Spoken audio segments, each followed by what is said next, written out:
Hey guys, guess what? I think the humidifier worked. I think I slept a little better. I mean, I didn't sleep enough. I still got 5 hours of sleep like every other night. But the 5 hours of sleep that I did get were better. What's up? Fuck, I turned the cam on 1 second too late. Artemis just walked by. Oh, hey guys.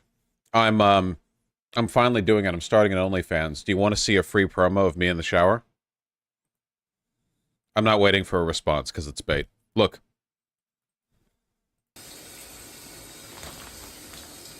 Ruben. Ruben's doing his little crackhead climbing up the shower curtain while I'm trying to shower thing. Ruben. Ruben, you're gonna hang yourself. What are you doing? Look at this little guy.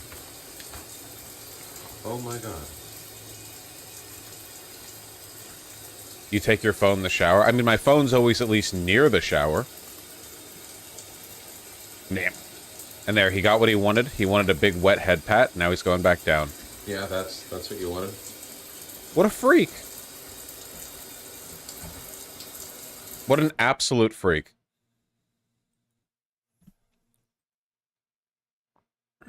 He's such a goblin goober, dude. Yeah.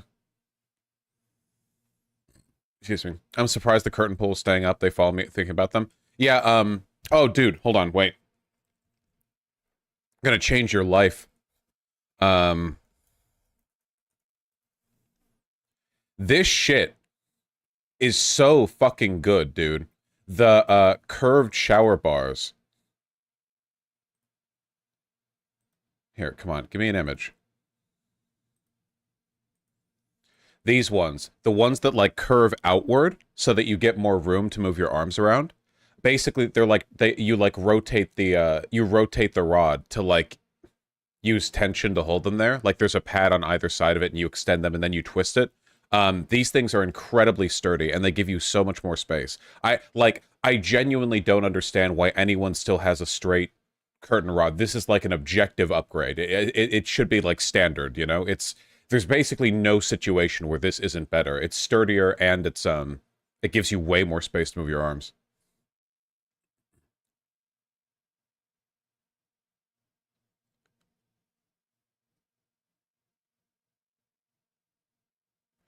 I used to get genuinely mad at the shower curtains blowing in and like cutting. Yeah, yeah, but that doesn't happen here because it curves outward, which means that the like the tension kind of keeps it from buckling inward, you know?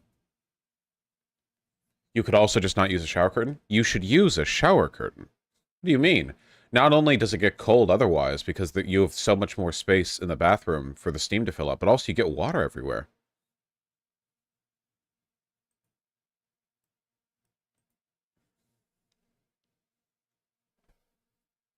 Use a glass door. Wait, if you have a glass door, then you have a glass door. You don't. Nobody installs a glass door if they don't already have a glass door. If it was built with a glass door, then sure. If it doesn't have a glass door, then you get the curtain.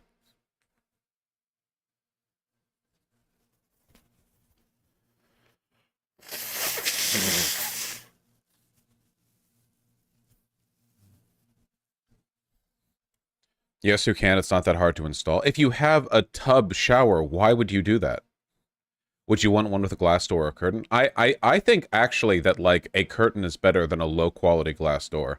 If it's a high quality glass door, like a nice one, then I think I'd prefer that.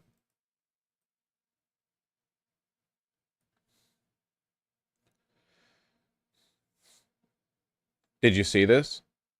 Oh, I did see this. I would fall for this. I would fall for this. 100%.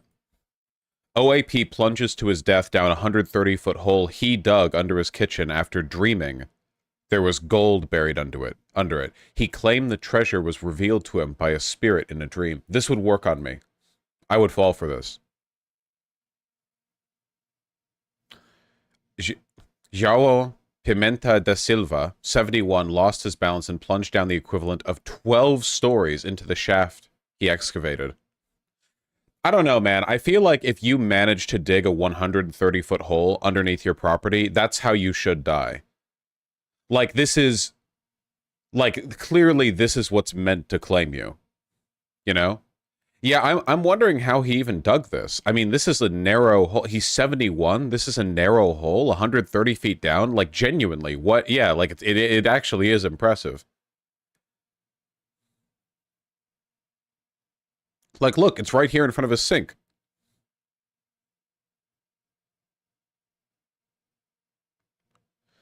It's like that guy giving up on digging 1 foot before he hits the diamonds. You know, if he had only made it down 1 more foot.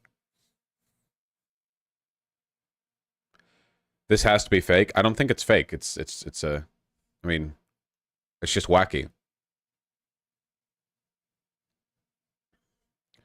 Neighbor said the pensioner had become obsessed with the idea there was gold buried under his property.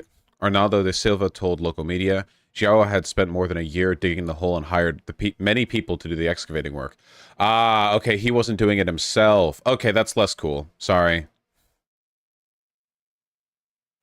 He began by paying 11.30 pounds a day when the hole was still shallow. Pounds? Or is this a different symbol? Brazilian pesos. He ended up paying around 80 pounds to anyone who entered the hole and helped remove the earth. He had hit a large stone, and there were rumors he had been talking about trying to get a hold of dynamite.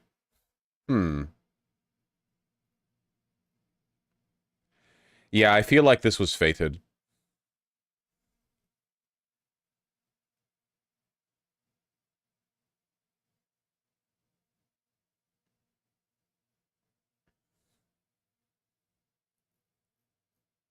Jesus.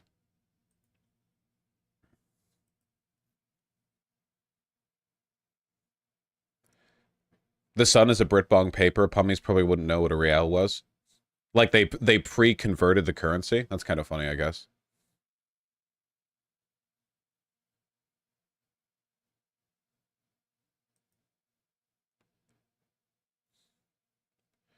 Did you see this take by Vivian? It seems like something you would have some thoughts on. Oh, that's always a good way to bait my opinion.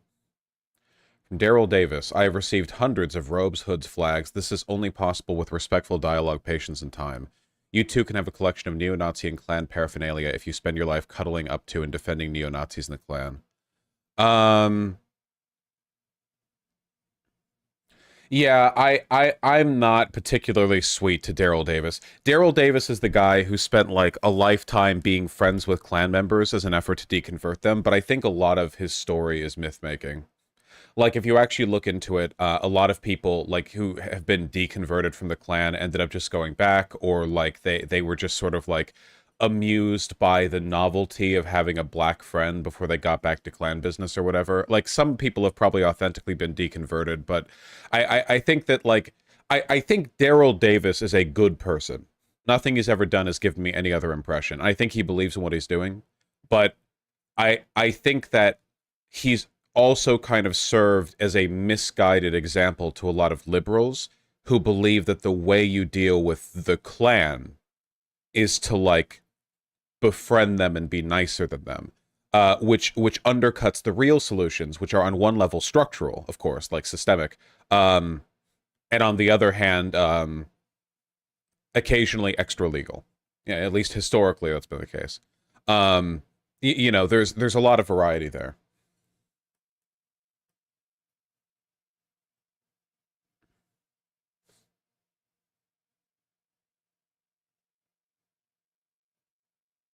Tonight's debate is just going to be DeSantis and Haley. Lemon, no one else qualified. I don't give a shit about the fucking Republican primaries, dude. What a waste of time.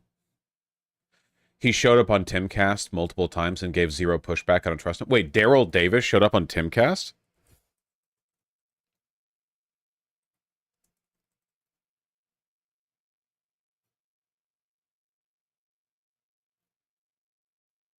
Huh, no kidding. It's been a crazy week. We have this story out of should low. Dr. Gunn. That is indeed a Daryl Davis. The guy who Arthur's father. Okay, he had slaves too, right? And he had an affair with Sally Hemings' mother, which produced Sally Hemings. If you look at a picture of Martha Jefferson and a picture of Sally Hemings. They look very similar, one darker, one lighter. How much is one human life worth? Is worth a lot. You can't put a value on it. 828,000 casualties from the Union soldiers fighting to end slavery. 828,000 people died. Oh, what year is this? 1 year ago. Is it so? Tim Cass is just fully on like the Confederate arc. I mean, it doesn't matter. He'll say anything. So. Endless amounts of wealth destroyed, homes ransacked, burned, completely destroyed. The country almost collapsed trying to end this.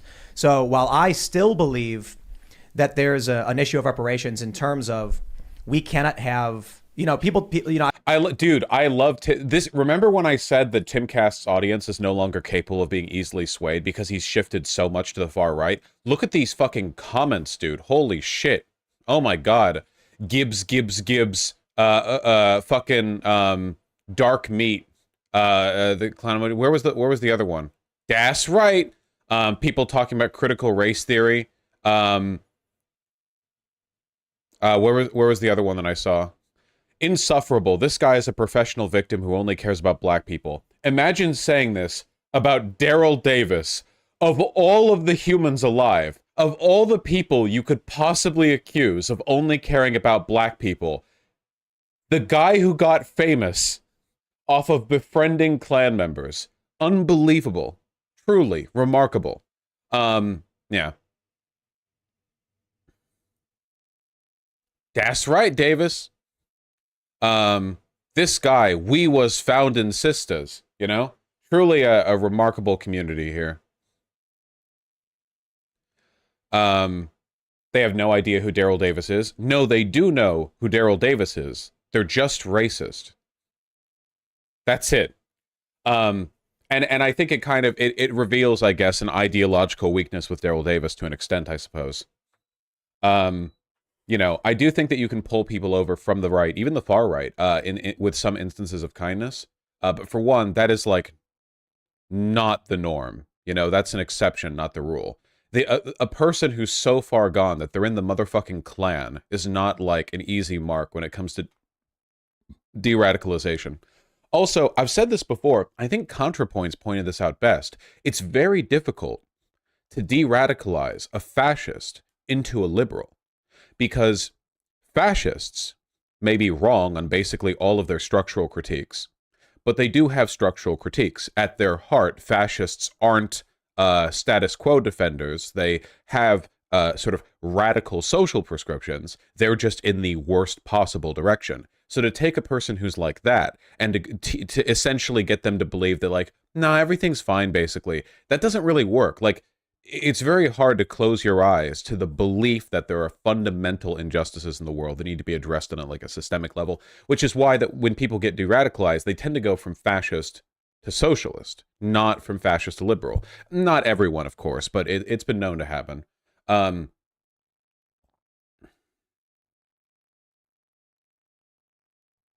Yeah, liberals do have a huge blind spot for this, for sure. Very, very. Is this the same reason why you get the Mussolini arc, where you get far leftists growing up and radicalizing the far right? I don't really think that's true, to be honest. I think that historically, even contemporarily, with Mussolini and with people today, when you see people who say, yeah, I used to be a socialist and then I woke up and now I'm a fascist or whatever, they usually weren't actually socialists. They were probably just people who thought the rich were taking more than their fair share. That's not socialism. You don't have to be a socialist to think that the rich control society and are taking more than their fair share. The problem is that belief, raw, without any qualification or analysis, is just as easily led into anti-Semitism as it is into any kind of structural critique. So one day we'll go into the history of Mussolini, but I think it's kind of like it's indicative of broader trends here. I've seen this a lot with so-called socialists to fascists, and that's the pattern that I see, at least. It's not really socialism. Real socialists, like people who actually care about socialism, critical theory, whatever, swapping over to fascism, very unlikely. Does not happen often. You can switch over to campist, which is kind of like fascist adjacent in a lot of cases, but like a true ideological fascist. It's almost impossible to bring a socialist over to that point. Now, you can easily bring a liberal over to fascism just by scratching them. You know, many such cases, historical.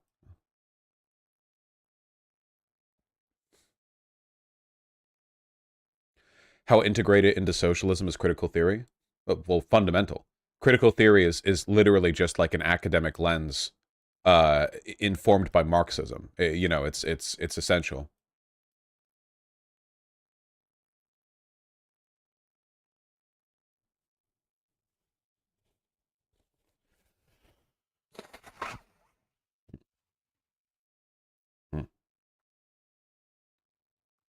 I think sneezing neoliberal is enough to drive them to fascism. Yeah, I don't want to like backtalk, I guess, so I'm not going to say who, but I got an email recently from somebody, you know, from a person, could be one of you, who knows, who basically wanted to argue that Milei both wasn't a fascist and is actually pro-democracy, and the reason that he's pro-democracy is because he's introducing liberalizing market reforms, like opening up the country to like the IMF or whatever. And it, like, they were explaining the reasoning, and it was like the picture perfect definition of like a liberal permitting any abuse of political power if it means being more amenable to business interests. It was like a cartoon, you know?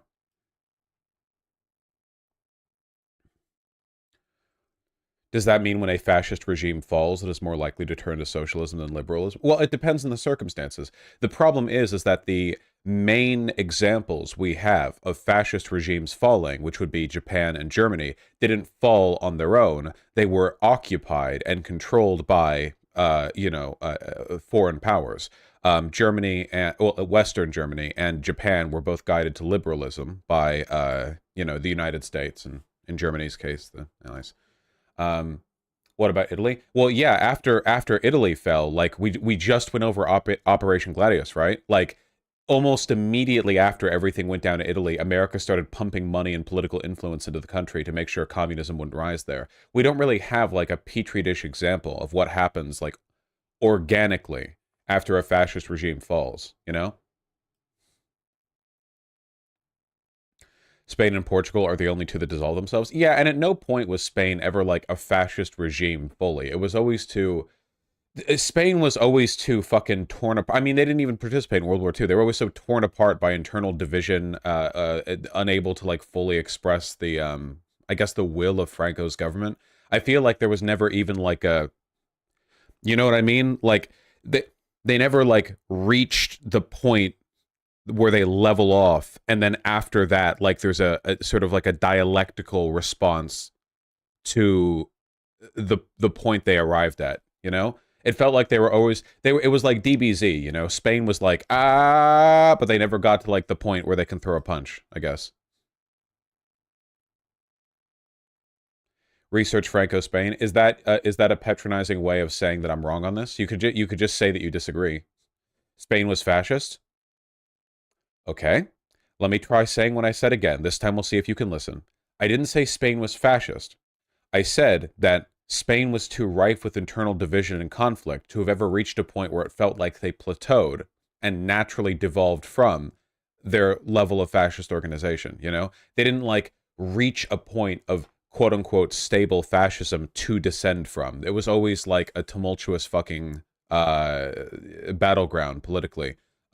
Which means that the internal contradictions of fascism never truly produced the, a successor government. It always kind of,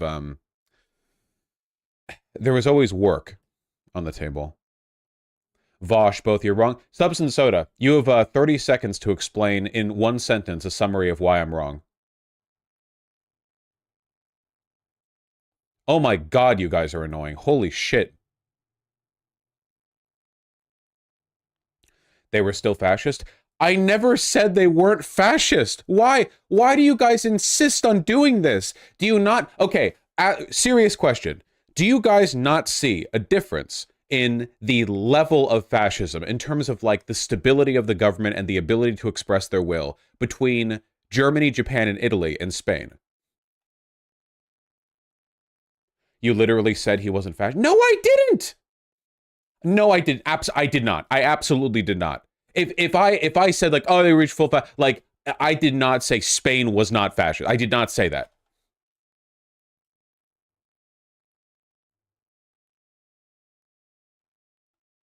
You misspoke at one point. Did I say that and I misspoke? That guys, I misspeak all the time. Has my point not been made clear? When I'm doing this, like, well, they haven't reached the point where they achieved the full will of the dialectic. Like, if what I meant was Spain wasn't fascist. By the way, why would I say that? I've referred to Spain as fascist like dozens of times throughout the stream. Why would you assume that's my point? Why would you not be a little bit? Why would you not try to be a little bit charitable? Why?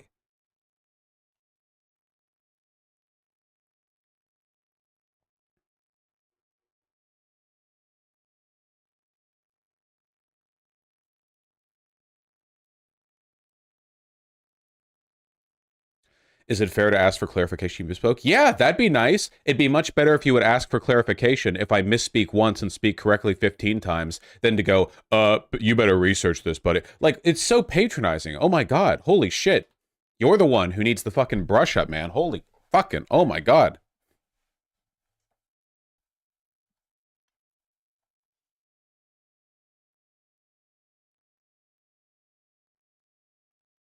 You said Spain wasn't fascist, and in fact, you said they're based. Ah, okay.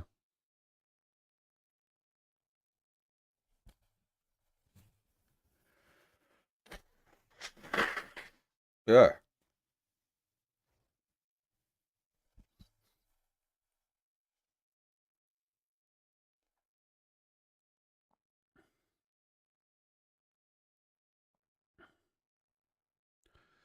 I would say the more important aspect was that Franco didn't want to make the gamble of siding with Hitler, but yes, Spain having a weak economy with little capacity for industrial warfare, even before the Spanish Civil War, kind of made an obvious step for him to just stay out of it since it wasn't just their low industrial capacity, okay? When we talk about fascism collapsing from like a Marxist perspective, we're not just talking about a country that is fascist collapsing. What we're talking about is a collapse which is a product of the internal contradictions of the system. We're talking about like a continuation of the dialectic, right? Like a fascist society could theoretically collapse because a big volcano erupts offshore and it like destroys the country. Like that's not what we're talking about when we're talking about like the collapse of fascism. The problem is we don't really have a good petri dish example for this, you know? Plenty of leaders have been fascist, right? Donald Trump is a fascist, but America wasn't fascist from 2017 to 2021. You know, America might have had a fascist leader, and one of the parties in power might have been fascist, but the government itself was not fascist. Maybe given enough time, it could be.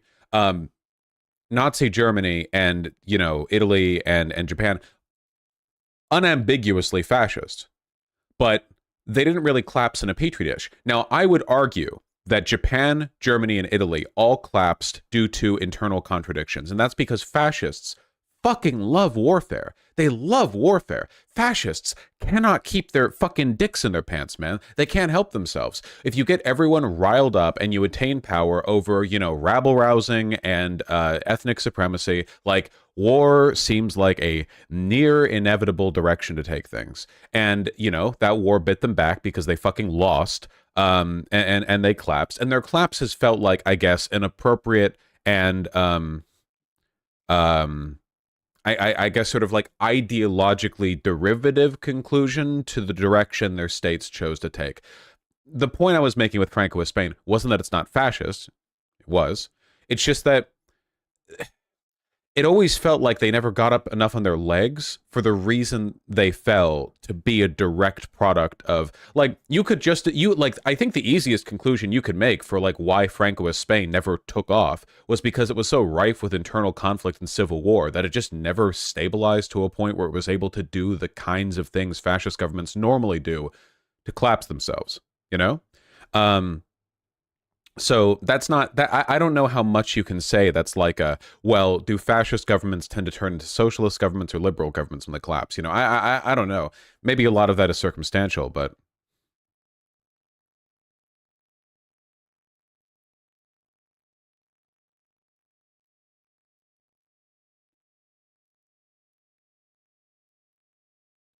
The Civil War ended in the late 30s. It remained fascist till 75. Yeah, but wasn't it still rife with internal conflict the entire time? Like the formal Civil War, the Spanish Civil War ended back then, but like didn't like a fucking dude get the fucking car, the flying car man.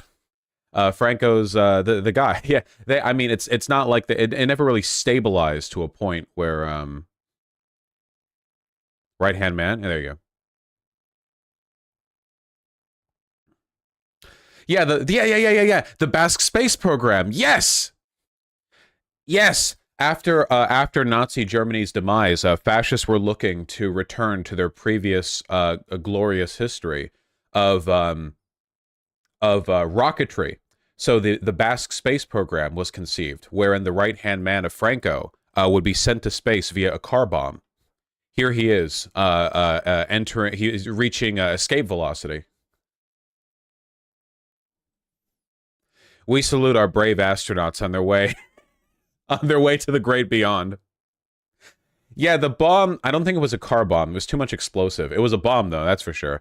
The bomb sent the man over a building. Oh, well, it sent the paste that used to be him over a building.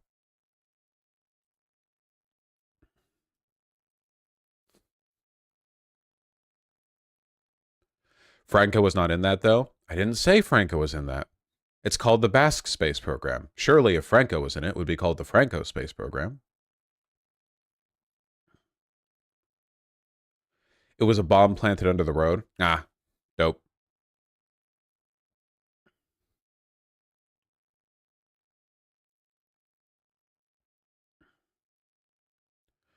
Though it should be pointed out there that Japan is a heterodox example of fascism, as there was no fascist movement or party there. It was a military filled with fascist radicals in the 30s that used terrorist action to cower the civilian government. Yeah, Japan, there was no other government like Japan. It was really interesting. It was a very unique situation, you know, mixing like fascist militarism with their very distinct like cultural and religious you know, I guess the whole imperial bent to it. There's very wacky stuff going on.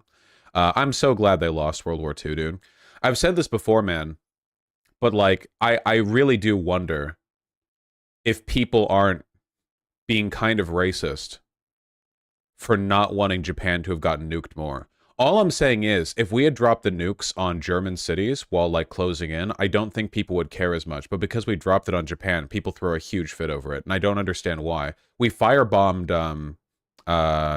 what was that country? Oh, not a country. It's fucking, the shit Kurt Vonnegut's upset about. Dresden. Dresden's what I'm talking about. Well, more people died in Dresden than they did in Hiroshima. I don't know. It just, I feel like a lot of people think like that Japan wasn't as bad as the Nazis or whatever, so they'll excuse the firebombing of Dresden. But then when it comes to the nukes, they're like, yeah, you know.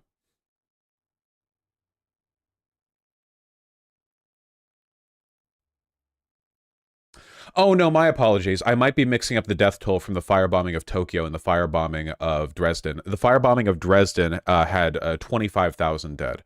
The firebombing of Tokyo, I think, had more dead. Hold on.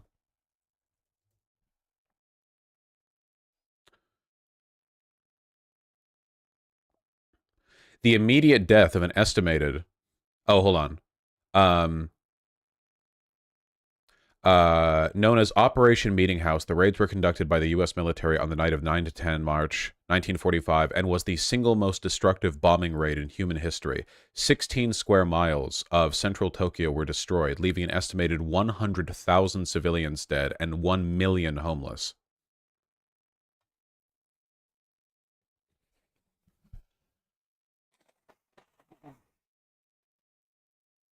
People don't talk about that as often, though. I wonder if people just really don't like the nuke thing because it's nukes. Like, there's something special about the nukes that they don't like categorically, which I guess isn't totally invalid. That's not, like, entirely irrational. That's Tokyo during the bombing.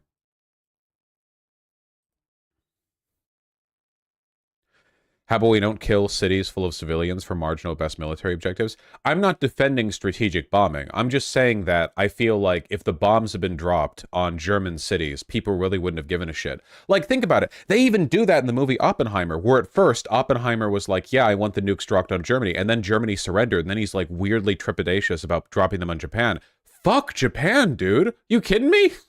Oh, they're just as bad. They're not better. Like, what's the weird... I think a lot of lefties project onto it the idea that, like, the Japanese were, like, a minority or, like, POC or whatever. When, like, no, in the Southeast region, they were, like, the imperial power. They were literally the empire. You know, it's like projecting modern racial dynamics.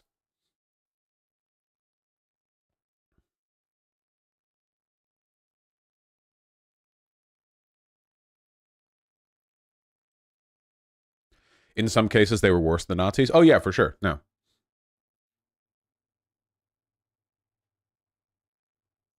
Are you pro nukes? No, I'm not pro nukes. I just think that, like, I guess it's just weird to, I see a lot of infantilization and minimization of the Japanese imperial war crimes. And we do it to this day, by the way. Like, people, Western leftists are very vigilant of anything Nazi adjacent. Meanwhile, the Japanese government has been like barely acknowledging their war crimes for decades, you know? It's very weird. Like the entire government of Japan, which by the way, leftists love because leftists fucking love anime and shit. Like leftists engage with the sort of cultural export of Japan all the time. But I never see leftists bring up, or at least very infrequently I see them bring up, anything like any tie from the monstrous shit that Japan did and kind of continues to abet and enable to this day. But I feel like people just wouldn't have given a shit if the nukes were dropped on Germany, you know?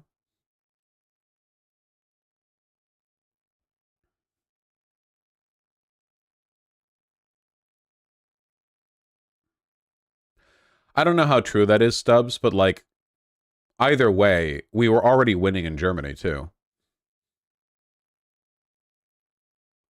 I'm gonna be real.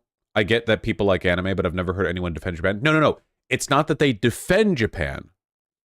It's that they seem weirdly inconsistent with the extent, with the harshness and the vigilance towards like German Nazis, both historically and contemporarily. Whereas it doesn't seem like people give a shit today with Japan, even though the modern day Japanese government is way more permissive of their imperial crimes than the modern day German government is of what they did in World War II, you know?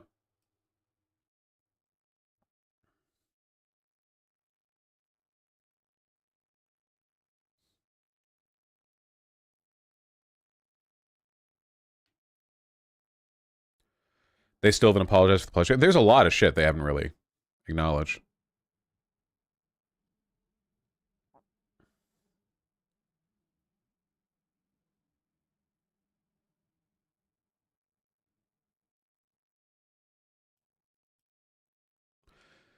Isn't Japanese history taught in Japan very much like the Civil War is? Worse.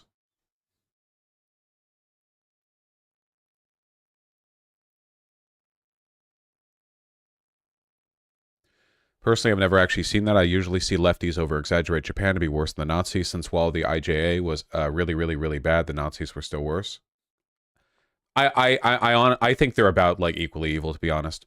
I mean, there is no denying the fact that when we go to like a historical example of evil, like we go immediately to the Nazis, and people rarely bring up Japan. It's just not thought about as much because the Nazis were in our backyard. They were in Europe. It was like a white people local thing. We were directly involved. But America fought Japan just as much as we fought the Nazis, arguably more so. We were like the primary power in the Pacific, you know?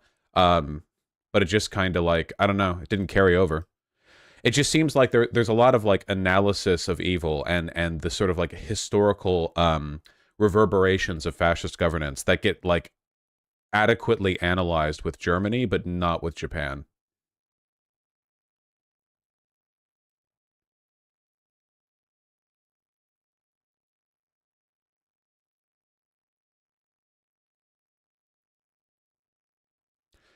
Maybe I'm old, but I don't remember learning shit on Japan, World War II in high school, only Nazis. No, I remember reading about it. I'm mostly talking about the way leftists talk about it, you know?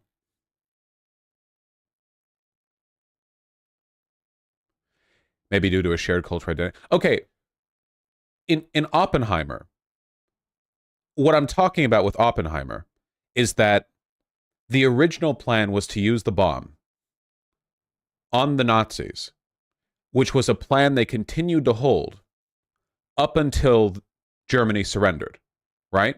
So even when Germany's collapse was clear, even when the Allies knew Germany was fucked because the Soviets and the Allied powers had all like begun closing in on Berlin, the thought was still, you know, here's a holdout. We've got a nuke in case they get rowdy.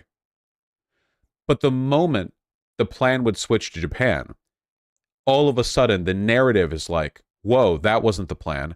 Japan was just as bad as Germany. I guess I just don't understand why the sudden trepidation. Any argument you could make for the bomb being dropped on Japan being wrong would have applied to Germany as well. More so, because Germany did surrender, you know? We know that Germany surrendered without use of the bomb. So with like historical hindsight, we know for a fact that the use there would have been totally unnecessary.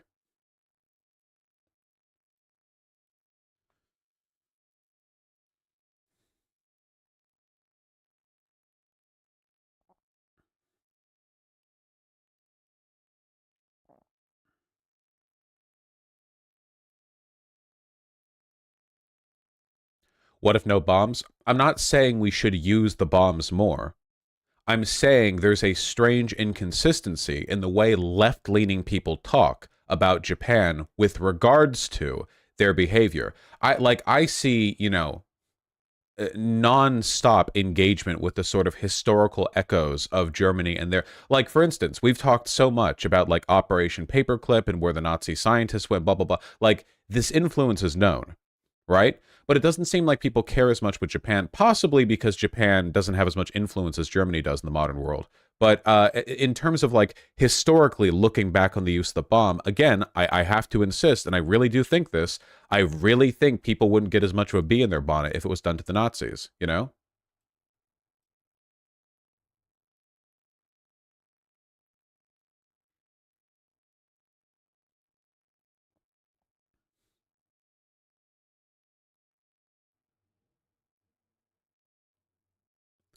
Maybe it's because the Japanese people were much more of a hostage than the German people were. German people were complicit in the Nazis' atrocities, while the Japanese people were just kind of there.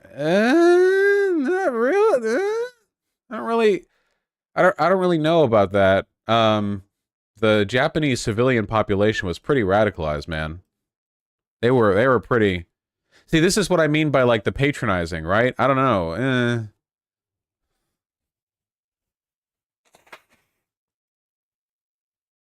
Yeah, I don't know.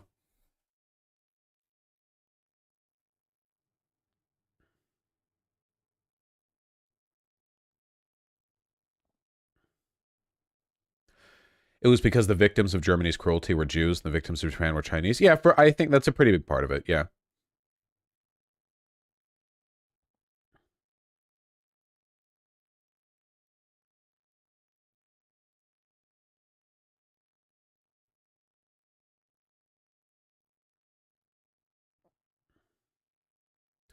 Vavash, can't you apply this to any population living under supporting a threat? I don't know what you guys want to have a million conversations. The only conversation I'm having is that I don't think people would be as up in arms if the bombs were dropped in Germany. That's it, you know? If you listen to like leftists talk about the firebombing of Dresden or whatever, they're like, "Oh, whatever, dude." Which, like, okay, it was strategic bombing, which I generally think is bad, but everyone was doing it back then, and I'm not going to pretend I care more about it when it's being done to a German city than I do any other, you know?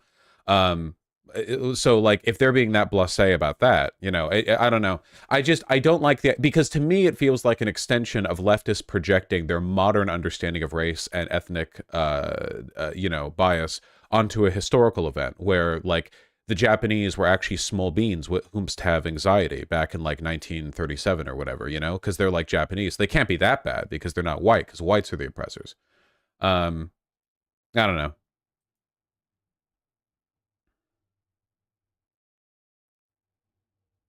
Yeah, Rodzilla 2K. I think it's part of that. Yeah, I agree. But Dresden has often been used by Holocaust deniers with baggage. That I agree with. True, but like you can talk about it outside of that context. Like you can like qualify enough that you can talk about it outside of that context. Also, in fairness, though, like, Holocaust deniers are not the German government. The Japanese government has been like imperial war crime deniers for a while, to a large extent, you know? That's always been really weird to me. Like, Germany fucking makes a show of how much they're apologizing for the Holocaust. They put on a goddamn play on the whole thing, you know? And then with Japan, like, meanwhile, the entire Japanese, I'm exaggerating, it's not the whole Japanese government, but there is absolutely a strong trend in like the Japanese governance and education to not acknowledge the crimes of Imperial Japan. That's been well known. So I feel like, if anything, it'd be like, okay, well, who are the real radicals that are looking to like take advantage of a historical talking point, you know? I don't know. Yeah, guys, what we really need to do is support the AFD, critical support to the AFD for taking back Germany, so that any arguments we make about hypocrisy between our treatment of Germany and Japan historically can be sort of like qualified by the fact that they now both equally defend their respective governments' crimes.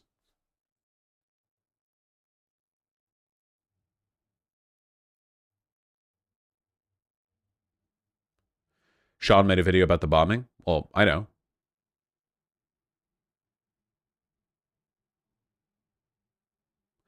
You know how leftists can be harsher than other leftists? I think Germany is much closer to America linguistically and culturally, so that might cause us to judge them more harshly. I think that's true to an extent, yeah, though that can potentially be a bad thing. I also think another big part of it is that the Nazis are ideologically relevant now. Like, Nazi ideology isn't just a European thing. There's like a global influence there in terms of like those trends. No, like basically nobody looks at Imperial Japan today as an example of what they want to return to, except for Japanese fascists. Globally, Hitler and the Nazis have had a much stronger influence on exporting their culture of fascism. You know, it's multicultural ethno-supremacy.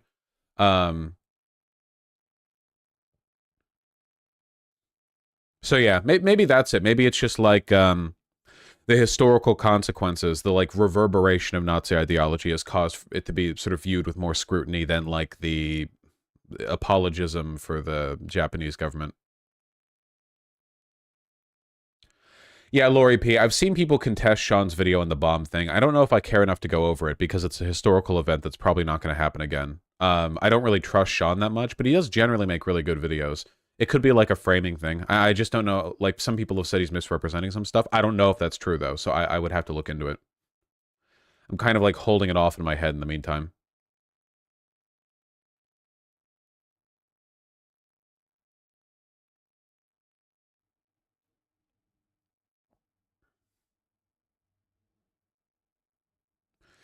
Is Sean just a campist? I don't know if Sean's a campist. He's anti-electoral and he's kind of a dipshit. I don't know if he's a campus, though. I don't think I've ever seen him say anything like broadly pro-Russia or Soviet or whatever. You know, so I don't know if that necessarily.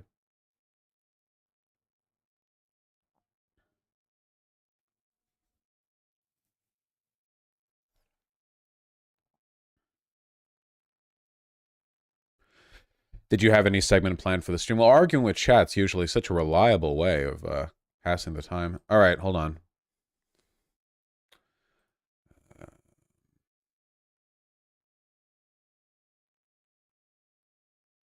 Sean is a privileged white dude who won't be affected by genocidal fascists taking over America because he's not queer. Well, he's also not American. I don't necessarily think that's the case. Like, if fascists took over the country that he lived in, he wouldn't be spared because he's not queer. And I don't even know if he's queer. I don't know. Like, I don't know. But like, that's not. I don't think that's the analysis. Besides, there are plenty of like, you know, queer, uwu, trans, disabled, furry, otherkin, whatevers, who also don't care if Donald Trump wins because, you know, supporting a two-party system into perpetuity doesn't solve anything or whatever. It's not exactly unknown.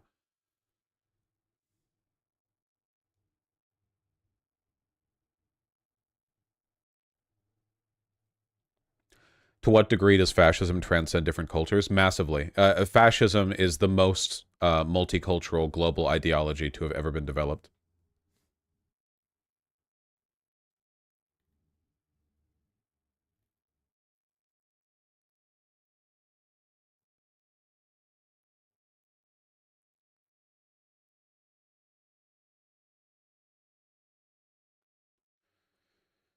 people who were insanely radicalized in Imperial Japan were the lower officer corps, basically did all the kind of extreme things in their initiative. The rape of Nanjing was started by lieutenants, and general commander was pretty pissed and horrified. Well, I mean, lack of discipline is a pretty big component of, like, fascist governance, you know. But the rape of Nanjing wasn't the only thing. The people always talk about that Unit 731, I always forget the actual numbers, rape of Nanjing. Those are, like, tiny parts of what the Japanese government did. You know what I mean? Like,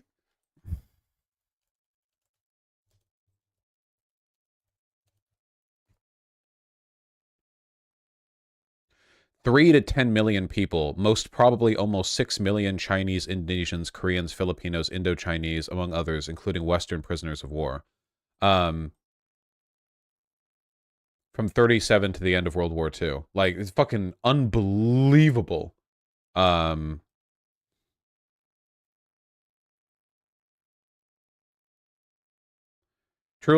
wacky guys they were, you know?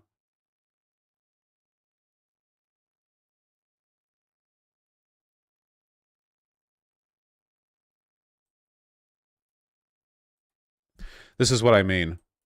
Some members of the Liberal Democratic Party in the Japanese government, such as former Prime Ministers Junichiro Koizumi and Shinzo Abe, have prayed at Yasukuni Shrine. This has been the Yasukuni Shrine being like a memorial to war criminals. Those who died in the service of Japan, blah, blah, blah, including war criminals. This has been the subject of controversy as the shrine honors all Japanese who died during the war, including Class A war criminals. Love that fucking anime-ass codification of evil. Some Japanese history textbooks only offer brief references to the war crimes, and members of the Liberal Democratic Party have denied some of the atrocities, such as government involvement in abducting women to serve as comfort women, a euphemism for sex slaves. There's a lot of other stuff, too. It gets, like, pretty nuanced and ingrained.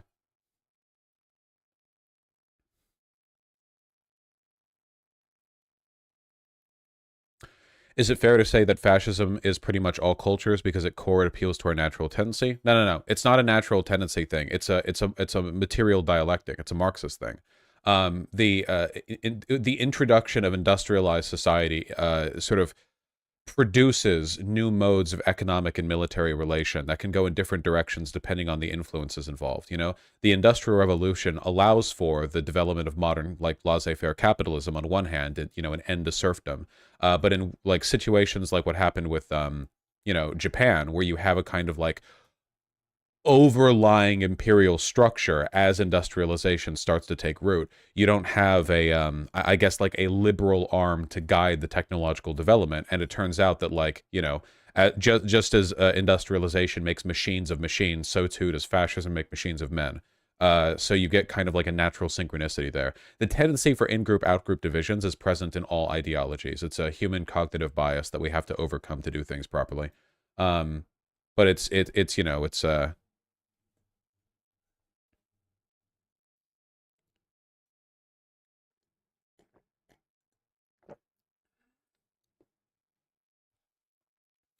Is that the connection between futurism and fascism? I mean, to a large extent, yeah. The aestheticization of, like running ahead to the future, yeah.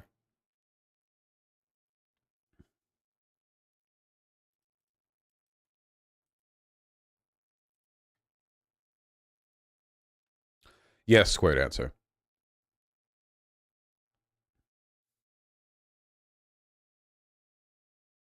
Oh yeah, to be sure, the radical dino. Clearly we didn't do a good enough job, though, considering their continued apologia. Artemy? Do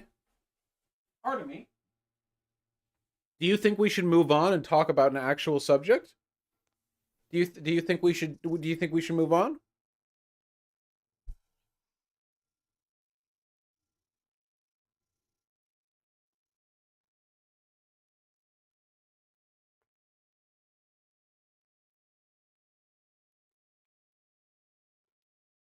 He wants to bite me so bad. You want to bite me? Yeah, I want to bite my nose. He's purring so hard. You are so big. Wah, wah, wah, wah, wah, wah.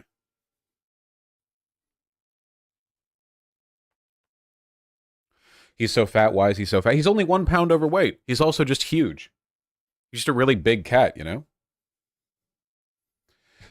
The Emperor should have been placed on trial. Your thoughts? Yeah, but, you know, compromise.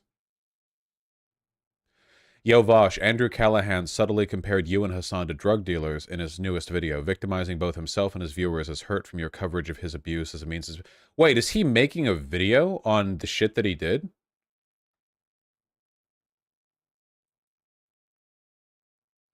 One-hour-long video from 22 hours ago.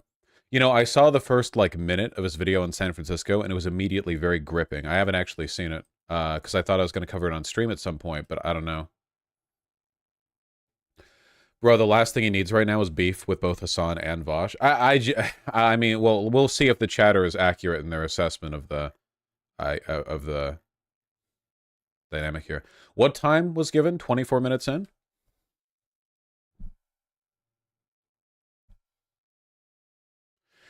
No, Vosh, it's a good video that grinds to a halt to air his personal grievances. Oh, so it's like the ContraPoints video. I love that. There's a clip on your subreddit. Oh, okay. That way I make sure the timestamp is correct, I guess. Let's see.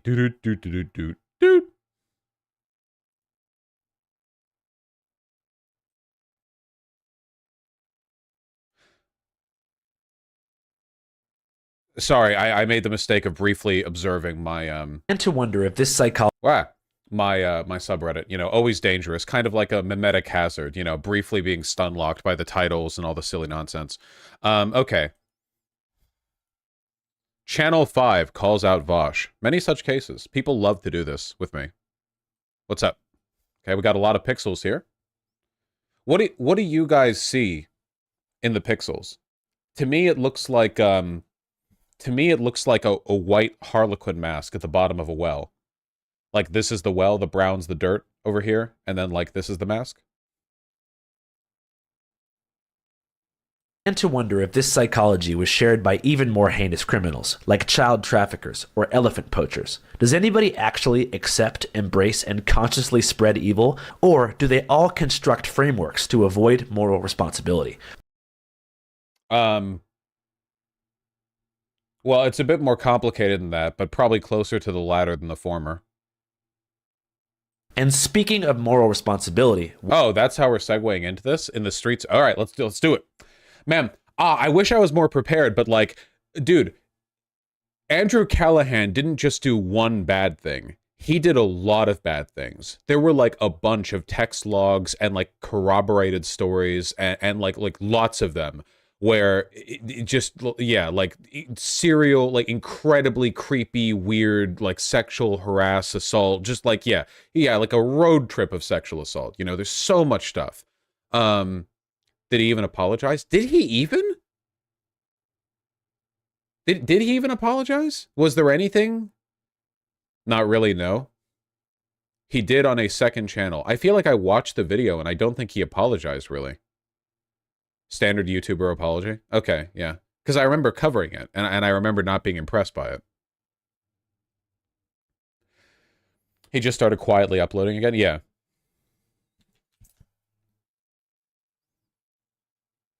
What are the ethics behind what I'm doing? Is my coverage of places like Kensington unethical and kind of fucked up? Since making my last video in San Francisco, I've become aware of an entire side of the internet, particularly YouTube, that films homeless people under the guise of humanization and does huge numbers, and understandably so. Poverty is pornographic. The difference is, you don't generally jerk off to homeless content or hood vlogs, but it tantalizes a similarly curious part of the brain that gets excited by the forbidden and dangerous. For that reason, Kensington is pretty... That's totally true. Those, like, homeless humanization channels are the ones that take, like, millions of views, like, taking you on a look through LA Skid Row or whatever. It is like poverty porn. It's for people who are well off, or at least, like, somewhat well off, to look at and to go, like, you know, like, wow, that's crazy, you know. Or to sort of like salaciously indulge in, yeah, human zoo stuff, essentially, yeah. Pretty much the #1 homeless YouTube content zone in the country. In fact, there's like 50 YouTube documentaries up right now, just like this one. Don't copyright, no copyright arena, no copyright arena, no. Which all follow pretty much the same marketing strategy. Look at that, 20 million views 4 months ago. Philadelphia Zombies. Today, I fulfilled a long-held dream of visiting and documenting the darkest neighborhood I've ever encountered, Kensington. Like this, like nothing here. It has nothing to do with like sympathy or you know concern for the poor or anything like that. It's gonzo shit. You know, it's pornography. It's just meant to give you a little window, be a little poverty tourist. You know. I don't know. It's really gross stuff. Zombies should be considered dehumanizing. Yeah. Yes, it is. Black conservative, 24. There you go. Strategy. City of Zombies. Further dehumanizing Americans suffering from necrotizing fasciitis, and purposely using salacious language to collect ad revenue from views, which because of our declining attention span, which also comes as a result of a Chinese psyop called TikTok, are best driven by clickbait titles. Oh, this isn't a straight rip. You're screen recording this. Wait, this is the call out? It's literally just showing... this isn't very substantive. Andrew Callahan confesses. Andrew Callahan follow-up. He admitted it. That's it? That's it? That's the whole... That's it? By clickbait titles. It seems a little bit weird to me that he would be doing a bit on how, like, clickbait doesn't actually serve the interests of the poor when their suffering is documented, and then he would it would be like, here's an example of clickbait titles, and it's two people covering him being a rapist. You know what I mean? Like, look at all this salacious, degrading, exploitative coverage of the poor, and also of me being a rapist. I'm just like the zombies of Philadelphia, you know? I am suffering a spiritual necrotitis of the rotting of the leg in the streets of Philadelphia, in the form of people pointing out the rape. I also think he's comparing what you did to poverty tourism. I mean, I guess, like, there certainly is a degree of, I guess, sort of like salacious clickbaity coverage involved in talking about sexual assault being perpetrated by a popular YouTuber. My solution to this would be for the YouTuber to not do sexual assault. I think that'd be a good way to avoid. Critical support to any and all engaging in a reduction of YouTube drama clickbait coverage of YouTubers doing sexual assault by not doing sexual assault, you know? I think that might be an effective way of dragging it down a little bit. The irony is Channel 5 is basically half poverty for tourism. To be clear, yes, Channel 5 is very funny, it's elevated, but in a lot of cases, absolutely, 100%. The videos that he did at, like, the NASCAR rally, I don't remember all of them, but, like, yeah, he's done plenty of videos where, like, people, like, watch, like, very poor people, yeah, Crip Mac, yeah, and go, like, wow, haha, what wacky guys. And the video will indicate their poverty and problems, but, you know, people aren't watching there to, like, line up their charitable contributions. You know, they're watching it because they want to go, because people, this is a very, like, middle class thing to do. Okay. Middle class people love to anxiously reassure themselves that they're not in the lower class. That's the main thing middle class people love to do. Middle class people love to consume media that reminds them that there are people in a lower social strata. There's nothing they enjoy more, you know? They love that shit. So it's, you know, it's, I don't know. Is there an ethical way of filming and showing lives in poverty and letting them speak without making it pornographic? To an extent, that pornography is always going to be an element of the coverage, because in order to get people to pay attention, you have to make the content entertaining. And if you want to make the content entertaining, you have to lean at least a little bit into, well, the salaciousness or whatever. Like that, I mean, that's a part of it, you know? I think there are better ways of doing it. Like Channel 5, I think, does a relatively good job, you know? It's not hard to go on YouTube and find examples of people full on treating poor people like fucking, like, you know, 28 days later as zombies, you know, like wandering around Skid Row. I've seen videos like this. I grew up near enough to Skid Row. I mean, I grew up in LA, so Skid Row's not that far. It's downtown, you know, and I've been to Skid Row and it's fucking horrible there. And then, like, if you are walking through Skid Row in basically any context, like, you're walking past it and you're just trying to get by it because it's, like, not a pleasant place to be. But then you see, like, YouTube videos and people are being like, yo, is that guy shooting on the street, you know, holy shit, bro. And then it's like, okay, you know, it's not hard to find videos like that. I think Channel 5 has always been one of the better channels when it comes to covering stuff like this, because while there is the pornographic element to it, you know, it's well structured and entertaining and sympathetic and so on. So yeah, I don't know. Dude, unironically though, I think Andrew Callahan's kind of a fucking monster. Like, imagine after all the horrible shit that he did, he's unironically trying to argue that, like, oh, people who take advantage of the poor for their YouTube clicks are just like people who cover my sexual assault, you know? Yeah, like, he's the victim. He's just like the poorest man in Philadelphia, you know? It's kind of repugnant. It wouldn't surprise me if he was still raping people or doing sexual assault or whatever. Hopefully women keep away from him. I don't know. It's one thing to not apologize, and it's another thing to not apologize and then to be like, actually, I am just like the, you know, the impoverished and the needy, in that I too am the victim of salacious. Yeah, it's not, you're not a victim if you do bad things and people like cover it, you know? Still so disappointed you did that stuff, man. Yeah, I mean, yeah, sure. Yeah, it's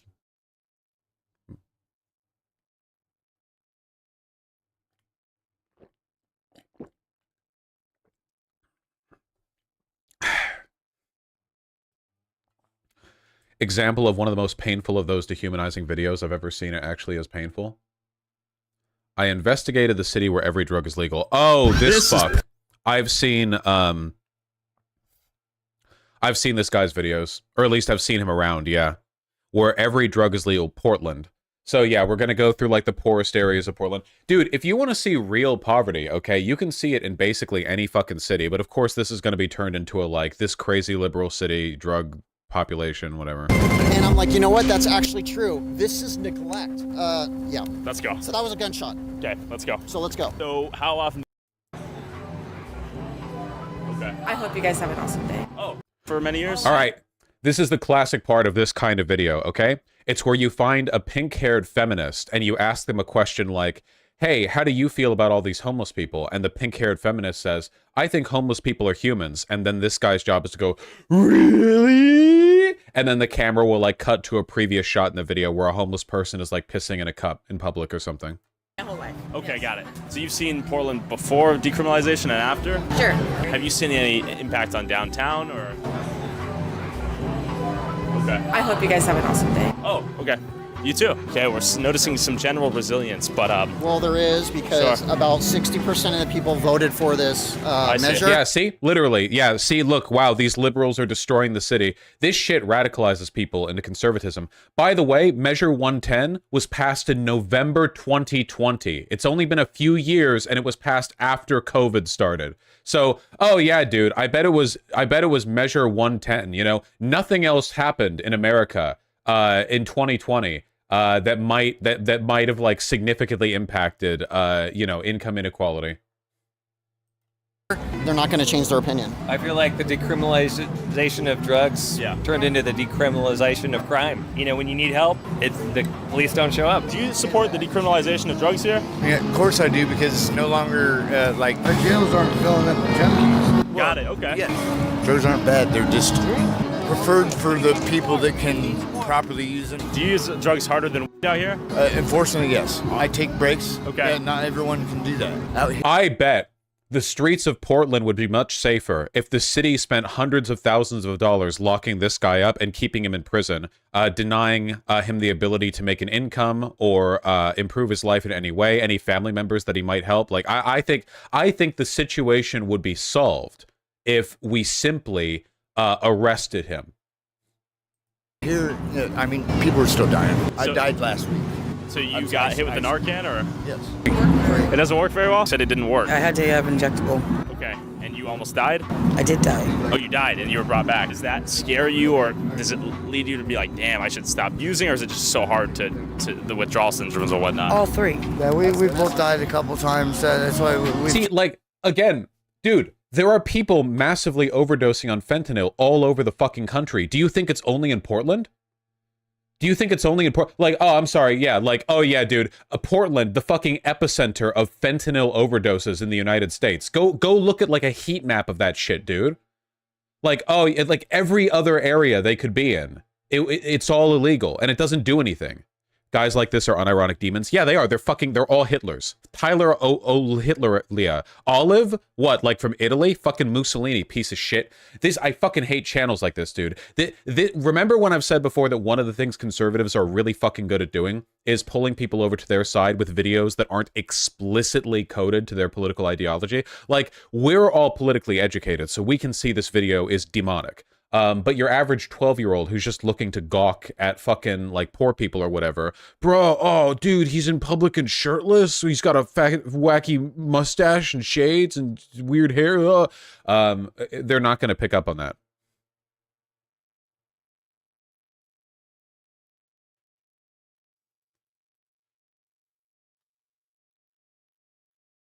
Map at the bottom.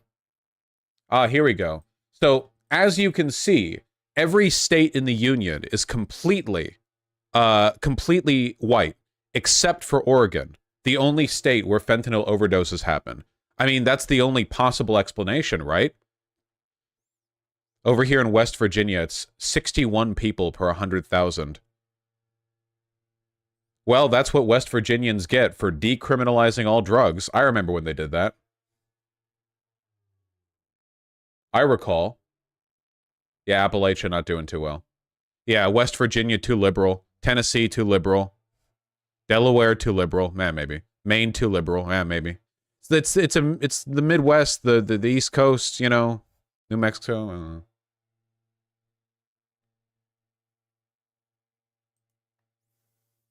Demon, I name you Beelzebub. Demon, come out. Ending homelessness by empowering, not enabling. A disruptor of the homeless industrial complex. Homelessness consultant. Oh, cool. He's got himself set up as a non-profit. Great. So you can donate tax-free to his humanitarian job of, hey, I went to Vancouver last week, and I can confidently say it's the worst place I've ever seen.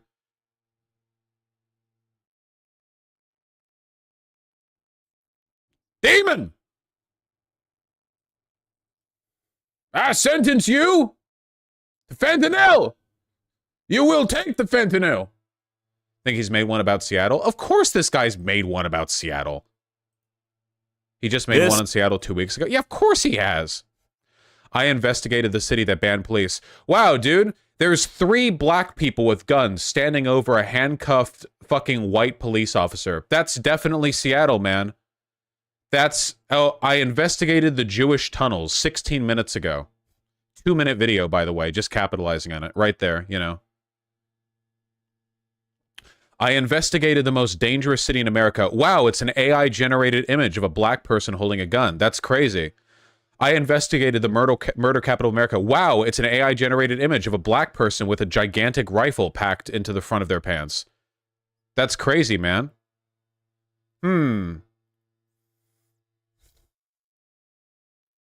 I investigated if the earth is flat. This channel is for 12-year-olds. This channel is like meant to bait 12-year-olds into being racist.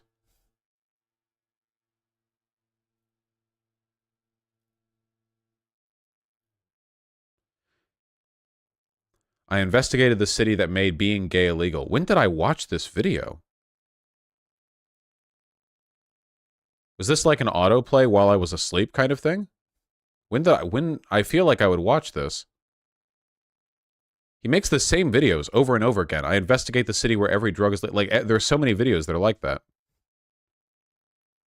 I investigated Hitler's quote-unquote death. This guy is a non-profit for helping homeless people, man.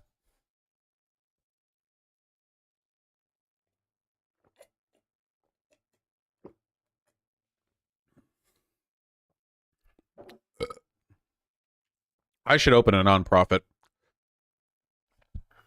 Please, you gotta play it? No, I want to play the one on my city. This is Seattle, Washington. Potential overdose! Anyone have Narcan? This guy's still following us, by the way. I'm insane. Whoa. I'm fine. Drug addiction. Ma'am, are you okay? Homelessness. Just understand that you guys are just one paycheck away from being out here too. Racism. There's nothing wrong with being racist. protests. Crime. And being trafficked against my will. I like that for the racism stinger there, they got a black person saying that as opposed to like the real and well-documented systemic issues with racism in Seattle's PD, you know? It's just the right-wing framing on this is so fucking clear, but it doesn't matter because it's being viewed by 12-year-olds. Really? I got a lot of skills, Ray. Sadly, only 11 days later, the motel burned down. One can only wonder how it happened and what happened to these guys we met. We got back in the car and headed back. Oh, well, saw a bunch of homeless people so desperate they were living in ramshackle wooden housing on the side of the road. They burned to the ground, whatever. Moving on. Wow, great. Thank you for your non-profit homeless disruption industry consultation. Wait, reread the Twitter name and his name. The guy who runs the channel and the person who runs the nonprofit are not the same person?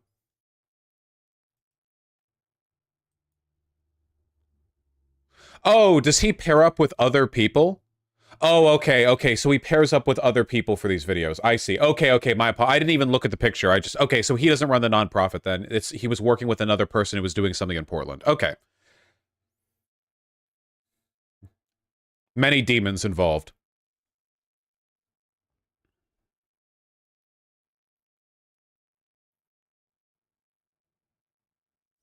Wow, that's crazy. This Seattle journalist sure does seem interested in having the police remove the pro-Palestinian protesters from the 5 that were doing that protest the other day.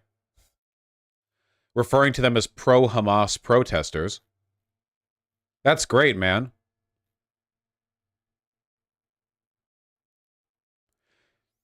Thank you, Jonathan Cho, journalist, Seattle, with the Cho Show.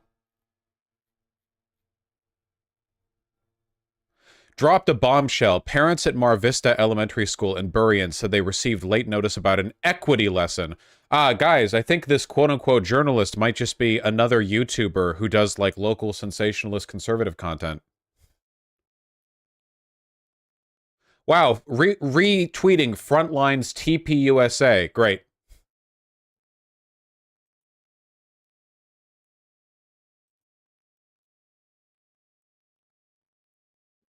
Back to Capitol Hill, but Jonathan gave me a warning of what we needed to be prepared for. I've been dealing with so much hate from just the activist class, the far. We go into Cap Hill. Oh, this is the guy. So this guy right here, the guy who's getting a lot of hate from the activist class. This is the far right. This is the Nazi. Yeah.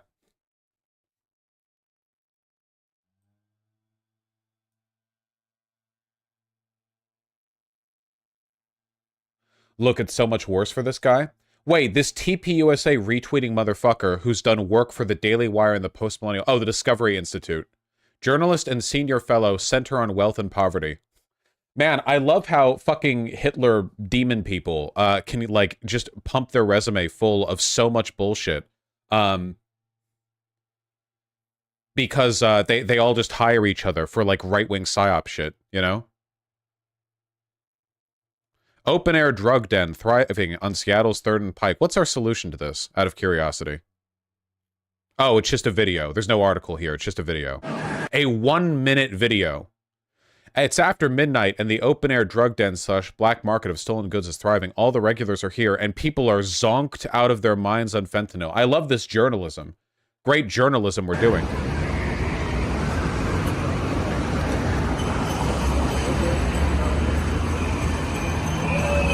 Yeah, look at this. Look at this guy who's probably stoned in a wheelchair, flopped on the ground, man. I'm so victimized by his presence. There is one crime that is taking place here, and it's that I, a decent, regular citizen of Seattle, have to be violated by seeing this person, you know?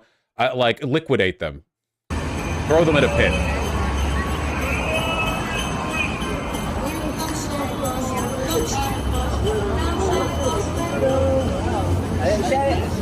Here's the owner of the channel owner's Twitter. Or sorry, here's the channel owner's Twitter. He JQs about George Soros. Oh, nice. Vice News that sold its soul to George Soros and Disney after going bankrupt. Yeah, okay. Just like literally, just like Hitler shit, you know? Followed by Mr. Beast. Thanks, Mr. Beast.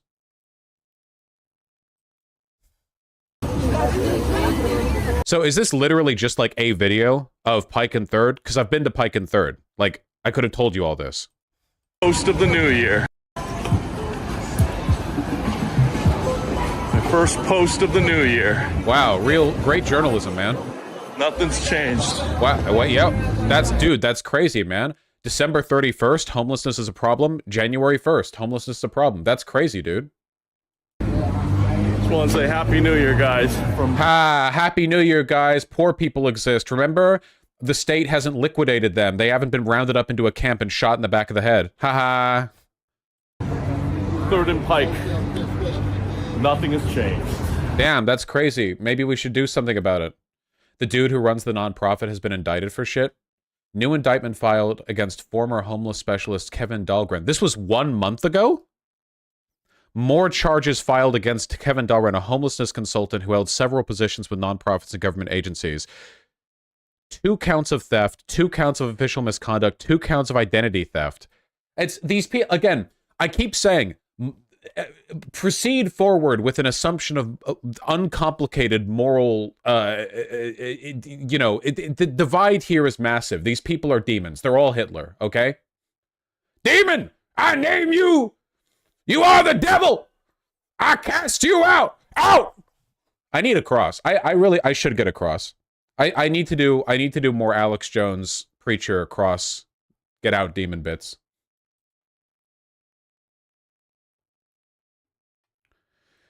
This YouTuber's so lazy, he keeps making the same thumbnails. I mean, yeah, he's literally just like AI generated imagery that he just, so he's making massive bank and he's converting so many people. More people have been converted to being fascists by this guy's channel than any number of people have been converted to the left by ContraPoints or H-Bomber guy.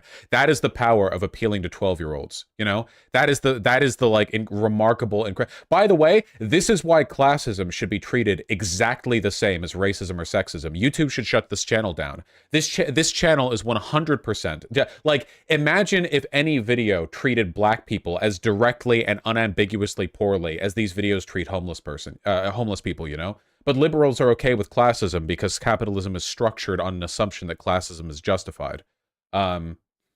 He does treat black people that way a little. Yes, as a side issue, of course. But like, he can't do it directly. If this guy had the ability to, he would do like race and IQ videos, to be sure.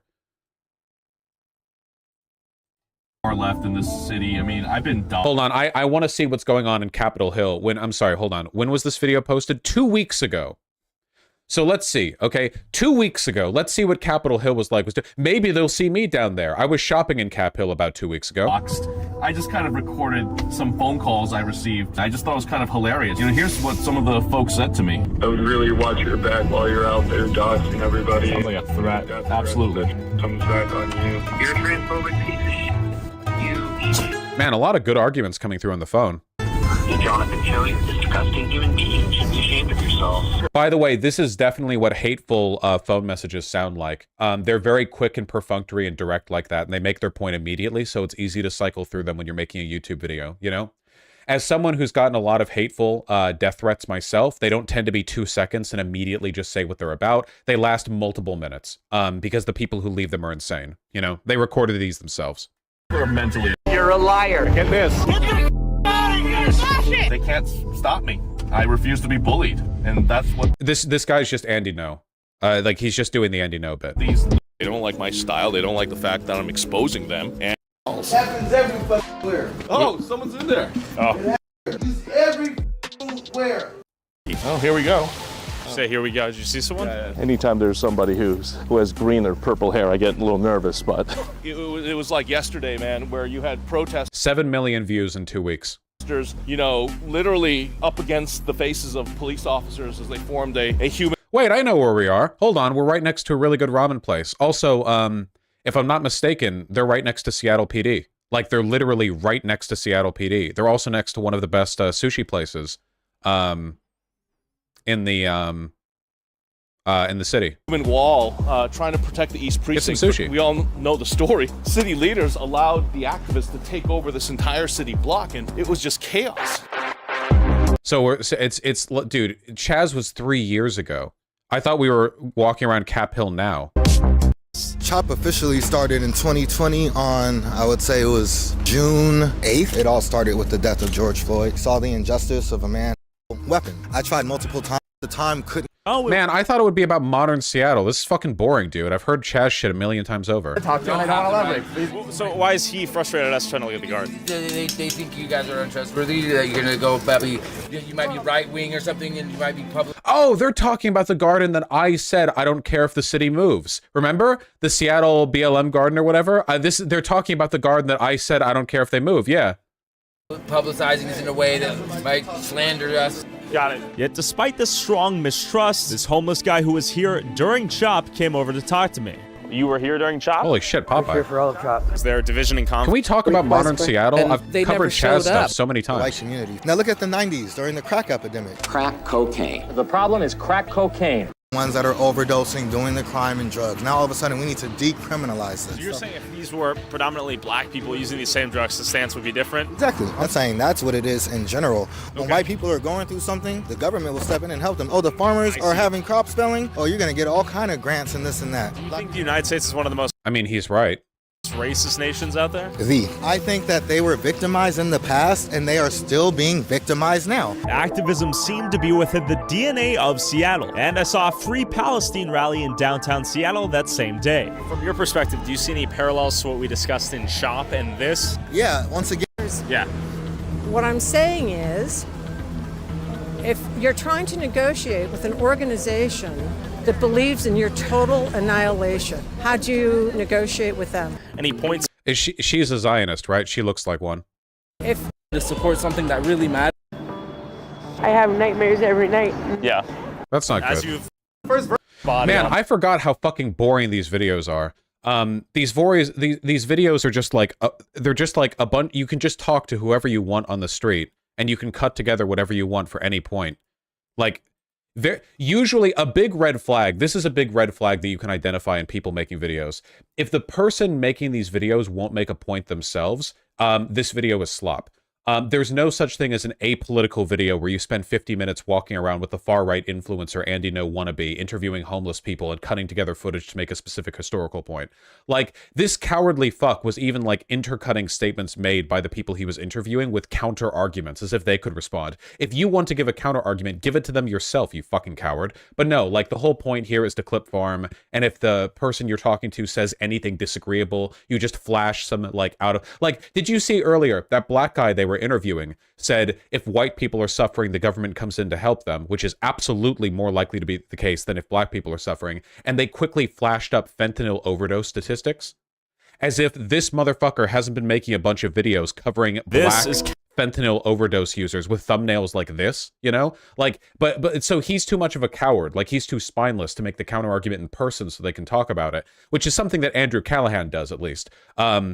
But rather he'll just go like, oh no, with like a 2-second like flip. Don't want the fucking 5-year-olds watching my channel to be like swayed on any correct point, you know? We have to keep them terrified of black person with gun, black person with gun, black people with gun.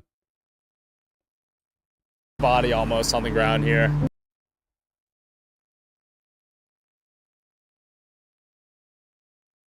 As a minor living in Seattle, it's...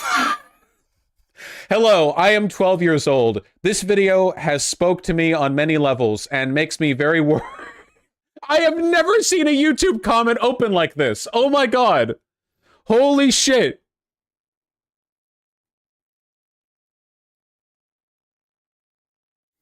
This is better than, quote, real-life news companies. Actually information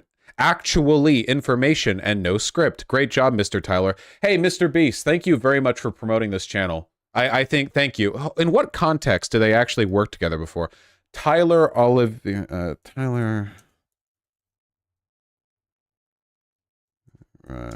Mr. Beast.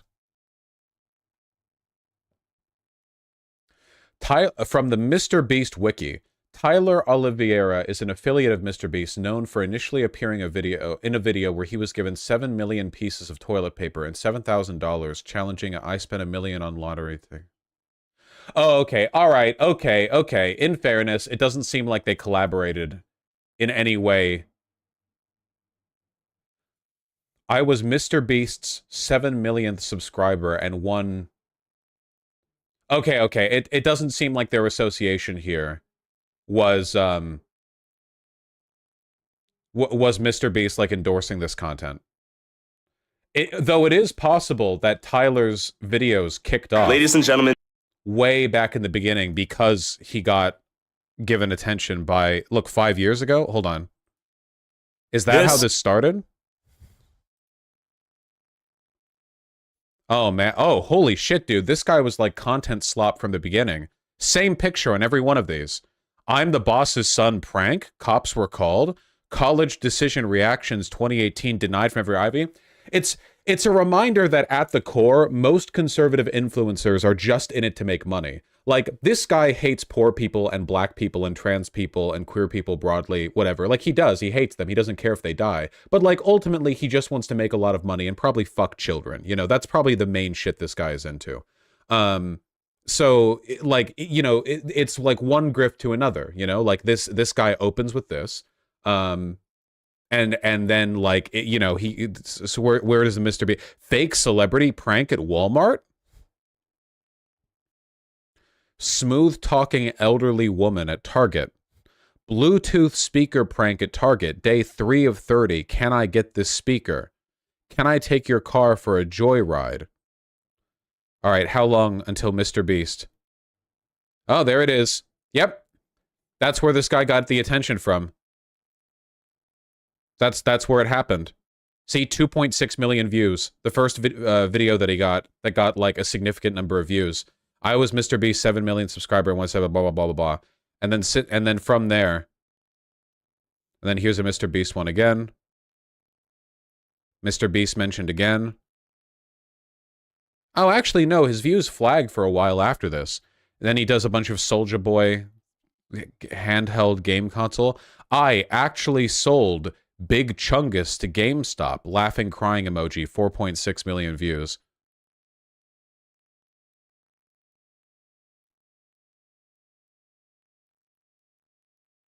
Holy shit, this guy is spineless. Yeah, well, again, like, I've said it before, but, like, this is why I say they're demons. Like, you may care more than anything else in your life. You may be fighting, like, as hard as you can to support or promote the interests of minorities. But this guy, this is just capital interest, you know?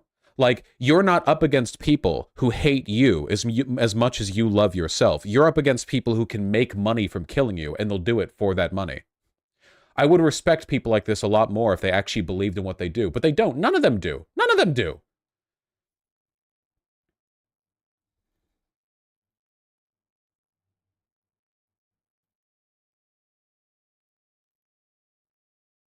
This guy is a joke. Well, he got 7 million views in 2 weeks, so yeah, now the videos are starting to yeah, now they're getting real views.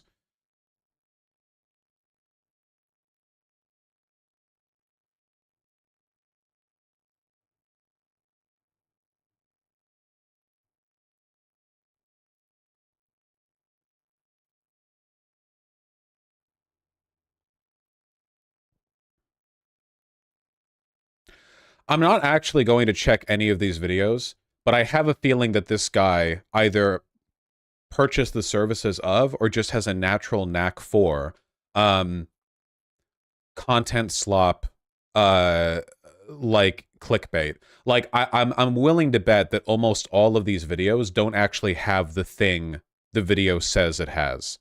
Stranded on an island for 7 days, no food, no water, no I doubt the video actually shows that. He probably just, like, films a sandbar that he, like, put a tent on or something. I don't think, like, I don't think these videos are actually happening. I think these are basically just designed to get the click and nothing else, you know? Digging a hole all the way to China challenge. And it's like slapstick for 5-year-olds.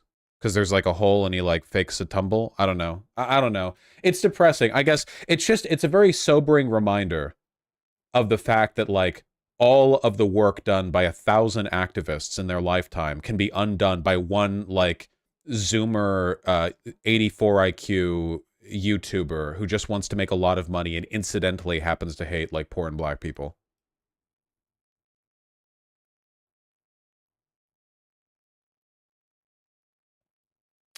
Vosh, these videos are huge in Facebook. Trust me when I say it's middle-aged conservatives watching this shit. I would rather believe it's middle-aged conservatives watching this shit than, like, young people, but it's also a lot of young people.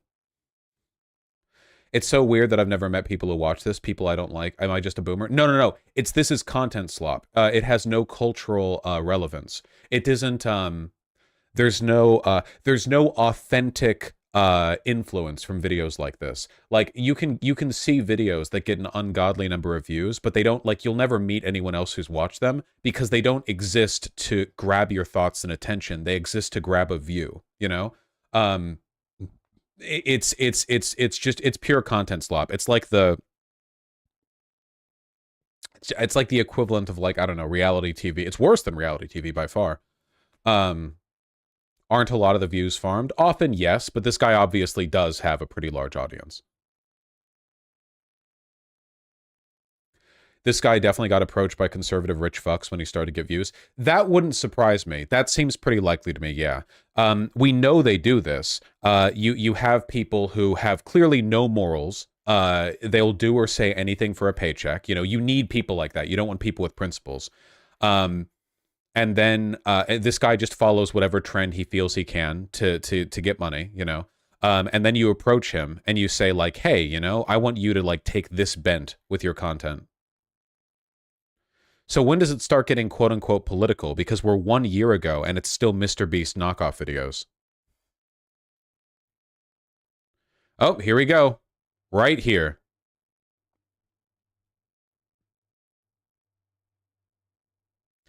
I investigate Ohio's toxic wasteland, incest capital of America, UFO crash sites, city of real-life zombies. And that one, yep, there it is. And that one got 17 million views. His first video of just gawking at poor homeless people got 17 million views. And then he said, oh, wow, that's reliable. And since then... And the videos have been coming out a lot faster, too. It used to be just a couple videos, like one a month or whatever. But it's like 2 a month here, it feels.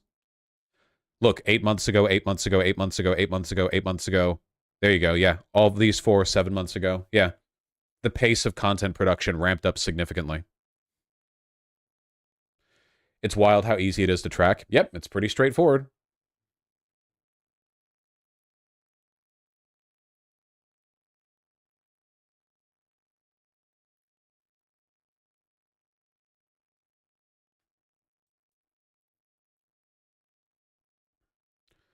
The video on Brent Rivera went major. I mean, no, 2.5 million views. That's not major viral, by his standards at least.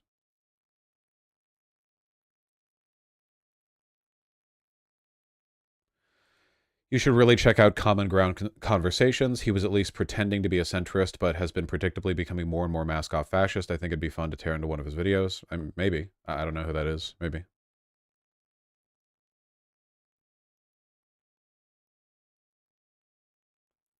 Shit like this almost makes me believe that there have to be two different kind of people. Well, this is what liberals often fail to grasp, and I talk about this like every stream, but I'll remind people as often as I need to.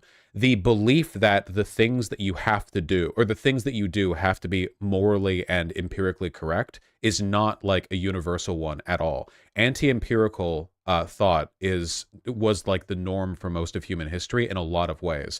The belief that you have to rationally process or analyze on a moral level as well, like you have to morally justify your behavior. This is like cope from people who want to believe that the world is a sane and stable place. It's not. There are plenty of people out there that would kill you for fun or for $1. They don't care. This guy will kill thousands of people for any number of dollars, you know?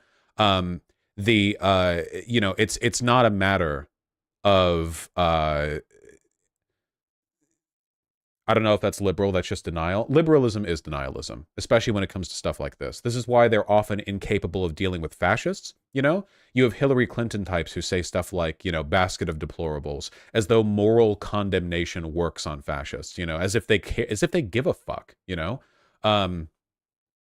It's a matter of, I mean, demons. That's why, you know, demons!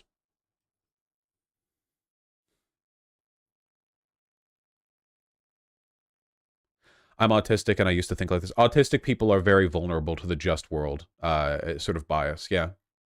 That's why they get let down pretty often.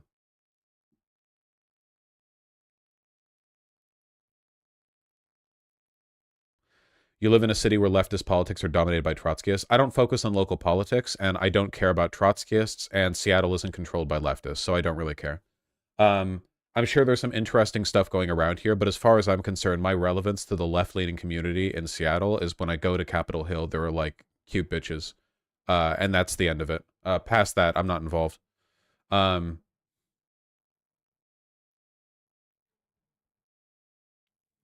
You should participate in local politics. Sure, I'll stream less so that I can go to local town council meetings and influence 1/100th the number of people I can with any given stream. You know, I'll stick to what I enjoy doing. I have an international audience, you know. I should work around that. All right, wasn't this whole thing about Andrew Callahan? I suppose so.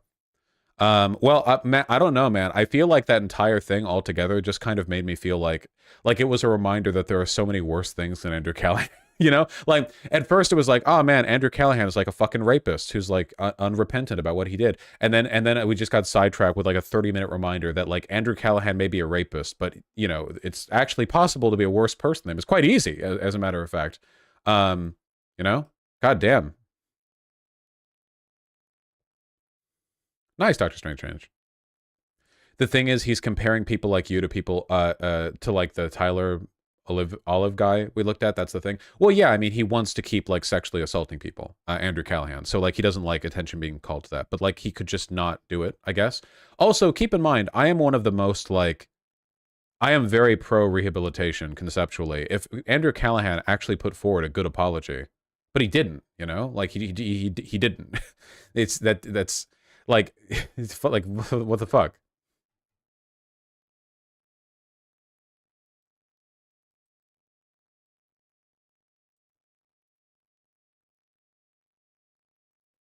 What an indictment on humanity that the rapist is almost the more moral individual between the two. Well, it's a systemic versus a personal thing. And this is always like the morality of public figures, right? It's like, what if a person made good content but personally was a rapist versus a person isn't personally a rapist but makes content that converts thousands of young people to fascism, you know?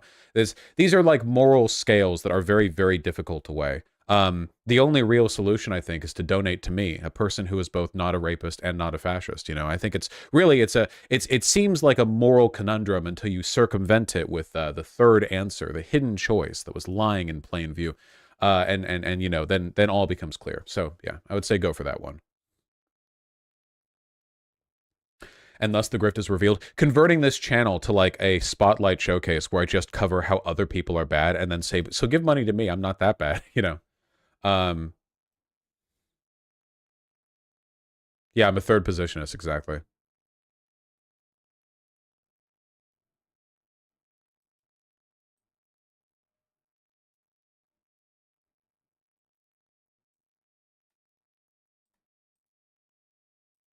Oh, interesting, Dr. Strange.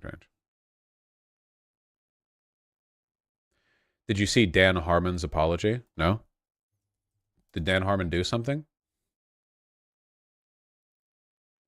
Is this the Rick and Morty guy? What am I thinking of right now? Dan Harmon. Oh, wait. I remember this. But it was Justin Roiland who did the bad shit, right? What did Dan Harmon do?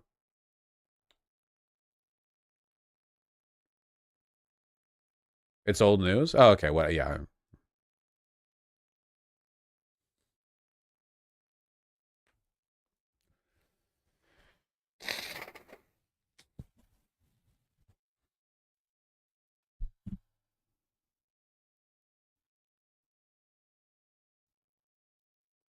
Did you see the New York Jews tunnel shit? Yeah, of course.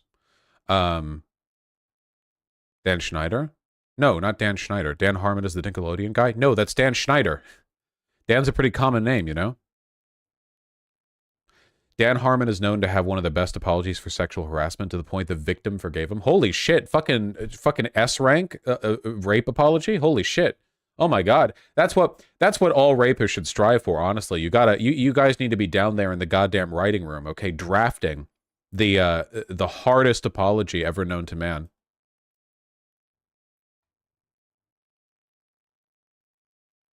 It wasn't rape, sexual harassment. So I don't know. I didn't see the video.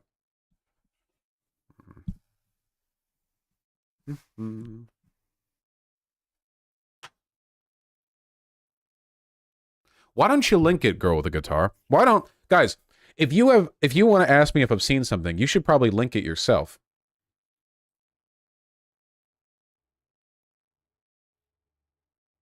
Because I got banned for link spamming, then don't spam it. Just provide it. This is a skill issue, my friend. Stuff is ramping up in Ecuador. Crisis in the South American country continues to escalate as clashes between security forces and armed gangs are underway. Yeah, it looks like we might be having a little bit of the big boy crackdown going on over there.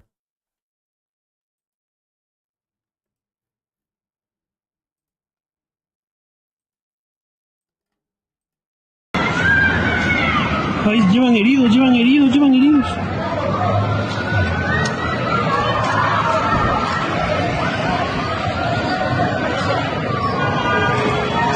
Good luck, boys.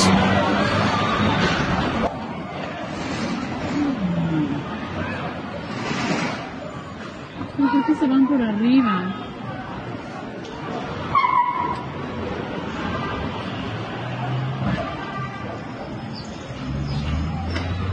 Pero hija, parece que están saqueando, dice. Están saqueando, ya cerraron todo. Pero esa no se cierra. ¿Y qué pasa? Well, I think I'm supporting the cops here, so good luck to them, I guess. What was going on again? A cartel leader escaped prison, and immediately afterwards, a bunch of like terrorist attacks being carried out by cartel members sort of racked the country. So probably the police are on the right side. What was that country where they did that like gigantic crackdown on crime where they arrested people without trial and it ended up actually lowering crime? Which country am I thinking of? It can't be Ecuador because that's what we're looking at right now. Which country am I? El Salvador, that's right.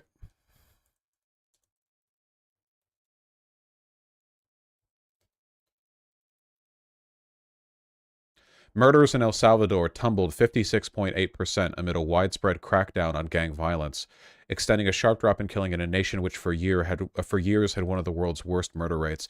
Damn, I don't know. Man, it's pretty fucking authoritarian, man, but I feel like if I was in charge of a country like El Salvador, I would also probably just do authoritarianism. Because, like, holy shit, your country's basically at war, right? Like, it's basically like Ukraine. Like, with Ukraine, I defend the draft over there because the alternative is them losing to Russia. And in El Salvador, they're basically in perpetual war against the cartels. So, I don't know. Man, fuck. It feels like one of those situations where it's so fucked that, like, you actually can't do regular due process. I don't really know.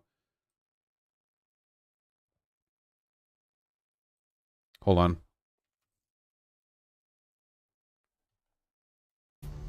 But first, a special report from El Salvador, where there are growing concerns about the number of children and women being imprisoned without a fair trial. The Central American country introduced tough laws last year to tackle the shocking numbers of murders and violent crime carried out by gangs. But the United Nations, among others, say the measures have come at the expense of human rights, with arbitrary arrests, torture and deaths. In 2015, there were more than 6,500. Holy shit. Guys, the crime rate has fallen even further. Look at this. Look at this. Oh my God. This article is from mid-2023. Look at this drop. El Salvador used to have the world's highest murder rate, 106 homicides per 100,000 people in 2015, but now it's fallen to 7.6 per 100,000. So that's what? That's like a 93% drop? Like the crime rate is like 1/13th what it was less than a decade ago? Holy shit. Damn, fuck democracy. To understand why President Nayib Bukele, the self-styled, quote, coolest dictator in the world, embarked on such a... Holy shit, he's me! He's literally me! Oh my God, I would do it just like this. Hell yeah! With big wraparound shades. Absolutely!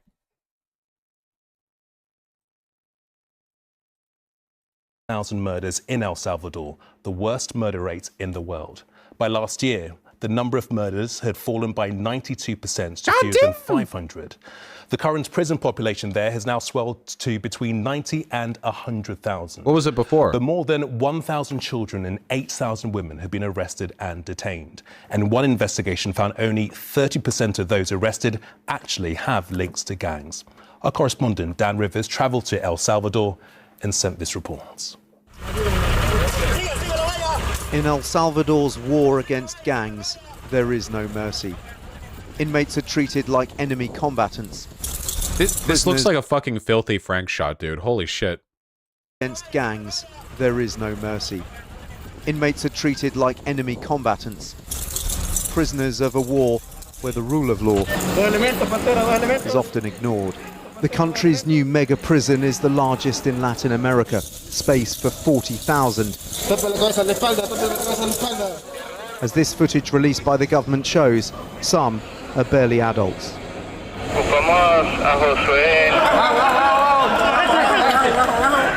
Once feared members of the MS-13 or Barrio 18 crime networks I've heard of those are off guys. the streets and forced into submission.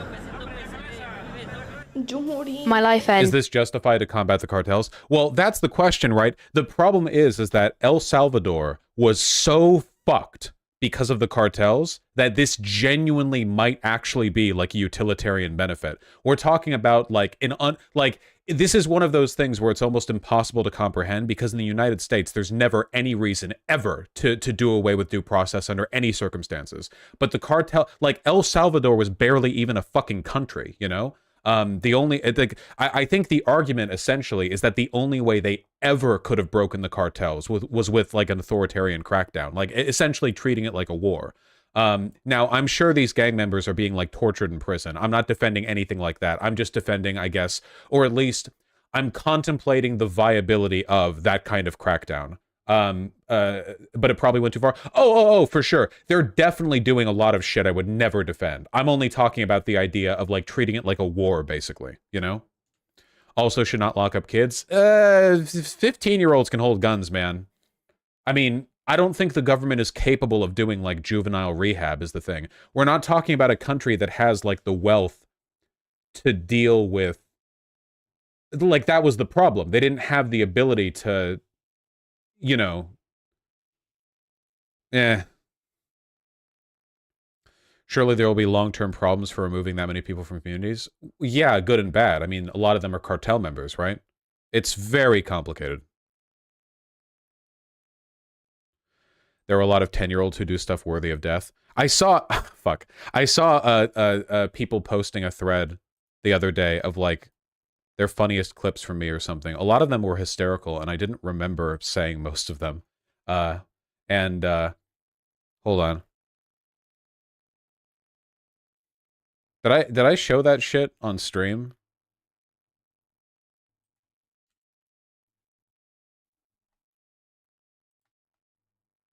Fuck, there are too many clips. An ethnic cleansing in the United States. I want to kill... Okay, so over here we have Hitler Jews and his destiny, who is literally Hitler. Listen, if you think you... No, I love raping women. It's out of context. That's the point of the clips, okay? You're liberal. And you will not see the kingdom of heaven. You will never feel the loving embrace of God. And you have no bitches. Zero bitches. You will... I'm not going to find this trope more than anything in my life, okay? You know the trope where there's a woman? I don't think I'm going to be able to find the clip. Fuck. Please, dude. All right, moving on. Yeah, moving on. Did the day they took my children away from me. Yvette Toledo lives with the legacy of their murderous reign. She has permanent police protection after her son and daughter were decapitated by the gangs. Mi vida ahora es bien diferente en todas las áreas. My life is very different now in every way. They didn't just take away half of my life. They took away my dreams and the future I had with them. But the anguish isn't confined to the victims of the gangs. Plenty of My innocent... problem with all this is what happens next. The current people in power got empowered by combating crime and ruling with an iron fist. They will never relax that grip nor abandon that narrative now. Yeah, it's very unlikely something like that would happen, unfortunately. That's always the problem with, like, you know, we need, like, you know, authoritarian power in order to do this one thing. But of course they never let it go, like, ever. I guess the question is just, like, what would you do to get rid of the cartels? Like, because I feel like the answers dry up really quickly there. Because if your answer has anything to do with, like, social reform, it's not going to work. That is the privilege of, like, a well-developed country, you know? That's the privilege of, like, America or Western Europe or China, you know, a country that has enough money to, like, do stuff like that. In a country where the cartels have that much control, that is not a viable... Yeah. Innocent people have been rounded up as the government tries to tackle them. Carla's husband, Milton, is being transferred to the mega prison after a police raid last year. The murders are still happening. They're just reported as missing persons now, and Bukele bribes the gangs to hide the bodies. Really? El Salvador registers 4,060 disappeared people under President Nayib Bukele. Must be present. Highest average rate of disappearances of people. Cases unknown. Capital with highest number of disappearances. Country's homicide rate has dropped.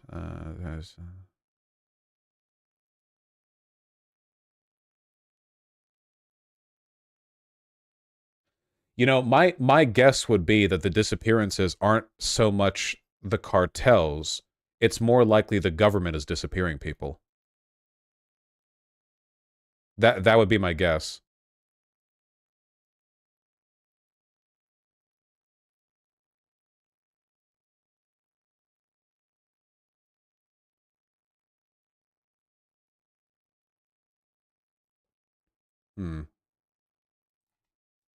The police killed them, they shot them with guns. In which she claims officers executed her cousin and beat her. That was a horrible day because... My idea was to get the U.S. government to invest in developing Latin America. See, that works to an extent, but, like, again, like, it still sort of underestimates how fucked things are here.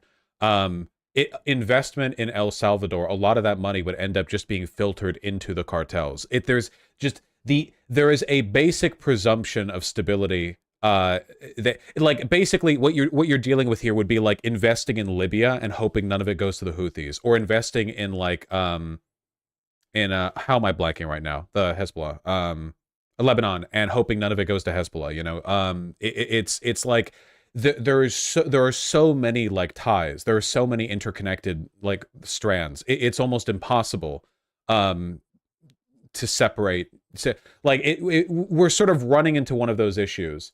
You mean Yemen? Wait, did I not say Yemen with the Houthis? What did I say? Yemen with the Houthis. Did I say Libya? Okay, listen. They both start with L, which is what I just took. All right, yeah. Shh. Yeah, no. Yeah. Cat. You said Lebanon? No, that was the other one. There are some situations it feels they can only be resolved with violence. I just don't know, like, how do you do that violence responsibly, I guess? The U.S. Treasury says El Salvador's president just negotiated with the cartels for a mutually beneficial bid for power. I mean, that makes sense. Can you even get to power in El Salvador without negotiating with the cartels?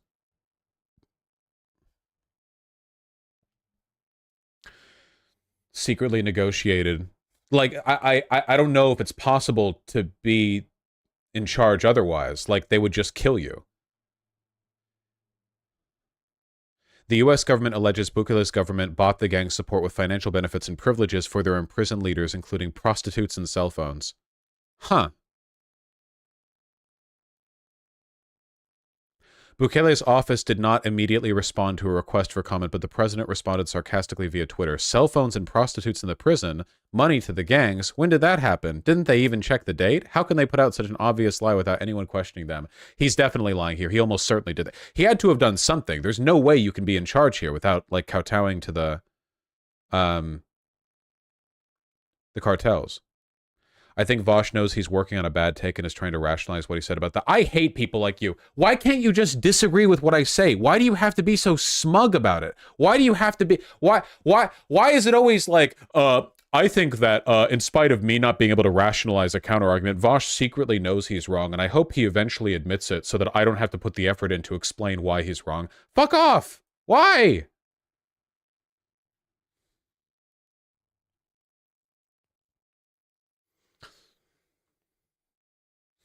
Because you're smug? I get to be. I'm the streamer. But like, again, I just don't know what else you could do apart from a crackdown, really.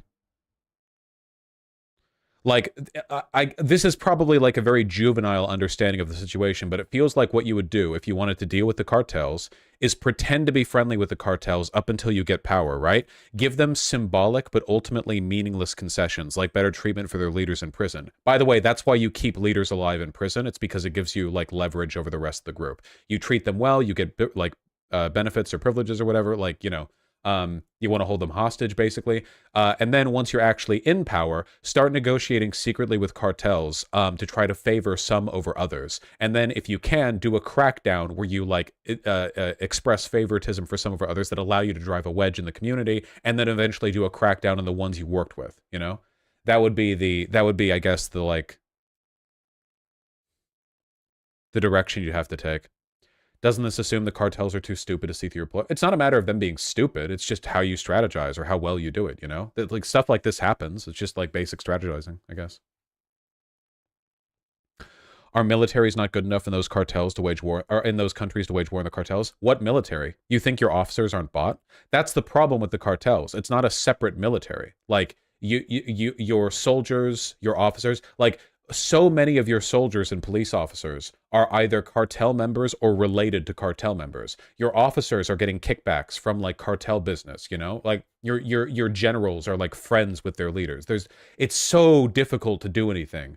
Like, anything. You're like gridlocked from every direction, basically. You have to like put your chips down on the people who you can trust to be loyal. Yeah, one of the major Mexican cartels was literally formed by special forces. Yeah.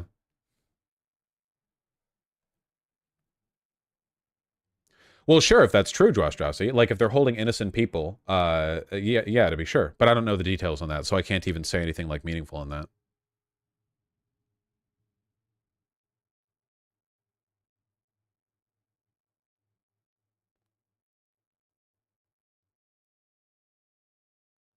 What do you think that fascists in Latin America point to Bukele's crackdown to promote their agendas? I mean, there's not no argument there. Cartels do a lot of harm in, like, Central America and, you know, Latin America broadly, I guess. You know, it's definitely worthwhile, I think, to consider. Is the drug war the main reason these cartels got so bad? To an extent, but not entirely. These cartels aren't just funded by the drug trade. Like, they presumably do everything. You know, like, they are the crime syndicate. They wouldn't collapse if America decriminalized drugs or whatever. It would disempower them to an extent. There'd be less money running around. But, like, in El Salvador, the government is so weak.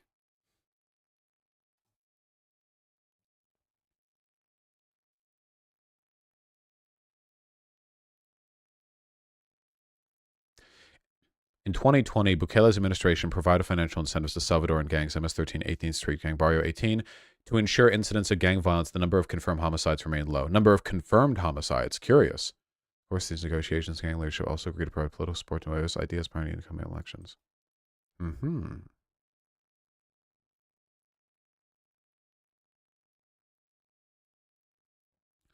The cartels are involved in avocados and limes. They're everywhere. Yeah. They like run these countries to a large extent. I think that America could do a lot to help the cartel situation in Mexico because they're right next to us, but I don't think we could do shit with El Salvador, apart from, like, minor... Like, this is largely an El Salvadorian problem, or their neighbors, you know?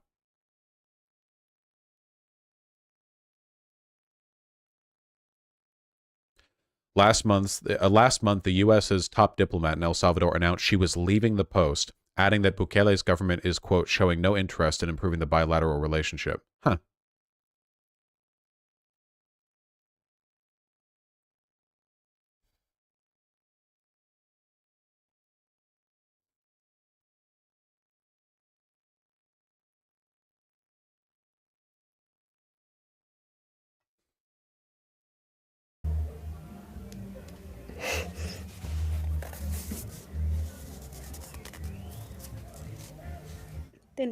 We lived a humble life, but we lived well. We had everything. And in 1 second, they destroyed everything. It's awful. The authorities here have extraordinary powers under the state of emergency. Straussy, if you tell me what Boschcourt Boschcourt is doing one more time, I'm permanently banning you. In different places, we catch them. We're on patrol with the army in what used to be a no-go zone for them. As we climb further into this former gangland, suddenly the loud rap music draws their attention. Play the wrong songs here, and this happens. The teenager seems to know the drill. They check him for tattoos, even on his scalp. This used to be one of the most dangerous areas in El Salvador, but now, as you can see, the army are very keen to show us they're in control. Normality is returning here, but it's been imposed down the barrel of a gun. At night, the police patrols are even more risky. We're following a so-called rapid intervention raid on one of the poorest neighborhoods. Dark alleys and nervous residents as the police move through. Westerner doing poverty tourism to El Salvador covered in tattoos because they're like Long Beach hipster and getting pile driven into concrete by a soldier. Here officers arrest an alleged gang collaborator. They won't tell us what evidence they have against this shopkeeper. Probably not. They just wanted like something to justify the raid they did. Will be sent to prison and will wait months for a trial. Being young and male here is a risky business. The findings of our investigation show only 30% of those that have been detained under the state of emergency laws have any kind of link with the gang. At one point is something fascism, and when is it extreme circumstances require extreme? Well, a police crackdown is not necessarily fascist. It's just like there's a huge overlap, right? You could theoretically do something like this in a way that is like a component of a democratic state. And El Salvador is like ostensibly, at least in some respect, democratic. Though obviously that's not practically the case, because if nothing else, you kind of need the permission of the cartels to win. Otherwise, you'll just be assassinated. Like, you know, I don't know. It's very difficult. There's a lot of shit that they're doing that is like indefensible. I think that the overall crackdown, I don't know what alternative you could do to it. But then it's like, well, could I do the crackdown better, you know? Maybe it's like, if you can imagine, like, if you were in charge and you felt a crackdown was the only way, and you're like, okay, I have this strategy for doing a perfect crackdown, and then it's like things end up being more complicated than you expect them to be, and things kind of spiral out of control. You can't rely on all your officers being loyal to you. There are incentive structures that cause people to act outside of your control, or like discipline isn't always perfect, and then you get the exact situation you're in El Salvador. I guess the question is it possible to do better? Probably, but by how much? And that's what I'm interested in. It's not a question I'm answering, it's a question I'm asking. That's always the curiosity, I guess. It's how could a perfect expression of this policy have gone? Could I have done better? I probably would have been killed very quickly. But like, if a person knew everything they needed to and had the ethics system that I did, could they have done better? You know, and I guess I want to know to what extent.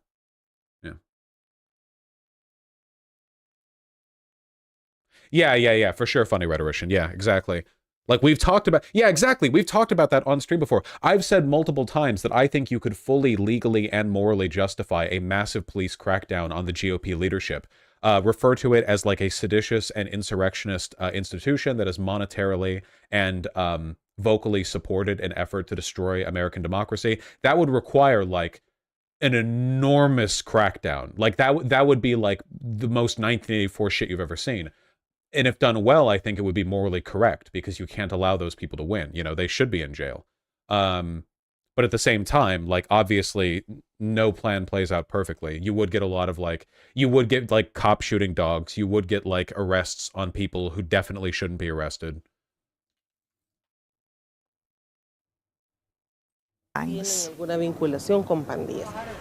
Soyapango used to be a battlefield where 3 gangs fought for supremacy. Now its streets hum with life again. See, because then there's stuff like that too, right? It's like there are areas where the cartels were so dominant that people were terrified to even leave their houses sometimes.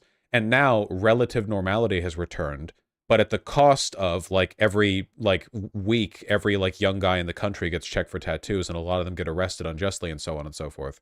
Like, when you're dealing with a situation this fucked, you know, it's like, holy shit, man, how does it work out? Like, how does it... With life again. But everywhere there are dark memories. The corner of the football pitch was where gang members executed anyone who resisted them. Cool. The kid was from a rival area controlled by the Mau Mau gang. Ellen Nielsen remembers the bad days. During a match, he saw gang members killing a 16-year-old player in front of hundreds of spectators. Yeah, this is something, again, that kind of taints the conversation when you're talking to, like, Westerners, because when we think of gangs, we often think of, like, you know, low-scale drug running in our major cities or whatever. But, like, in El Salvador, a gang is like an occupying army, and if you, like, spill a drink on somebody while walking past them on the street, you can literally just be, like, grabbed by the hair, pulled to a field, and shot in the back of the head.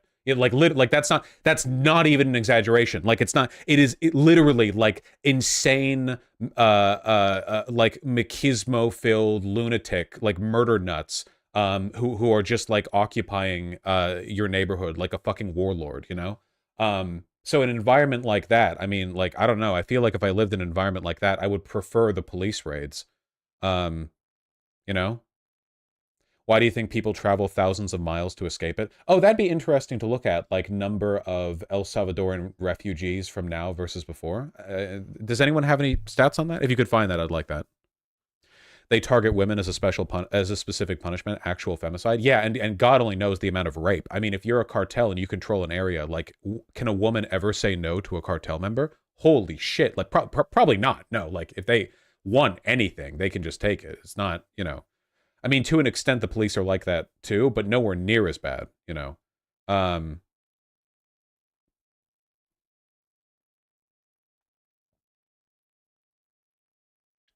You're projecting a bit too much. Not everyone is like that. What?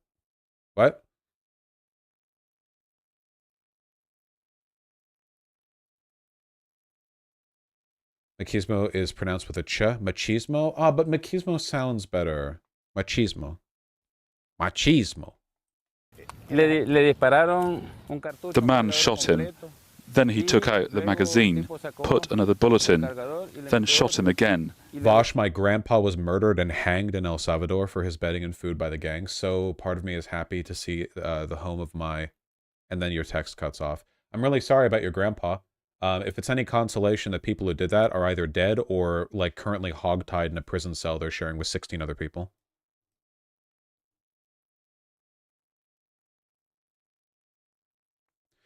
Is it worse to be a woman in a cartel-controlled area or a fundamentalist Islamic enclave? But I don't, you know, like, sending Hitler particles through the fucking Large Hadron Collider to, like, test which one is worse, you know? Like, colliding Hitler particles in the ATM. I don't fucking know. I don't know.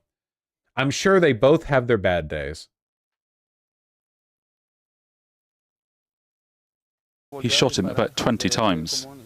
Oh. They tried to create a parallel state. El Salvador's security minister likens the gangs to terrorists, insisting the crackdown was necessary to rebuild society. I think they're worse than terrorists. They're like warlords. Terrorists don't tend to occupy areas. They tend to, like, do their bit and get out, you know? They're not just terrorists, though. They control, like, whole territories on a map. I feel like they're worse than terrorists, you know? Of course, you can see the people on our street with hope. But what about the claims that innocent people have been It's even worse being taken alive by cartels. They literally skin and dismember people alive. I wonder what I wonder how much like Islamic jihadists torture people. They definitely do. Every bad group tortures. I feel like the cartels are world famous for the torture though, right? Like whenever I hear about jihadists killing people, it's like beheading. I guess they stone people to death. That's torture for sure. That's torture. The cartels have like a reputation for torturing people to death though, in very elaborate ways. Arrested as well. Tell me which police of whatever country that you choose is only capture guilty people. The government's not just locking up living gang members, but also expunging all trace of those who've died. Holy shit! Really? Honestly, kind of based. This is like a cultural revolution in China, except for like criminal influence, you know? Because you know there are a bunch of cartel leaders that have like really elaborate like tombs and mausoleums and stuff, and it's like, nope, you're going in the dirt. Sorry, you're going in a hole. We're not honoring you. It's basically, think of it like the desecration of Confederate war memorials. By destroying their graves, they are dismantling their legacy. The crackdown has brought peace, but at what cost? I'd be terrified to do this job. Dude, can you imagine being these guys? I'm surprised they're not wearing masks. This is being filmed. Holy shit. You're on camera being filmed tearing apart cartel leader graves. Oh my fucking god, dude. As ITV News, El Salvador. Jesus Christ. I find this situation very interesting because it's one of those times where the ethics of the situation is complicated enough. Oh, Wendover Productions did a video on this 7 months ago. Okay. Read comments. I think it's mostly going to be people supporting the crackdown. He's pretty popular. Bukele? He's pretty young, too. God damn. Look at him. He looks like a YouTuber. Look at how HD this photo is.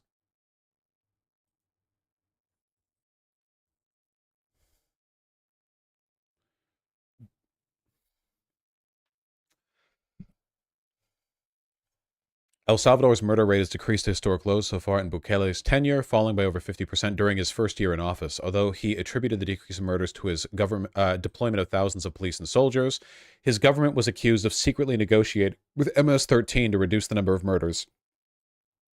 I don't think this is surprising or even bad. You have to. I genuinely think that if you wanted to become president of El Salvador back in 2019, you either negotiated with the cartels or your car blew up. I don't know how else you could do that. After over 80 people were killed by criminals during a single weekend in March 2022, Bukele's government has arrested over 74,000 people with alleged gang affiliations, leading to accusations of human rights violations. Holy shit, dude. Do you think the cartels expected him to go that hard in response? Security force crackdown was credited as effectively decimating them, resulting in nearly 60% decreased homicides in 2022. But his campaign led the country to have the highest incarceration rate in the world as of 2023. With a homicide rate of 2.4 per 100,000. Wait, hold on 1 second. USA homicide rate. 6.3 per 100,000. El Salvador has nearly a third the homicide rate the United States government does in 2023.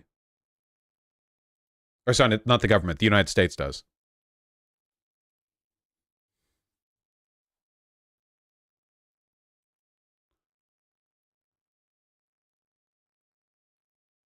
He's maintained record high approval ratings of around 90% among Salvadorans through his tenure.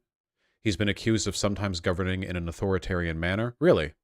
In February 2020, Bukele sent soldiers to the Legislative Assembly in an effort to coerce the passage of a bill that would fund additional purchases of equipment for the police and armed forces. In May 2021, he led a move to fire the AG and 5 Supreme Court judges of El Salvador, which the U.S. Department of State and Organization of American States denounced as democratic backsliding, following the approval of Bitcoin in El Salvador's legal tender. Yeah, El Salvador tried to make Bitcoin their fucking national currency. Protests against Bukele's government took place. His announcement that he would run in the 2024 Salvadoran general election led to criticism from constitutional law experts and organizations that immediate presidential re-election violates the country's constitution. Huh. He's still trying to do that. Oh. Do you think it's possible these approval ratings are real? Yeah. Oh, no. He is authentically very popular in El Salvador.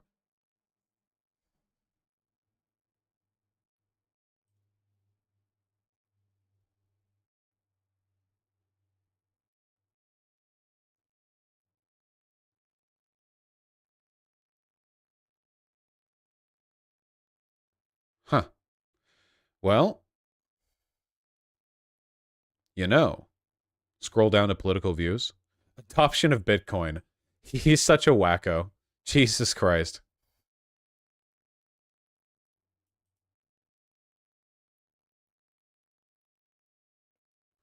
It said homicide rate, not incarceration rate. That's what I said. I looked up homicide rate.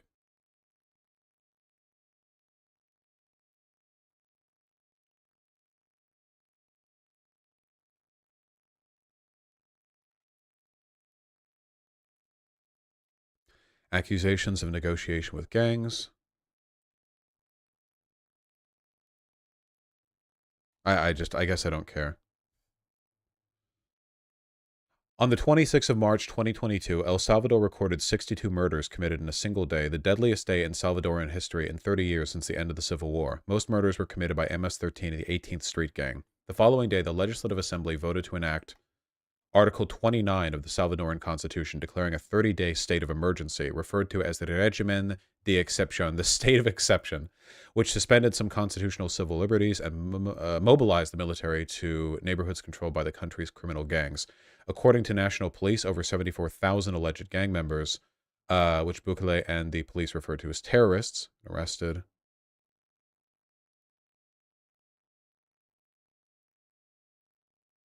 Bukele threatened to not allow the incarcerated gang members to eat if gang members outside of prison continued to commit criminal acts.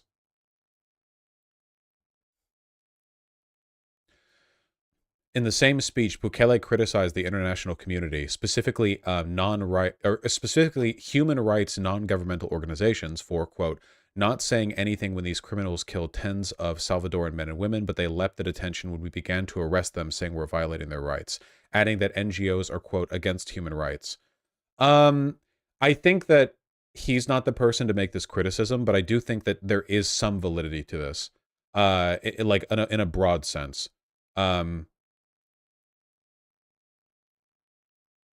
He also claimed NGOs need us to continue to have problems so they can continue to make their fat salaries. That is a fair criticism.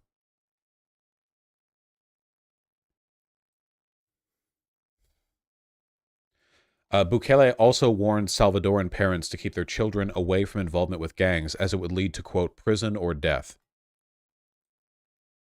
Wanted to extend the 30 days of emergency.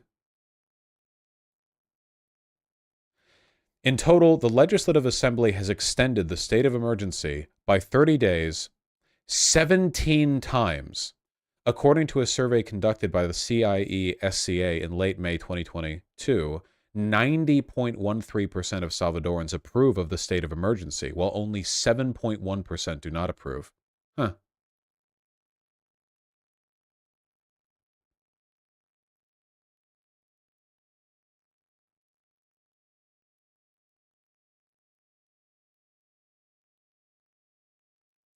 Groups which advocate for freedom of the press were alarmed when the Legislative Assembly authorized prison sentences of 10 to 15 years for news media which spread messages from the gangs.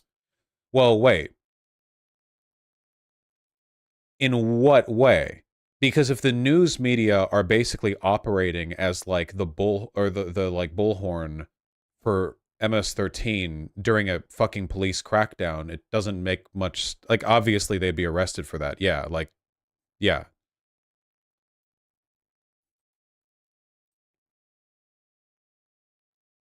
But how do you tell? Well, I'd need to read more on it, I guess.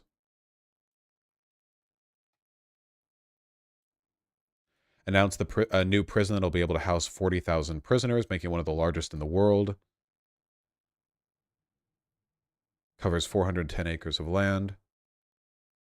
The laws are probably vague so they can arrest whoever they want. Oh yeah, for sure. Is it just me, or is Vosh too hung up on this guy? Checking your chat log history.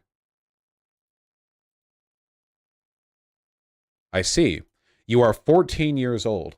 Well, I'm covering this because I think it's interesting and probably more productive than whatever you want me to cover.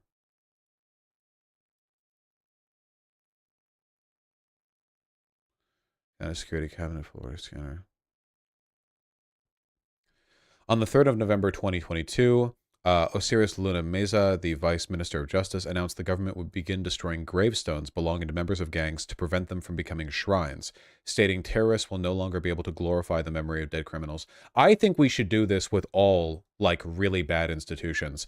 Like the Confederate memorials, any, like, memorials to, like, Mussolini or the Nazis. Remember the fucking, like, former fascist headquarters that all the Nazis were Sieg Heiling at the other day? Yeah, I think they should all be destroyed. Yeah, of course, you'll hear me. I haven't said otherwise. Bukele compared the removal of the tombstones of gang members to a denazification in Ally-occupied Germany, which I agree, stating that the government policy is only aimed at gravestones that mention gang affiliation, and compared this to the removal and banning of swastikas in Germany after World War II. I agree with this. Politicians across Latin America, in countries such as Chile, Colombia, Costa Rica, Guatemala, Honduras, blah, blah, have implemented or have called for the implementation of security policies similar to those implemented by Bukele. A lot of cartels. How do you think a U.S. military intervention would work out in this? What point is there? It seems like he won. Like, the murder rate has plummeted. It seems like he really has cracked down on the gang violence. What would we do there?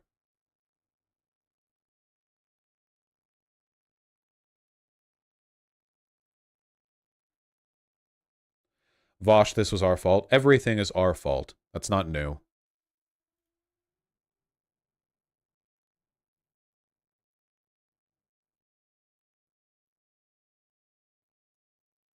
Bukele stated his government would no longer recognize Maduro as the president of Venezuela, instead recognizing Juan Guaido as Venezuela's legitimate president amidst Venezuela's presidential crisis.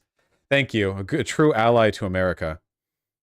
But Biden refused to meet Bukele in February 2021? Huh. Norma Torres, a U.S. Congresswoman representing California's 35th, has been a critic of Bukele and his administration since the two of them engaged in an argument on Twitter regarding the U.S. migrant crisis on the southern border. She stated she sleeps with a gun nearby after her social media accounts were sent hateful messages. Are you kidding me? Really? Come on.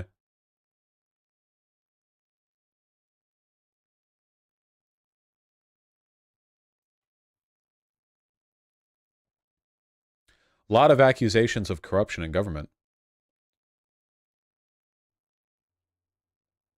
Substance Soda, my understanding of the cartel issue in Latin America, or at least parts of it, is that they are so ingrained and so powerful that you can't just, like, reform and welfare state your way out of this, you know? There are, like, not every political problem can be solved with good, like, social democratic government policy, you know? Like, this isn't an issue that democratizing the workplace will solve. You literally have, like, well-armed warlords that are like controlling significant portions of the territory in your country. You know, what do you do about that without violence?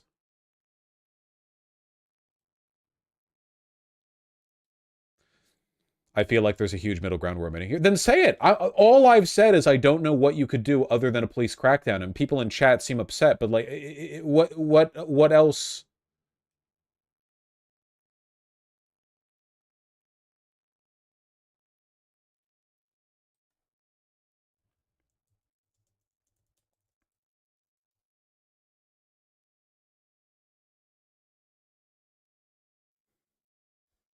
Several thousand MS-13 gang members are believed to be in El Salvador's terrorism confinement center. One of the largest Hispanic street gangs. United States. Los Angeles. I know that place.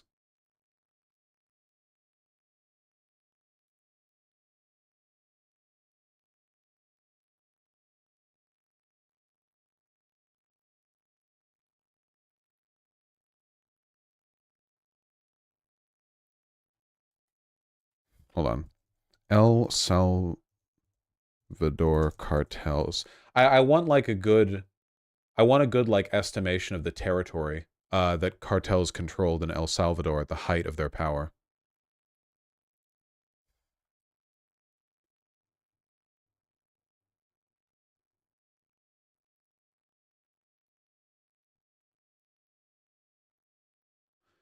Right here.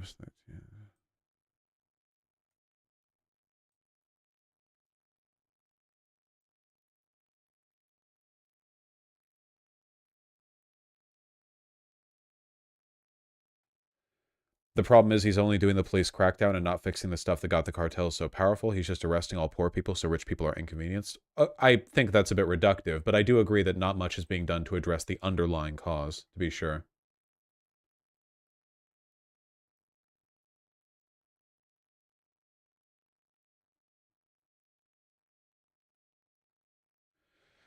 Development of asylum applications from citizens of El Salvador from 2000 to 2022.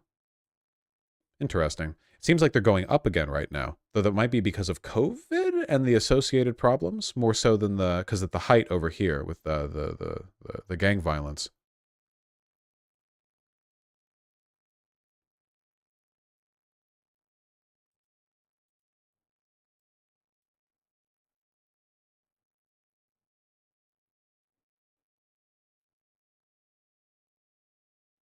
Vosh, my cousin, traveled from El Salvador to the U.S. border, partly by foot because the gangs threatened to decapitate him if he didn't join. He applied asylum. He has since become a citizen. All before Bukele, though. The fight is real. Jesus. Really is a different world down there.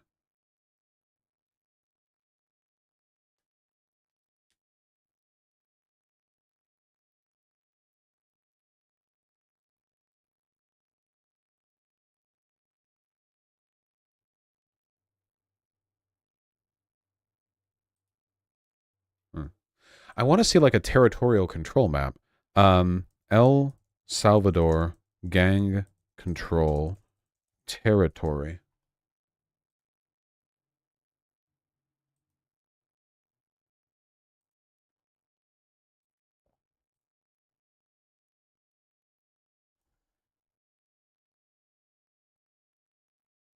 Well, this doesn't tell me very much apart from... Wait, this is San Salvador.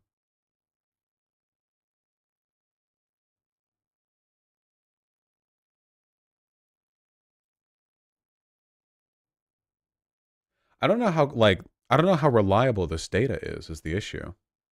All right, well. Either way. I suppose I've satisfied my curiosity on the issue.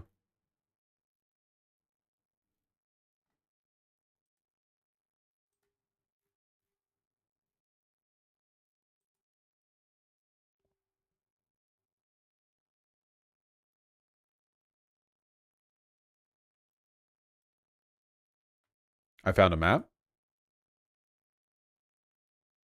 What? There's no map. What map? What? Crude intentions, how oil corruption contaminates the world. What does this have to do with what we're talking about? It's the wrong link?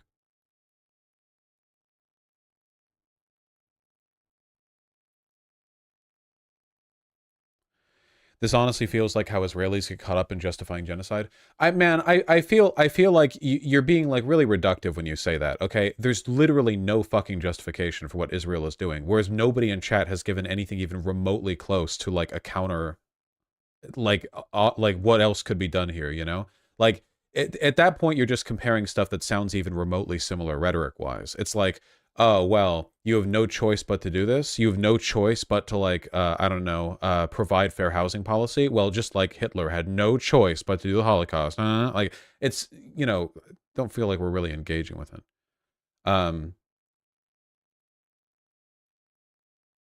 Why does he only read the shitty posts? Because the shitty posts are the ones that at me.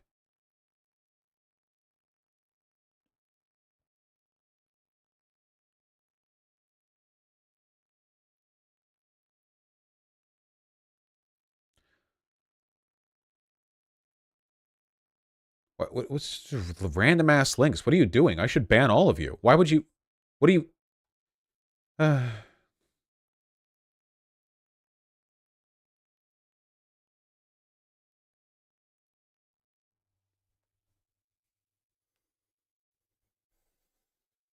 Vosh police crackdowns, even military ones, have not been effective. That's objectively incorrect in this case. Only innocent lives been lost. Look at Mexican President Felipe Calderon's war on cartels. Look at what's happening now in El Salvador. That's just not the case.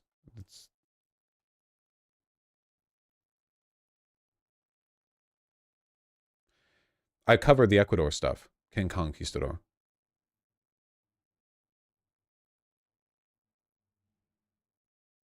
I barely ever ban people, Berenstein. I really should ban people more often. That's true. It's usually repeat offenders as well.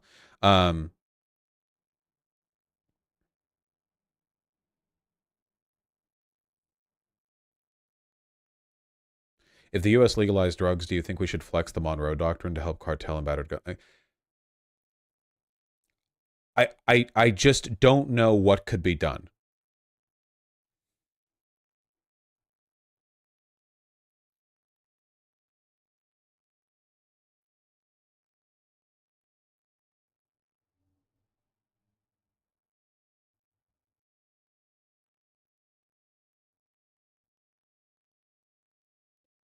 There were things that could have been done. All they needed was tons of foreign aid they've been asking for ages and not getting regardless of tactics. This is the safest their streets have been in probably a decade. But what would foreign aid have done to oust the cartel or the cartels? That it's like the level of corruption is high enough that if wealth enters the country, like it very quickly just diffuses back into the cartels. Any money that goes into aid, that goes into resources, gets disseminated across the population and invariably makes its way back into the gangs that control the neighborhoods, you know? They're like leeches. They siphon wealth off of the areas they control.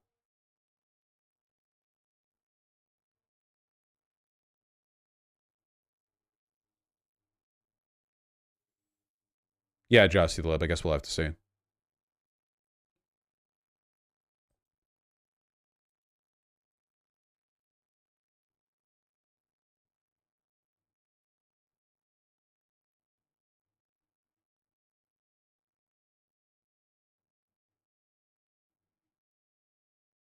God, I don't even know what chat's on about.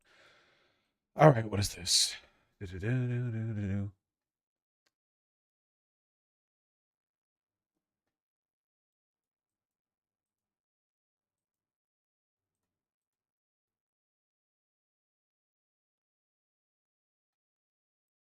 Yeah, I see the Aaron in the Morn link.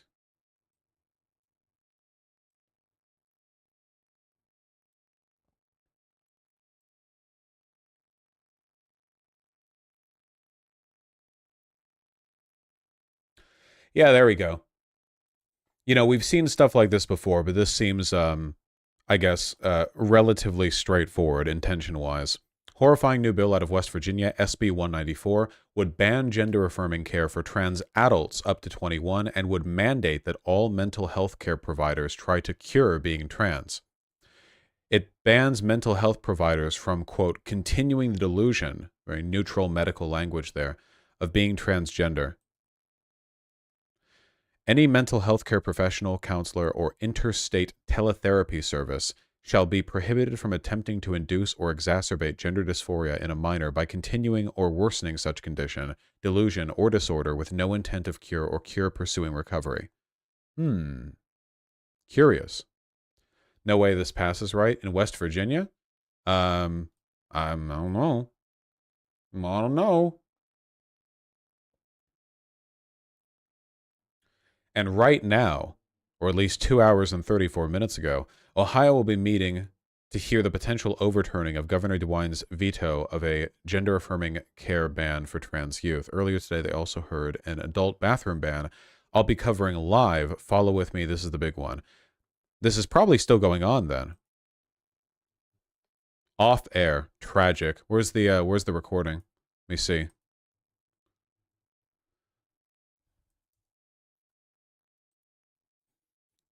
Ohio representatives 135th. That should get it.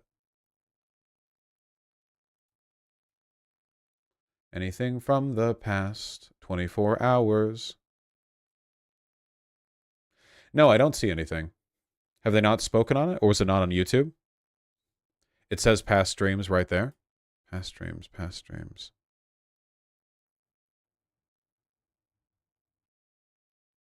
Archive? Is that what you're referring to?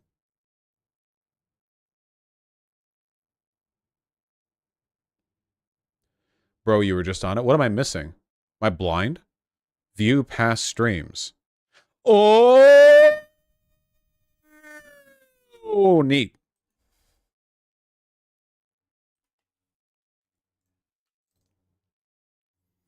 Very opulent legislature.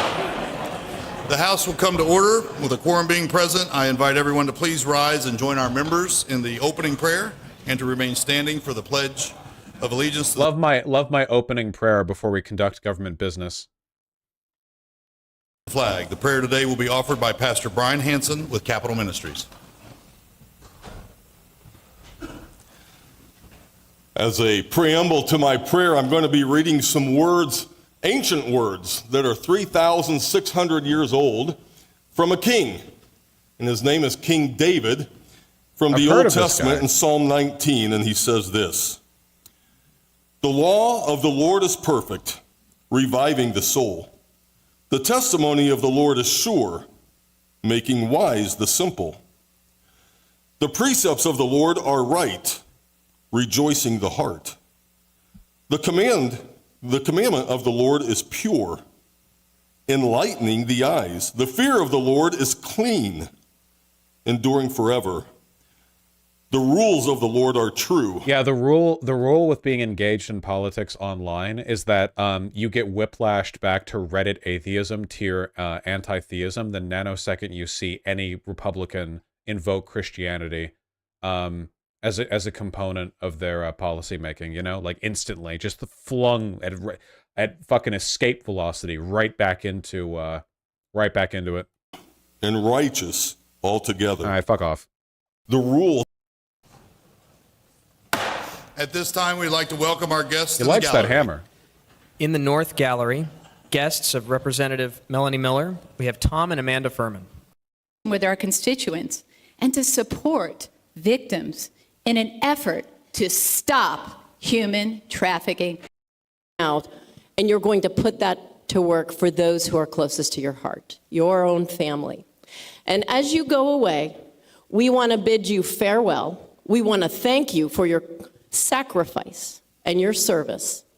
And we want to wish you Godspeed and all the best in your new journey. And oh, by the way, if you do get bored and you're sitting around and you just happen to have an irresistible urge to watch the Ohio Channel, to serve with someone who continually goes above and beyond for her constituents, for her community, and for Is this, are we really leaving on the same day they're discussing this? Is this a member farewell? The lady with the gay earrings is leaving, and then as soon as she is gone, they're going to talk about vetoing the rejection of the bill. for her entire our Ohio family, no matter where you are. Agreed that who we should appoint is Beryl Pickle Antonio. She is currently the president of the Gahanna. Look at that goddamn name, Beryl Picolantonio. What on earth? What culture is that name from? What Picolantonio? This was like Bavarian or something. What is that? Dragon Ball? Yeah, Namek. Thank you, Namek.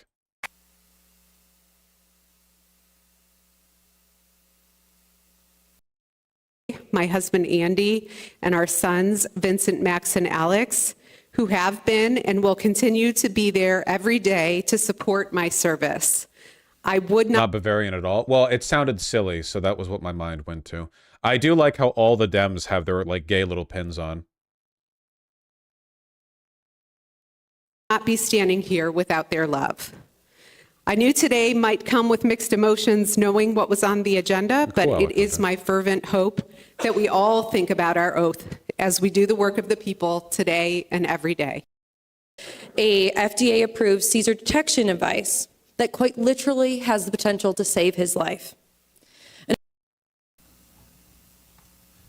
Poll members now voted. We're voting on the Brenna Brossard SUDEP Awareness Act.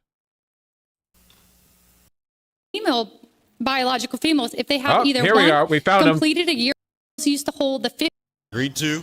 The chair recognizes Representative. Here we go. This is HB number 68. Enact Ohio Saving Adolescents from Experimentation SAFE Act. There we go. That's yeah, there we go. That's about the caliber of honesty that I would expect in a situation like this. Or the question is, shall House Bill 68 pass, notwithstanding the objections of the governor? The chair recognizes Representative Powell. Permission to speak to House Bill 68. The representative may proceed. Wonderful. Today we are making history as we gather to override governor's veto on House Bill 68. This legislation does two things. It enshrines the SAFE Act and the Save Women's Sports Act into Ohio law. The SAFE Act protects minors from undergoing experimental, irreversible, and sterilizing drugs and procedures. It's not, obviously. I'm not even going to bother, like, debunking. Like, we'll follow along, you know, like, I've gone over this a billion times. It's been a while since we've gone over, legislature business, you know? Like, proper, you know, like this tier of shit. Representative Click will be speaking more to the SAFE Act shortly. The second vital aspect of this piece of legislation is the Save Women's Sports Act. I've been working on to pass this piece of legislation since I was first elected in 2019. Yes, it's been almost 5 years.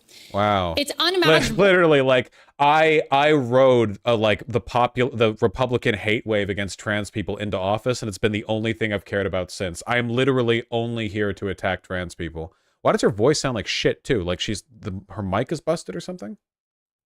That it's taken this long to get to this point. From being held up in the Senate to the governor now vetoing it. We have never stopped fighting here in the House for doing what is right, and I applaud my colleagues for that.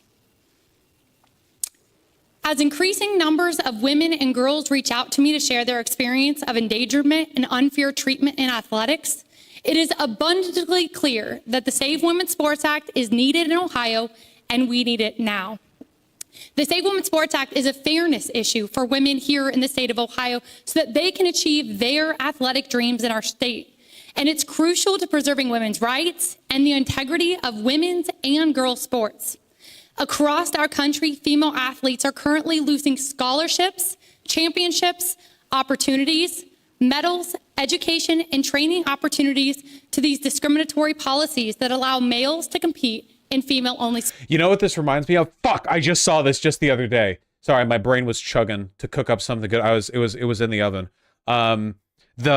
Remember that fucking bitch skateboarder who like cried out about like trans people doing women's skateboarding, and then she lost to a 7-year-old or whatever, and she posted this. 4.5 million views. People are dunking on her pretty hard. This, okay? This is the person who would have taken it all, would have gotten the trophy, would have gotten the gold if it wasn't for 7-year-olds and trans women skateboarding.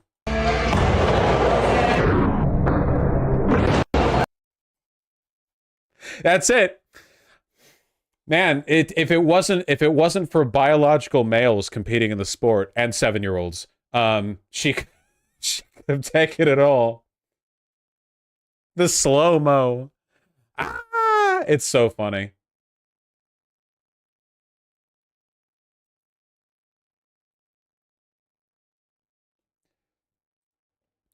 Don't forget that bitch swimmer who tied for 5th place against Leah Thomas and never shut up about how unfair it was. She couldn't have 5th place for herself. Yep, yeah. It's what I've always said, you know? The women who play sports, you know? You don't want that. You don't want that. Too uppity. Only trans women, in fact, should play sports, you know? Sports. While I could share dozens of examples with you, one example is that in Connecticut. 9 different girls used to hold the 15 women's state championship titles. In 2020, those 15 titles were all held by 2 different biological males. Another thing that I just saw recently came out is the headlines, tensions are very high after boy breaks girl's teeth in field hockey match. This was a female-only sport where biological people getting injured in hockey. Holy shit, that's unprecedented. I've never heard of this before. You know, I can't believe trans people invented injuries in hockey. Males were permitted to compete, and one of the lines in the article stood out to me, and it said, The trauma that I saw in their eyes, this is the female athletes, the sadness I saw in their eyes and in the eyes of the coaches is something that I will never, ever forget. The Safe Women's Sports Act will require schools to designate separate teams for participants of the biological female sex. No school interscholastic conference or organization that regulates interscholastic athletics shall permit biological males to participate on an athletic team or an athletic competition designated only for female participants. Currently, the OSHA... These people unironically are sexist as fuck and think women are useless. Oh yeah, 100%. I literally saw like there was a clip recently of a regular like male, like I guess casual runner challenging a woman's professional runner, and the woman like crushed him, and a bunch of people were crowing over it. Like, you know, a bunch of mediocre men have been given the feeling that they could overcome athletically any woman because of all of the like anti-trans, like women and men are two different species bullshit. And Matt Walsh quote tweeted it, essentially agreeing with the opposite premise, saying, wow, look at how close that guy kept up with her that whole time. You know, they don't give a fuck about women's sports. They've never given a shit. If there were no trans people to like wage cultural war against, they would probably go back to impugning female athletes for being mannish, which is what they would much rather be doing. Allows biological males to compete against biological females if they have either 1, completed a year of hormone therapy, or 2, demonstrated that they do not possess physical or physiological advantages over females. Unfortunately, these policies have been enacted in other states and resulted in males winning in girls-only sports. We all read about biological male Leah Thomas winning the women's NCAA swimming championship in Ohio. These policies are obviously not the solution to this problem, and girls need further protection. We want everyone in the state of Ohio to be able to compete fairly, and to accomplish this, we must protect the integrity of women's sports. The reason we have women's sports divisions is because males will always have physical and biological advantages over females. Males possess many physiological advantages over females, including greater lung capacity, larger hearts, higher red blood cell counts, stronger tendons and ligaments, greater muscle strength, and increased bone density. Title IX was enacted precisely for the purpose of ensuring equal opportunity for women and girls to compete in... Man, women just suck. Yeah, dude, what fucking cis women, dude? What the fuck? AFAB people? You guys are... Fellas, do we need them? I don't know. I don't know about this one, folks. I mean, trans guys take testosterone, so you're sort of elevated above your fragile cage. But I don't know. It could just kind of sounds like you're shit and you eat shit and you're little poop bitches, you know? You're like little slugs, little worms. I don't know. Interscholastic sports. Allowing a biological male to compete against biological females is discriminatory, and it turns back the clock over a half century on advances we have made for women. I am passionate about this issue because we cannot allow girls' dreams to be crushed by a male stealing their opportunity. And the Save Women's Sports Act is a fairness issue for women, and this bill will ensure that women compete on a level playing field in Ohio. Protecting the rights, safety, and future of Ohio women and girls should be obvious. 23 states have passed the Save Women's Sports Act to date, and countless others are working on doing the same. Governor DeWine, in Ohio, we don't want men to compete in female-only sports. Governor Sorry, it only pauses sometimes when I click. She said she wants to like protect women. I look up her Twitter thing, literally on the bio. Pro-business is the first thing she lists herself as, in case you needed a reminder that all of the fascist posturing from Republicans is just a way of fronting their agenda to further their moneyed interests. And then pro-life, and then pro-Second Amendment. Nothing here mentions women, except, I guess, for the ability to have the state arrest them for getting an abortion, I suppose. And then paid for by friends of Jenna Powell. So wait, is this her Twitter and she's saying even in her Twitter bio that she's just a purchased commodity? Or is this not even her Twitter? It says State Rep Jenna Powell. Does she control this Twitter or no?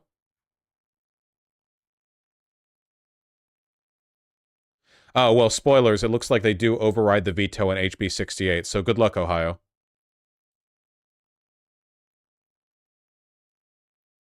I don't even know. DeWine, in Ohio, we don't allow men to steal gold medal spots from our little girls. If only. Governor DeWine, we don't sit back and allow female opportunity to be taken from girls. And important in that story, she cited the boy as cis. It's not even about trans people. He just played with girls because there's no boys team. Yeah, they'll do that too. Remember that time that a trans guy did really well performing against cisgender women in wrestling? And they were like, this is why biological males shouldn't be able to compete against biological females. And it was a trans guy doing it. This shit happens all the time. athletics on an unfair playing field. Governor DeWine, in Ohio, we don't endanger our talented, smart, and strong young women. All right, who I think have I've had dedicated enough of this bitch's whinging, to be honest with you guys. their entire life. Thank you, Mr. Speaker. I rise in direct opposition to everything Representative Powell just said in terms of the override of the governor's veto on House Bill 68. The Friends of Jenna Powell thing is just the group that funds her campaign. Yeah, it's just weird to have that in a Twitter bio, no? When I decided to run for office, it was because my entire career has been focused on caring for women, educating people, whether it was a patient, a medical student, or a resident. In running for office, I had the naive belief that I would be surrounded by other legislators who wanted to improve life in Ohio through thoughtful legislation that would make education more accessible, healthcare less expensive, and more attainable. But here we are, brought back in an emergency meeting to discuss women's sports that affects one person in Ohio, and to impact the hundreds of people that have come in to testify against this bill. Whatever the issue was, I believed we were all here to listen and learn and create legislation that would move Ohio forward. And what we're doing is moving people backwards. We are restricting people's rights. We are taking away health care. Sorry, you're all going to have to suffer through this. What the fuck is my subreddit cooking this time? I know we all hate Biden, but that was not a bad speech. It struck me as very strange and counterproductive for Vosh to listen to Biden's Jan 6 speech and call it weak, pathetic, repulsive, and the general vibe I get from it is they rather... Holy shit! You can go watch any other lib. Why? One day, it's... he doesn't talk about socialism enough. The next day, it's he offers socialist critiques of Biden's liberal rhetoric in the face of fascism. What is wrong with you people? Oh my god. Like, seriously, what are people supposed to listen to? His sentiment of vote Biden or his analysis that clearly seems to indicate not to? That's not what I was saying! What are you talking about? Saying that his rhetoric is inept in the face of fascism is not saying not to vote for him. Those are different things. Those don't mean the same thing. Why? Why is my subreddit like this? You guys are so fucking stupid. You don't think. I feel like he's just an aggressive, hyperbolic, overly argumentative arc right now. If he stopped doing content debating, debunking, the only left is to argue with Twitter.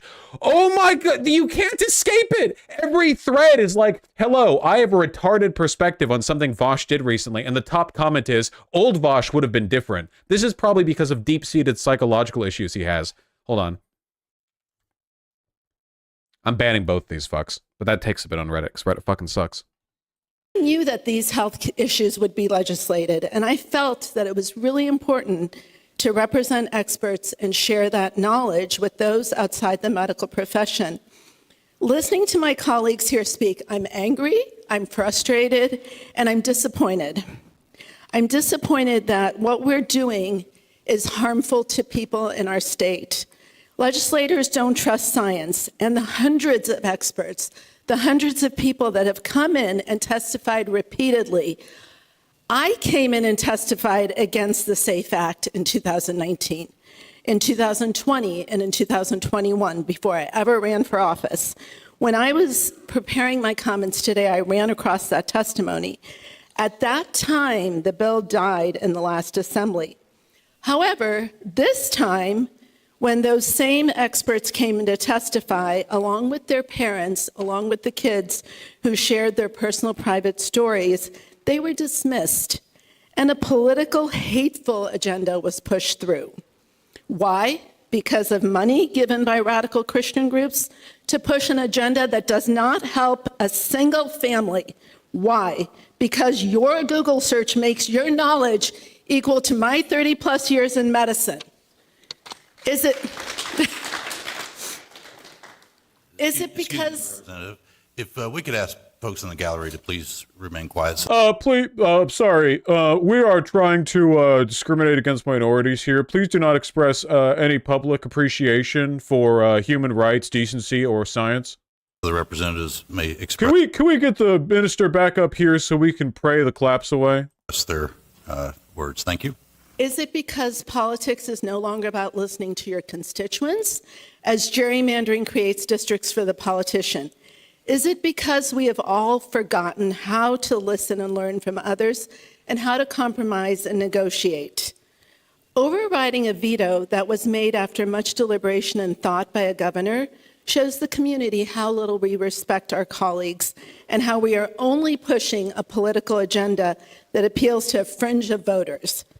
Last year, the voters loudly and clearly showed us with overwhelming percentages that they don't trust the State House in August, and they don't want us to have the absolute say in how Ohio is governed. They want a say in this, and we are not pushing legislation that helps that.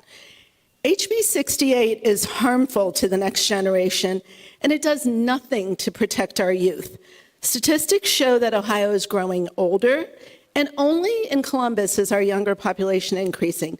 I would say that this is a direct result of the number of bills that have been proposed that hurt evidence-based healthcare, public education, including diversity, equality, and inclusion, and do nothing to improve the financial well-being of our citizens. Restrictive abortion laws in Ohio led to maternal deaths and having to travel to other states for abortion care. HB 68. Speaking of criticizing me for not doing for being hard on Biden or whatever, I'll do it right again here. These appeals towards sympathy are insufficient. If shit like this worked, no, like what's that quote? No oppressor has ever been moved to change by appeals to their humanity or whatever. There is like a value to this to an extent, but this is what liberals are best at. Like weepy monologues, correct ones, mind you, correct weepy monologues. I'm not impugning her for being incorrect, but like I feel like she had him on the like, this is only going to affect one person. I feel like much more effort has to be put on to like making fun of Republicans for not serving their constituents. That woman literally bragged that since 2019, her primary goal has been some ineffective legislation that would affect literally one fucking person in the state of Ohio, Like, I feel like you should do more there to I guess, like, gesture at the ineffectuousness of Republicans or how disingenuous they are, how little they care. I mean, she has been doing that. I'm not arguing with you. It will result in the same problem where people will have to travel extreme distances and suffer both mentally and financially. HB 68 is a bill that will lead to an increase in deaths, an increase in families having to leave Ohio to give their kids the best care possible, and an increase in wait times for mental health care as providers leave the state. Remember, half of our counties are maternity deserts, and the same types of problems will occur. We need to stop being weepy, start being furious. No, I disagree. Furious just makes you look like a triggered libtard. You need to be mocking. This is what liberals can't do. That liberals can't be mean. They're not capable of it. The most effective way to get Republicans to wake up to the bullshit they've been signed up for with the current crop of legislators that they're dealing with is to point out just how bad and insincere these leaders are at doing the things. It's just wild to me how unwilling liberals are to go down that road, When these laws are passed, regardless of whether it is from the State House or from executive order, trans children and adults deserve our empathy and understanding instead of this aggressive attack on their rights. If you are a corporation or a university or a business, how will you recruit the brightest and best to come to a state that is busy taking away human rights and taking away health care from minors and positioning itself on a slide to the bottom in regards to maternal and infant mortality? My office received over 1,500 emails against this bill and just over 200 emails in favor. When we had people testifying, most of the people that testified here were from Ohio that testified against the bill. The people that came in testifying for the bill came in from other states. They do not live in Ohio. We have received heartbreaking calls from transgender youth and adults who are scared, from parents who just want to see their children. See, this is what I mean. To the more demonic Republicans, stuff like this just doesn't sway them at all. But to Republicans who aren't that demonic and are just kind of bought in on the propaganda, what they're hearing right now is, sorry, like, facts don't care about your feelings, you know? Like, you can do all the, like, weepy appeals to the sensibilities and interests of trans people that you want, but it doesn't change the fact that biological males and biological females shouldn't blah, blah, blah. You know, like, this just won't land with them. It reinforces their idea that liberals are like insincere, whiny blowhards who move people with sympathetic stories but not data. Obviously, the opposite is true, but that's why you have to fight back against it, you know? And be their true, authentic selves. And from physicians and social workers who will be unable to provide their patients the care that they need. But the other side would have you believe that everyone agrees with them. Trust science. Trust the families, the parents, the patients, and the experts who have testified repeatedly that gender-affirming care is a continuum designed to help people achieve their authentic, true self. It isn't up to us, it isn't up to the government to make these decisions, and we need to stay the hell out of the exam room, except for me, because I'm a doctor. I urge a no vote to the override of the veto on HB 68. See, appeals like that are actively counterproductive because the idea that doctors are like this elite class that are trying to like wrest control of your children from you is literally the main talking point that Republicans employ. Like, stuff like this just reaffirms, like, we know the science, and I'm a doctor, so let it be between me and your child. Like, that literally, like, it's like speaking to the, this is what I say, and this is what I said with the Biden speech too. It's not about whether or not they're correct, or whether or not there's value to the speech, because there certainly is value in the speech here. It's just like, I feel like liberals very often have no idea what they're actually fighting against. They don't even understand what the, like, she seems to believe the problem with the Republicans, like the thing they're hung up on is Republicans don't think she's kind enough or don't think that she's a doctor or has like the knowledge or whatever, which is just not even a little bit the issue at hand. Thank you, Mr. Speaker. Question is, shall the substitute House bill pass, notwithstanding the objections of the governor? The chair recognizes Representative Richardson. Thank you, Mr. Speaker. I promise to be brief. I rise today with my colleagues in support of overriding the governor's veto of House Bill 68. For nearly 3 years, we in this chamber have listened, discussed, and voted on this legislation that affects one person. You know, love our tax dollars going to work. These guys have been paid hundreds of thousands of dollars, collectively millions of dollars, so that they could continue to argue over whether one specific person gets to do sports or whatever. It is indeed complex and important. We are at a crossroads. In today's society, we need to ensure that we are able to protect our children. We want them to have the chance to grow up before making any decisions to permanently change their bodies. Changes that will impact them forever. Mr. Speaker, I will add that treatment for children in the form of mental health counseling is absolutely essential. And moving forward... Yeah, and you can tell she abuses her kids with this tone of voice. Holy shit. This picture perfect, like evil Christian controlling helicopter mom like vibes. It must be readily available. Over 18 months ago, I stood in almost the same spot advocating to ensure fair competition for women. Save Women's Sports provides young girls with invaluable opportunities for growth, confidence, skill building, and success. Her rhetoric is so much more effective. It hurts. Yep. Notice here how the rhetoric that she's employing is actually like a response to the anxieties that both her constituency and those she could potentially sway are concerned with, involving like very, very on message, on point about like parental rights and permanently changing youth's bodies or whatever. Like, imagine if she got up here and she started arguing impassionately against the points made by the previous person, saying stuff like, well, we don't care what they want or what the doctors say or whatever. Like, she knows the field well enough to know how to like deliver her points. Through fair competition, we must do our part to preserve the integrity and opportunity for women to compete on a level playing field, to be able to compete without the threat of a competitor who has an unfair advantage. I have consistently supported the cause of HB 68 at every turn because kids and athletes are counting on us. I remind you that in June, I and we voted as the House in favor of it. And 4 weeks ago, just 4 weeks ago, we did the same. The bill All right, has can't stand not this bitch.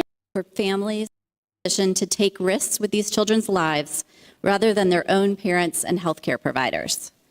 This legislation takes away parents' rights to make healthcare decisions for their children. This is better rhetoric right here. Challenge them on the parental rights thing, because they claim to be in favor of parental rights, but they're not, because they're taking away the right for the parent to make these decisions, which is what it allows them to do. And takes away healthcare providers' rights to provide evidence-based care to their patients. The families I know are tired of having their private lives legislated when the only ones who will be impacted by these decisions are the vulnerable children themselves and those who love them. It is my hope that this General Assembly will stop restricting rights of the vulnerable and will instead focus on issues that actually help Ohioans.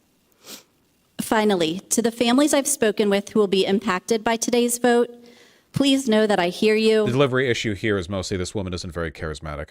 I believe you and I value you. To the healthcare providers who this legislation directly impacts, please know that I trust you and I respect your knowledge and professionalism.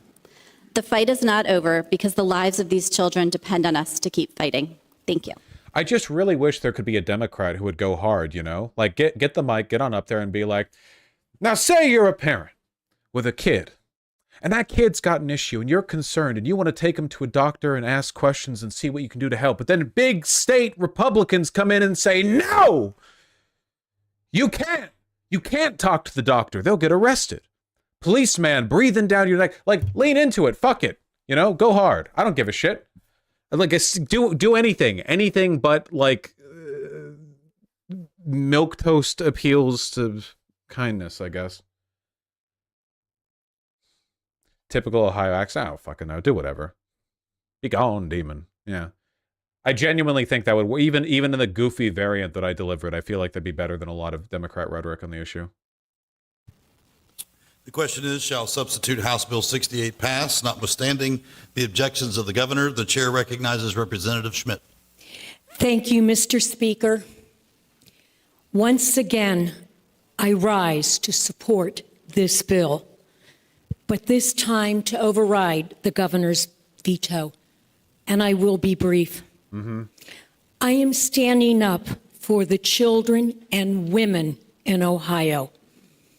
I have dedicated my entire life. She looks like a fucking lich.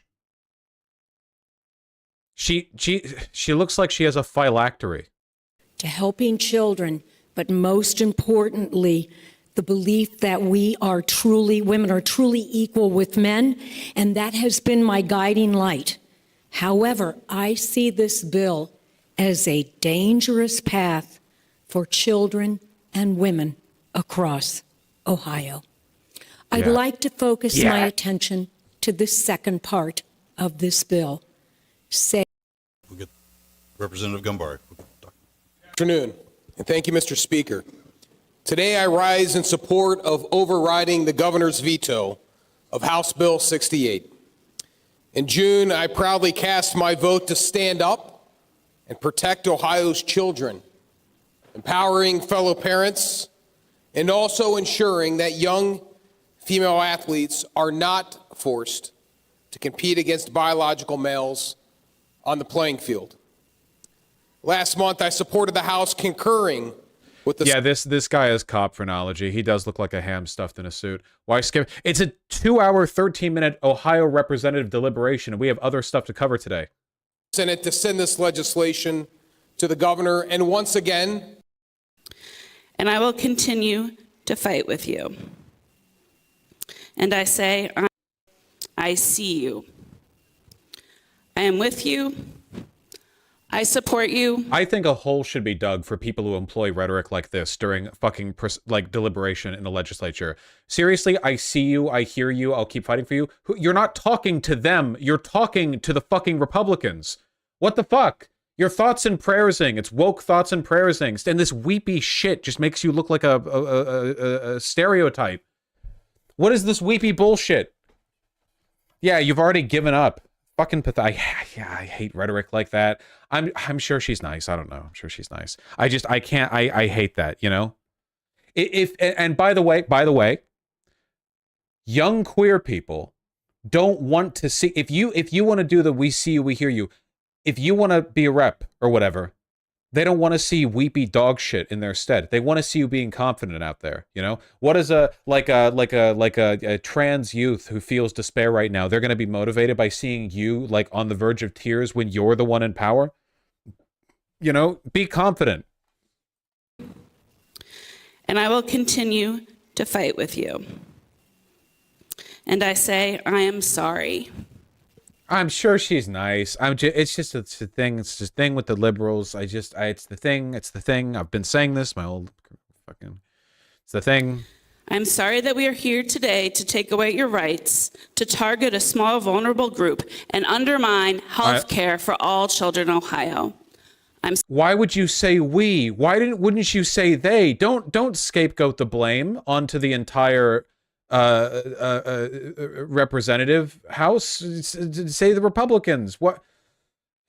Sorry that we could not stop this. I came here to try to improve health care, to help people get access to things they need to say, well, it crushes me that we continuously do the opposite, focusing all of our attention on bills that restrict access to care and ignoring the will of the people. This bill is not about protecting anyone. We have had hundreds of hours of testimony on this bill. Across all of this time, there have been only a handful of people who have identified as a detransitioner, and they are overwhelmingly against this bill. There are 6 transgender kids playing sports. We've gone from 1 to 6. Do not tell me this bill is about protecting detransitioners in Ohio who clearly do not want or need the bill, or those other 400,000 kids playing sports who are clearly facing a huge threat. It is not. This is about ideology and giving power to those who believe that transgender individuals should not have the same rights as the rest of us. Okay, we've picked it up a little bit. The impact of this bill cannot be overstated. Together with the executive orders, Ohio will be the most restrictive state for transgender individuals of any age, as we codify details of complex treatments into law and strips adults of their bodily autonomy so that their individual health decisions must follow government mandates rather than a nuanced discussion with their doctors and families. Children's hospitals that provide mental health support for those suffering with gender dysphoria will close, as there will be no way to offer or even talk about evidence-based therapy. Remember, there's a gag rule in this bill. I truly struggle to comprehend the arrogance of the people in this room who are voting to override this veto. To believe that somehow their knowledge and understanding of this issue is better than those who spend their entire lives in medical and mental health fields. Or to think only of the personal gain that they may garner from this vote rather than the impact of the kids in Ohio. Or to speak about being against big government, then insert the state government into... This is grim. Yeah, I mean, a lot of the issue here at this point now is also just like delivery and tone, I feel. It really is. This is, again, it's like, you know, abstemiousness with this issue. I don't even know if she's a liberal or a leftist. Just very common issue. That's enough. Personal and... Those that are now grown adults, but for this care, they would have taken their lives when they were teenagers. What so many of the Not the right rhetoric. And throughout, we noticed that he would be standoffish a lot, and he would go into some seclusions and would become very quiet. And we never thought nothing of it, though. We just say, man, he's a little different. So as we grew older and went our separate ways, I went on and became a member of the Cincinnati Police Department. And I remembered about 5 years into my job, I was patrolling one of the neighborhoods in the city of Cincinnati, and I saw an individual. I said, wow, and this was in the evening. I said, that looks like my buddy. So I turned around, pulled up alongside of him, got out the car, and sure enough, it was him. He recognized me, and he called me by name. I called him by name. He smiled, but he had completely changed his identity. He was now transgender, because he had all of the garb and everything that totally allowed him to stand out as someone who was transgender.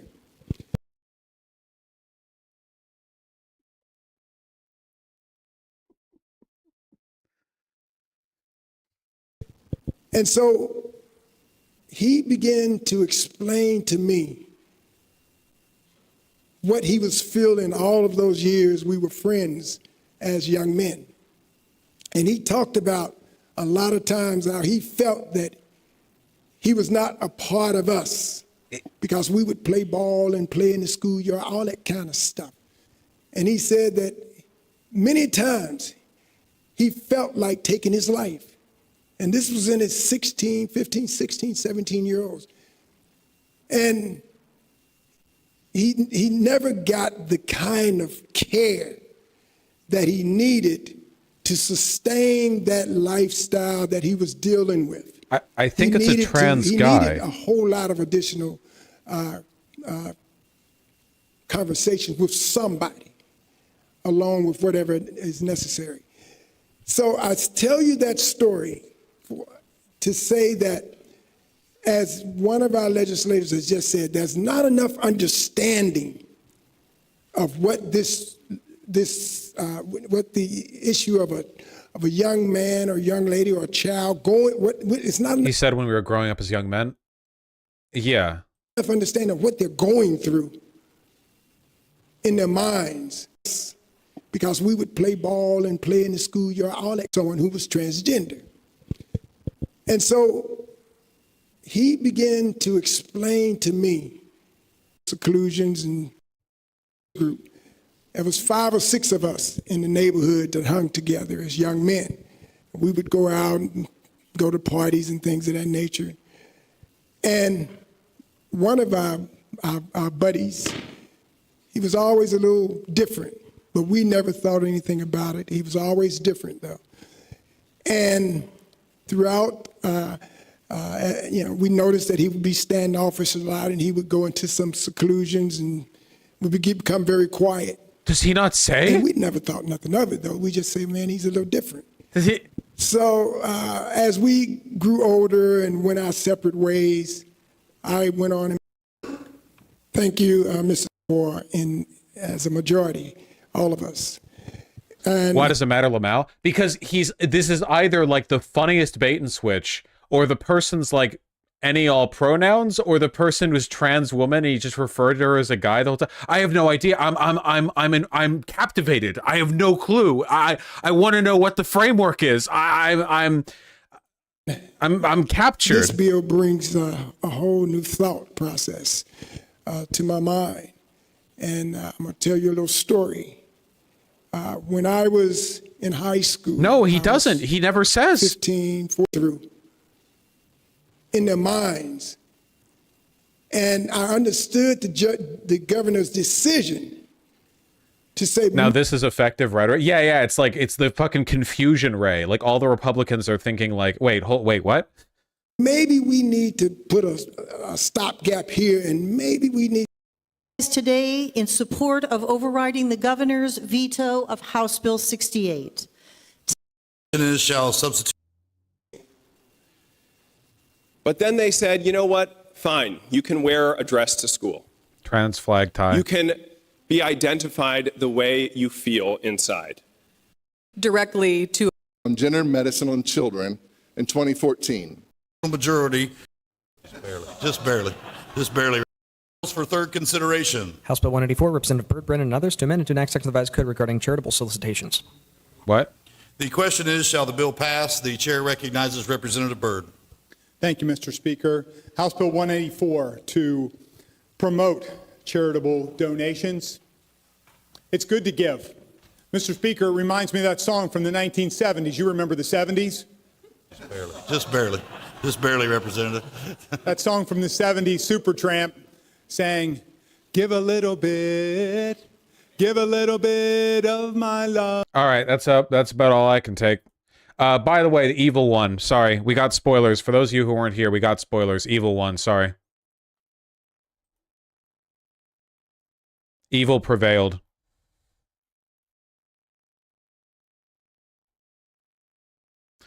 Yeah, it's gonna go to the Senate now. If that was the House, it's gonna go to the Senate next, for the veto override vote.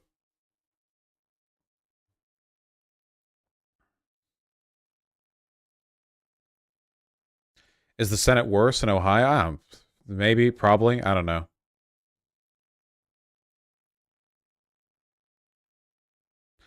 Did you happen to see the South Carolina Witness pull out a massive list of studies when asked if they could provide any?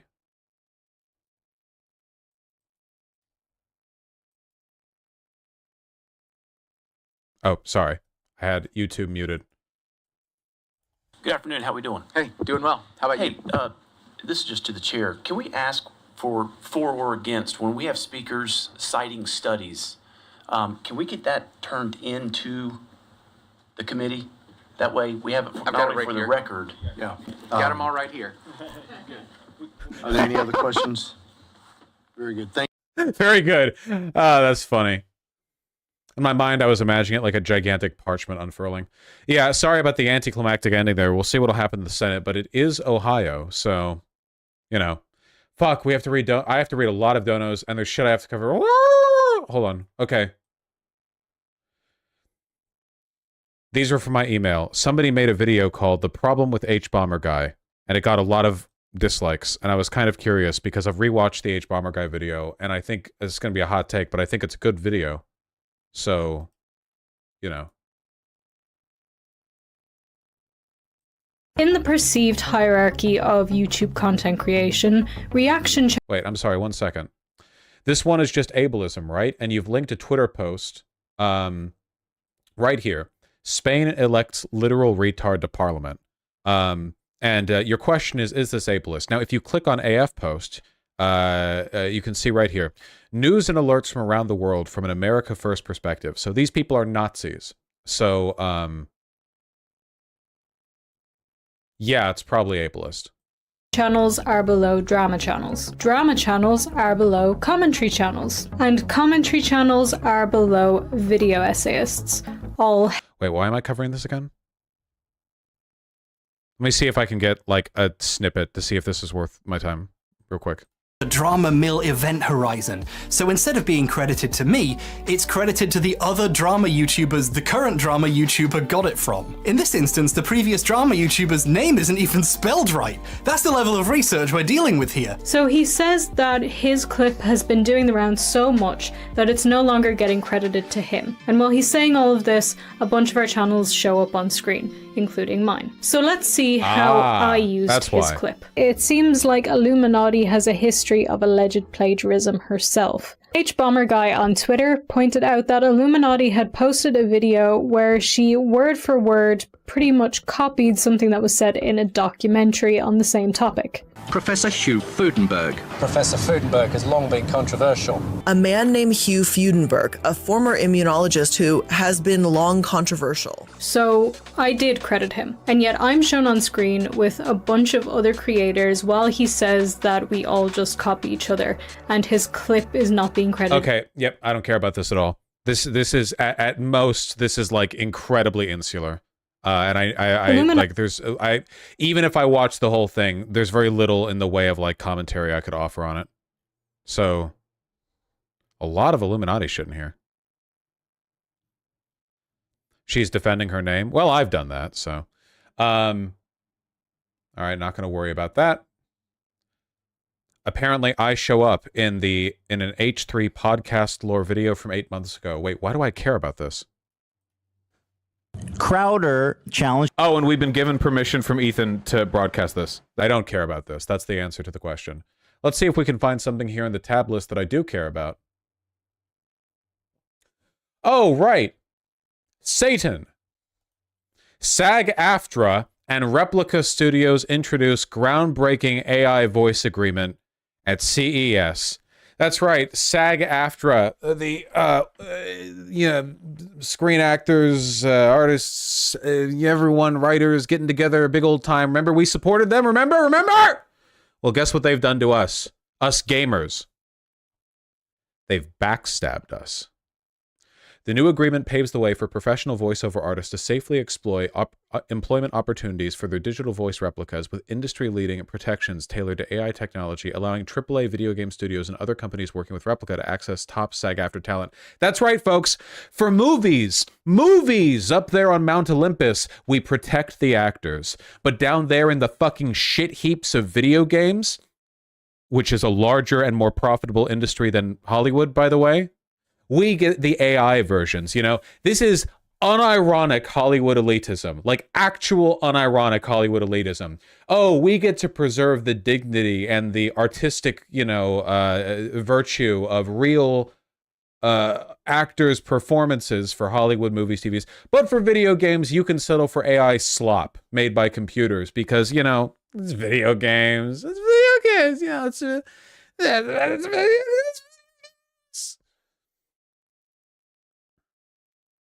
The agreement between the leading AI voice company and the world's largest performers union will enable Replica to engage SAG-AFTRA members under a fair, ethical agreement to safely create and license a digital replica of their voice. Licensed voices can be used in video game development. That's right. For some reason, all these actors, the unions, they don't want these being used in movies, They don't want the AI slop tainting their movies and TV shows, their Oscar award ceremonies that have had plummeting viewership for years now. But for video games, why waste the time of an acclaimed voice actor on video games when you could pay a fraction the money to just, digitize it and slop make slop, eat your slop, piggy slop. Oh my God. Jesus Christ. The problem with using AI voices from actors was not just the mistreatment of the voice actors. It's about the artistic legitimacy of the medium. It's about the broader trend of corporations undercutting and excising real artistic decisions in favor of AI slop.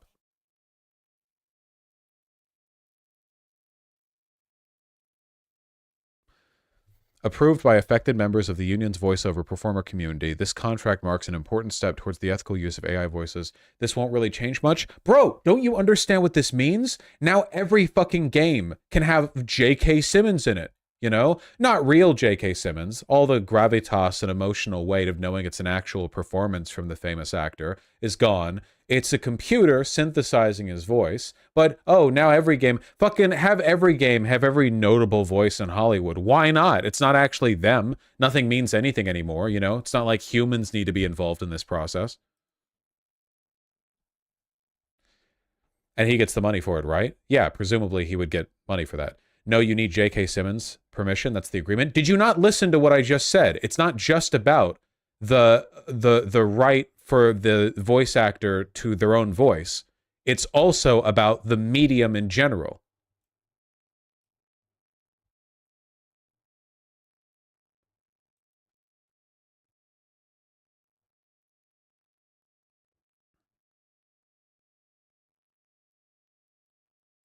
Yeah, new VA talent opportunity obliterated. Yeah, seriously. Set the basis for fair and equitable employment of voice actors as they explore the new revenue opportunities provided by AI.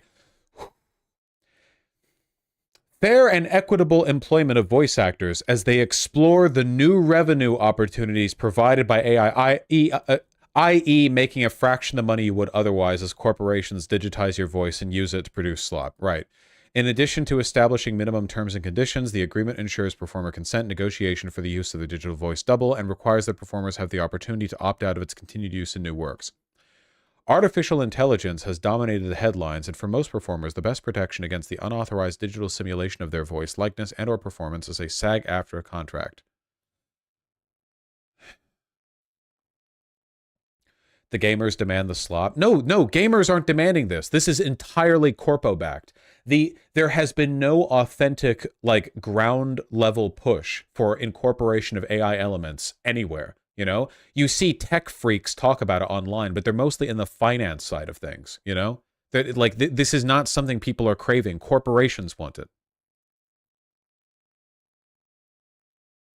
We're so happy to partner with Replica Studios because this is a great example of AI being done right, said SAG-AFTRA President Fran Drescher.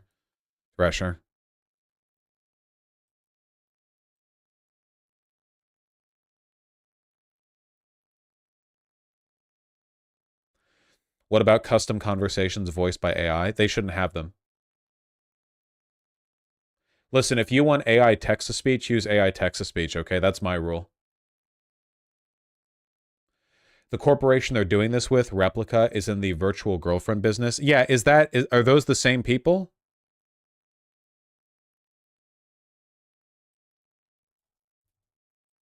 Yes, these are the people who put forward those predatory, have your digital girlfriend, that whole thing.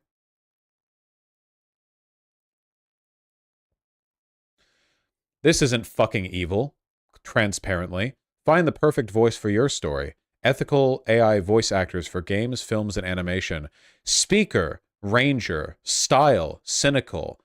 Text here. Man, I love art. I think there's going to be so much room for like breakout artistic performances, new careers developing, like, you know, like weird auteur performances stealing the show. All of the love and passion and creativity that goes into producing art. Fuck all of that, dude. When you could get Speaker, Ranger, Style, Cynical, Text. Oh, but only up to 280 characters because it's an early preview of their new Vox 1 voice model. Sorry, my apologies. Oh, don't worry, guys. These people are trusted by Squanch Games, the fucking Rick and Morty game dev people, you know? Which of these characters over here do you think are Ranger, Style, Cynical? Do you think it's this guy? Oh, I bet it's this guy. He's got a hood and a bow. Okay, this guy is Ranger, Style, Cynical. What a breakout performance that'll be.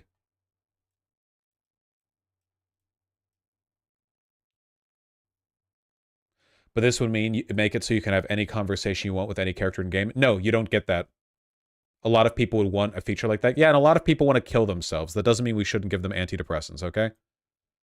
Sorry, I will not enable your fucking socially self-destructive tendencies just because you're curious as to what it would sound like to have a computer voice the text that gets generated in your game, okay? I'm sorry, you're not going to get your fucking chat GPT to authentic voice translation for your video game. You're just going to have to imagine it in your head like people did with books for 5 billion years.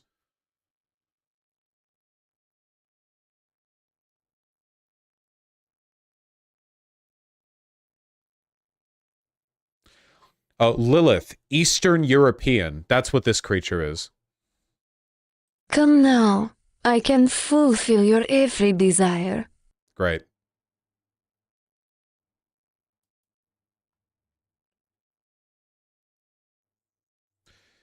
Vosh, you're coping. This shit is inevitable, and we need to start creating legal boundaries. What do you think I'm complaining about? I'm complaining about SAG-AFTRA not setting a legal boundary.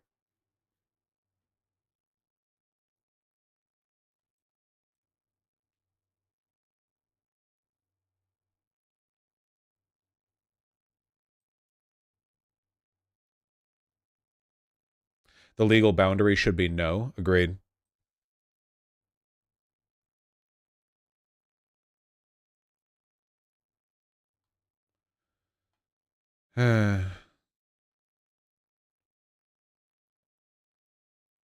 They are. Voice actors need to be paid for their voice. I don't care. Why do you not listen? I don't care. That's not my issue with this.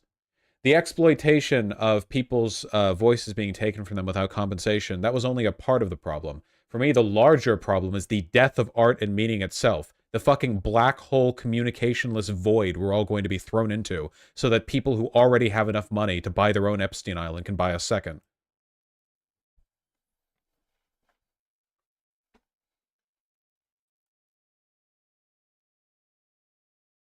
That's true, Malarkey Train.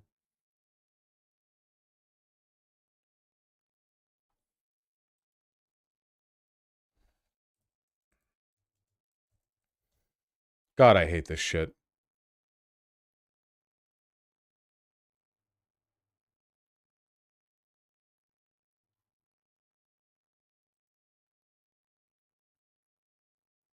Get used to it. That's how the world works. Wow, what a high IQ response. Wow, that fucking remarkable analysis. Bad things happening. Oh, that's just how I agree. This is like, well, it's how everything is. Why talk? Why change anything? That's how the world works, you know? Did you know bad things happen sometimes? Wow, what a salient fucking criticism of my, despairing at this that you've provided. Thank you. Wow, that's incredible. Ban him to show how chat works.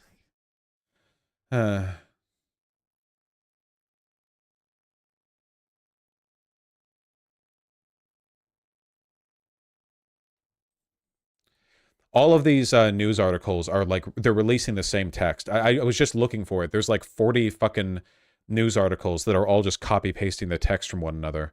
None of them are actually like writing. There's no reporting being done on it. Ironically, they're probably all AI. They might be. It could also just be laziness.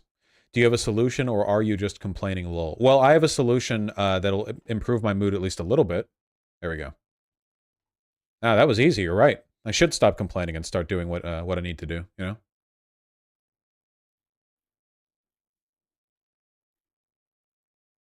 I'm very pleased to announce SAG-AFTRA's new agreement with Replica Studios, which paves the way for professional voiceover artists to safely explore new employment opportunities for their digital voice replicas with industry-leading protections tailored to AI technology, allowing video game studios and other companies working with Replica to access top SAG-AFTRA talent. I think this is a huge deal for the industry. Number one, talent. Huge benefit for talent, huge deal for talent. Because now you have a SAG-AFTRA contract. It's a strong contract.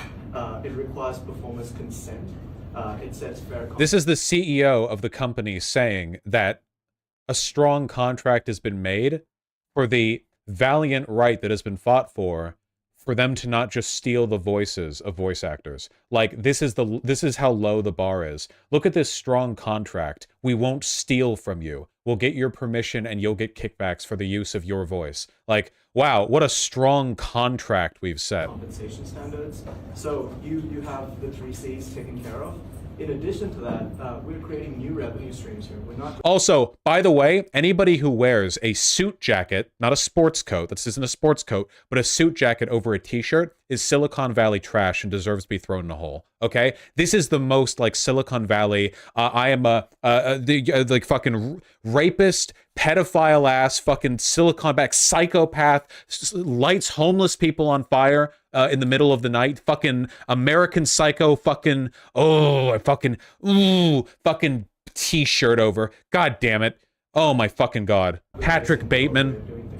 So you're exploring new revenue opportunities, and I'm very excited by the future of what we might...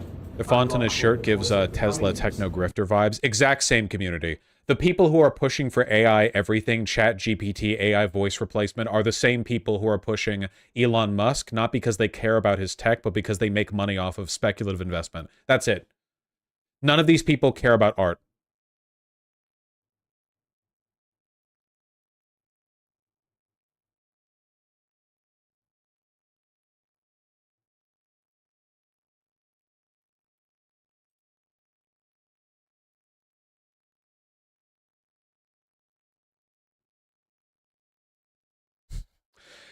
Some people on social media appeared wary of the news, responding to SAG-AFTRA's Insta post with mixed confusion and frustration. "We don't want AI," a user wrote. "Need more info at SAG-AFTRA," wrote another. Nice.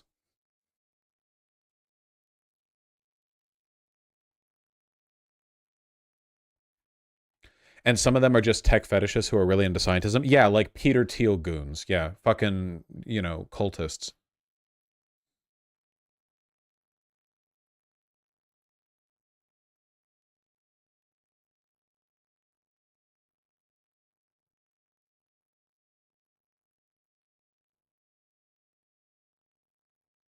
Ugh.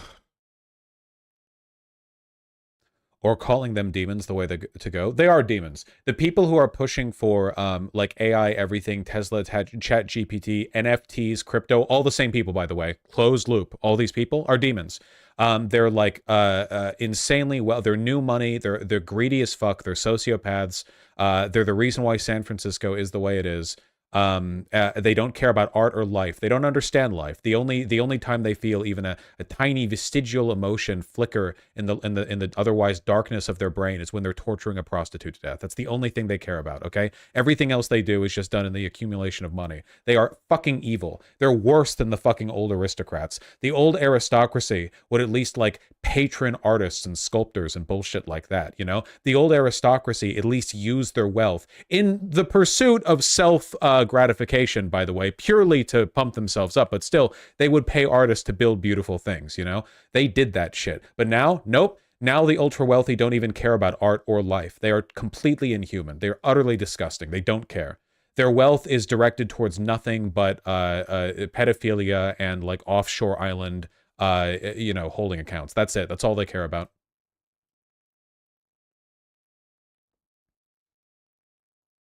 Anti-human.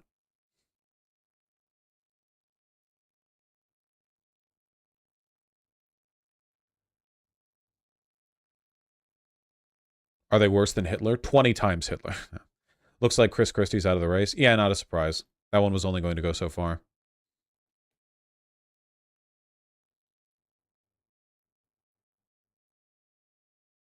Your Discord is like all AI defenders. It's wild. Here, I can fix that, don't you know?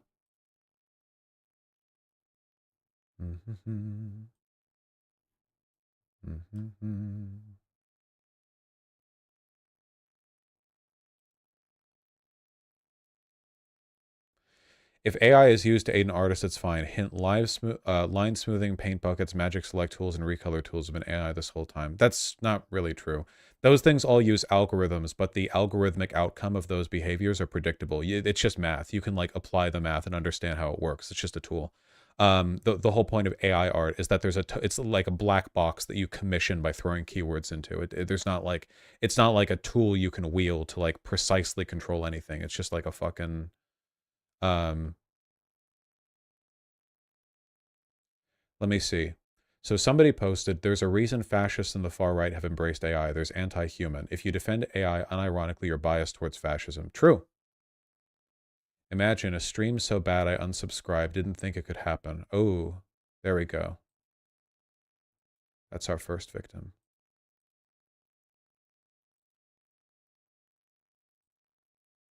There we go. Farsight. Ooh. There we go.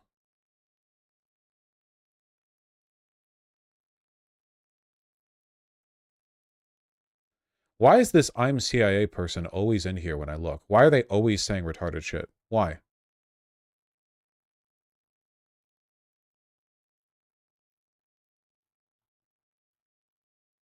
God damn it, I scrolled away from where I was.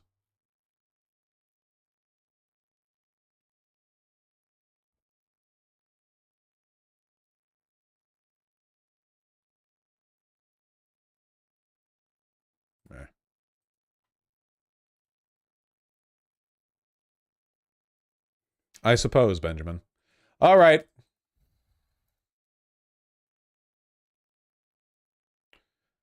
Okay, the way you access super chats when it's from like a previous thing, you have to. Okay, wait. You have to click like 15 things. It's this and then. Okay, no, it's not that one. It's this and then this.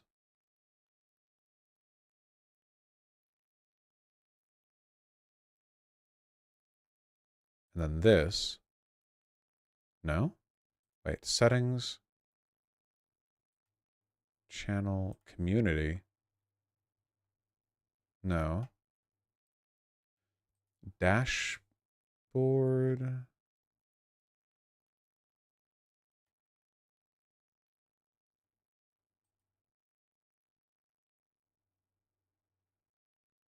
Earn? Is it here? Earn supers. There it is. Man, they really there's like the back end on YouTube is really fucking dumb. Very dumb. Okay, first we'll do the super chats. Yeah. Okay, hold on.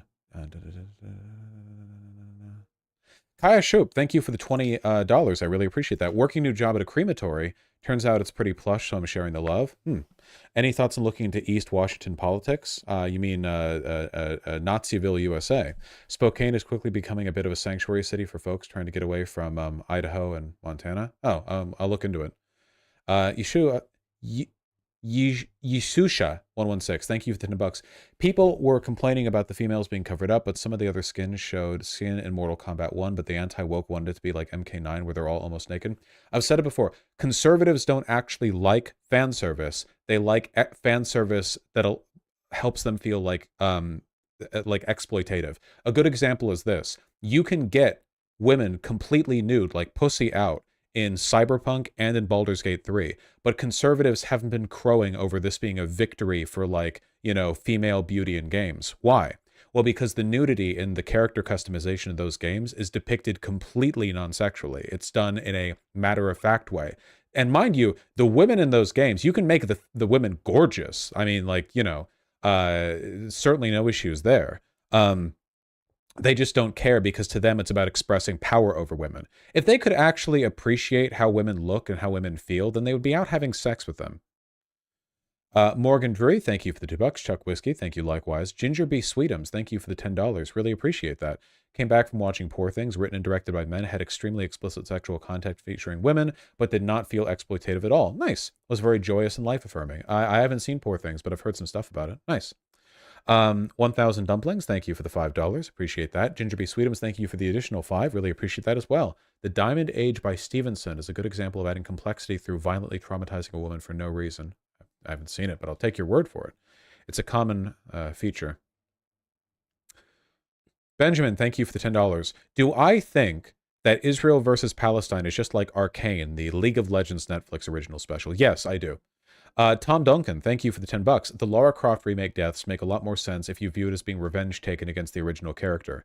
In that light, it's much more insidious and fucked up. It's a will show her. I agree with that. Yeah, no, fully, I do. Yeah, it's like, you know, oh, you thought we couldn't give depth to a female character, you know? You have this like multiple like half a dozen games where she's just this like femme fatale. Well, we'll show you, you know, what a female character would really be like if she was surrounded by like native angry guys on an island. I don't know. That fucking you'll want to protect her. That's a quote from the director. I don't know. There's some weird ass shit, man. Terminal Sandy with $10. This Tomb Raider stuff reminds me of the Spider-Woman cover controversy with that refrain that, quote, no male characters are drawn that way, even though she was doing a Spider-Man pose. Also, Nightwing exists. I feel like I remember what you're talking about. Let me see. I remember this. I think the main problem with this Spider-Woman cover, like the main thing that caused the controversy, isn't the pose, it's the fact that it's stupid looking. You know? Like, not to sound reductive here or whatever, but I genuinely feel like there is a much better drawn version of this that wouldn't have gotten the hate. Also, in fairness, Spider-Man gets drawn in this pose all the time, but he doesn't get drawn with like this much of a butt cleft, you know? Like Spider-Man will get drawn in this pose. Here, like here's a comparison, I guess. You can tell that with the Spider-Man pose, there's much more emphasis on the musculature, whereas she just looks like a normal woman, but then with a huge ass cleft, you know? Like, Spider-Man does have a very pronounced butt in this drawing, and in a lot of drawings. But I guess, like, you can kind of see that. My guess is that this person probably just used a porn image as a model. That happens pretty often when people draw women. When people want to draw a comic book guy in a pose, they'll be like, muscle pose anatomy. They'll look up like back muscles and stuff. And then when they want to draw like, here's a woman in a pose, they'll like find a porn video, then pause in the right frame. And because this, I mean, doesn't it look like that? There's nothing super heroic about her musculature at all. I mean, she looks like a skinny woman, you know, yeah. But I agree. As always, this is one of those things where people go too far all around the place. Please keep in mind, given how they typically draw Spider-Man in comics, you could draw a pretty caked up Spider-Woman and it would be fine, you know?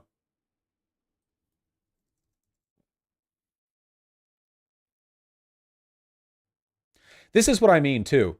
When people draw women in comic books especially, the issue here is not that the outfit is skin tight. It's that what the fuck you doing? The anatomy is fucked.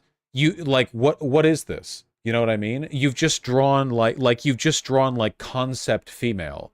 Like what is this, right? If comic artists could just be normal and draw a female Spider-Man that looks like this, there would be no issues. You know, like it would be fine.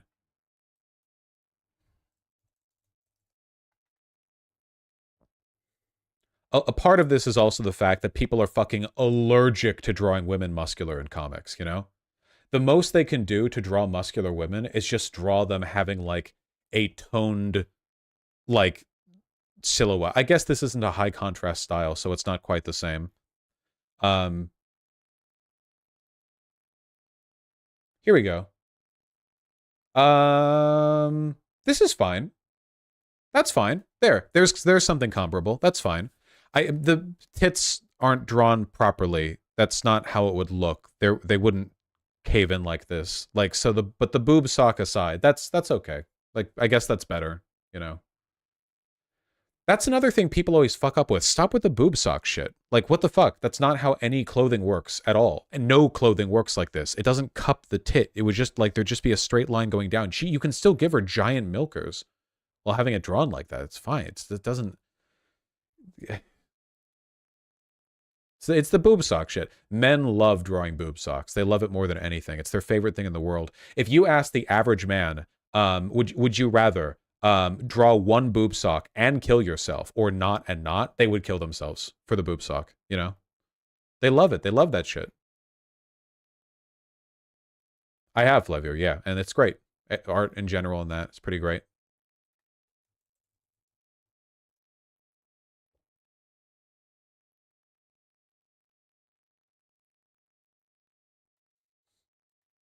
Female comic book heroes just always look like they're voguing, which isn't necessarily bad. I would also vogue all the time if I had superpowers, but it's the only pose they're drawn in.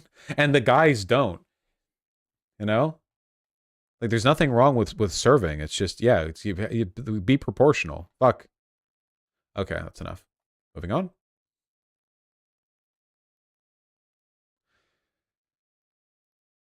Still live, thank you for the $10. Do you agree with the YouTube gaming channel Game Explained that Nintendo is currently experiencing a golden age? They point out fantastic games, the movies, and the Universal Studios Nintendo Park.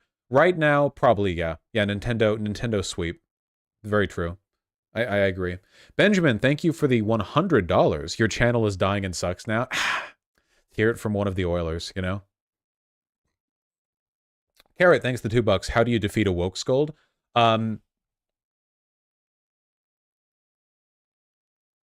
Have the sympathy to understand where they're coming from, and the presence of mind to not be performatively cruel when responding to them and disagreeing, I guess. I don't know. Don't fall into the traps. Benjamin, thanks for the $10. We need a monthly 2-hour podcast with you and Kyle. Yeah, good luck with that. Ivory Dawn, thank you for the 2 $5 donos. Really appreciate that. My moms live in Florida. One of them is visibly non-binary, whatever that means. And because they lived through the AIDS crisis, they think everything will be fine. How do I convince them they're in real danger and need to leave if Trump wins? I'm sorry. There's so much that goes into that. You know, I mean, Aaron Reed's state-by-state trans danger tracker is probably the best resource for like pointing to directly to talk about stuff like that. So maybe you might want to refer them to that or look over it and see what you can say. Rick, thanks the $2 and the suggestion. Sarah Ray, thanks the $149. Audrey Setzer, thank you for the $5. Really appreciate that. Glad to keep you entertained.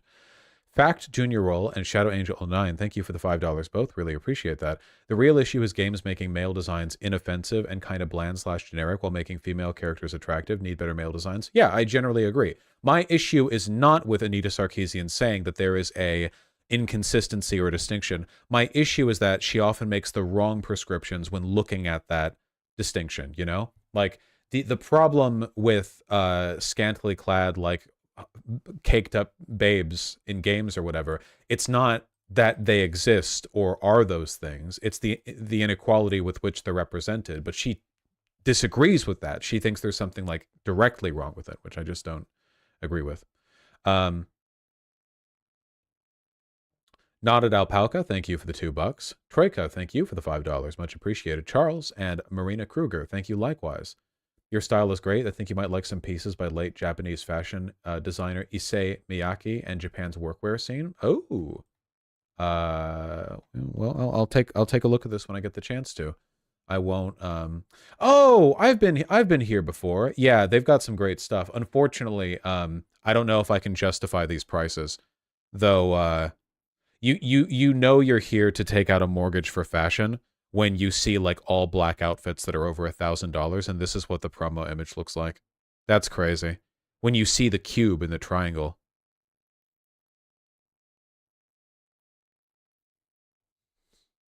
And that's a dark black? Hell yeah. Wonder if they have a sale section. Nope, they don't have any sales section. Can't browse for the easy get. Still, I'll take a look at a chance. There we go. Okay, hold on. Benjamin, thank you so much for the incredibly kind $100 donation. I really appreciate that. That evil farmer protesting rant added 5 years to my life. Yeah, I was feeling it. And with the additional $400, I really, really appreciate that. Thank you very much, Benjamin Gilbert-Leaf. The purpose of protesting is to inconvenience the disaffected common man who wants the chaos to end and resents the protesters and the politicians who won't placate their demands. Pressure the masses or accomplish nothing. Now every lefty who likes boycotts go run through traffic. I do think there are ways to disrupt the public incorrectly, mind you. I mean, I do think there are bad ways of doing that. It's not like all protest is good protest. I just think that people are way too quick to lean in on the idea that any inconvenience is necessarily bad or like optically incorrect or whatever. Kevin,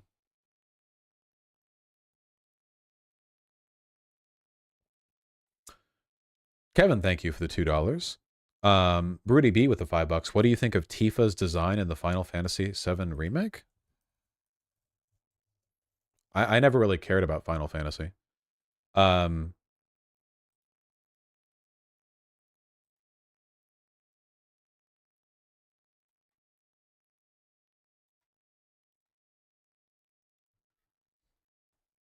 Her? This is her, right? I think she's hot. Do you mean, what do I think about it?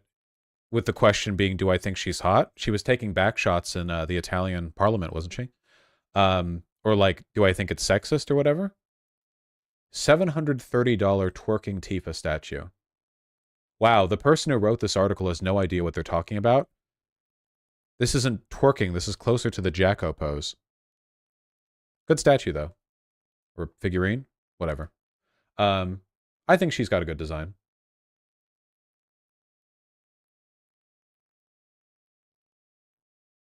Turn it? No. Nice try.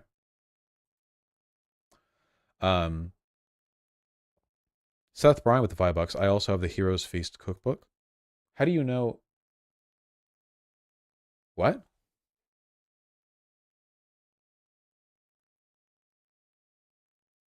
Do I have a Heroes Feast cookbook behind me? Oh, that. Yeah, that one. No, I've never used it. I liked it, so I got it. And it's just sat there. I've never cooked from it. Have I tried the Ved bread? I have not, but I hope that you enjoyed it. Coffee Lover, thank you for the $5. Chuck Whiskey, thank you for the $5. Really appreciate that. Do you think it's weird Nazis are treated as uniquely evil, but they were nowhere near as monstrous as the same time in history's Britain? Well, no, I disagree. The Nazis were uniquely evil. Not just because in the incredibly short time they had in power, they did that much damage, but it's also not just a matter of how many people die. It's also like the underlying ideology and methodology. The Holocaust was essentially the world's only industrialized genocide. Like, there have been plenty of genocides that have just been like police forces going into the hills and just killing people in villages. But assembling people in factories for liquidation is a much more, it's like an incomparable thing, I guess. It's very bad. And the ideology the Nazis represented is also like significantly more destructive, I think, than colonialism. Not to say colonialism doesn't lead to a monstrous number of deaths, but it's more like, can you imagine if Nazis had the territory for as long? Can you imagine if Nazis had the same territory as Britain at the height of its colonial power for as long as Britain had it? Hundreds of years of Nazi control of like a quarter of the world. It would be like hell on earth. I mean, it would like trillions dead, like incomparable. Like it would be unimaginable. You know, nothing in human history compares to that. So it's a lot of it is also like, and this is the rare saving grace of fascism is that fascists are usually incompetent enough to bring about their own destruction through warfare or internal division or whatever else. You know, to that extent. Yeah.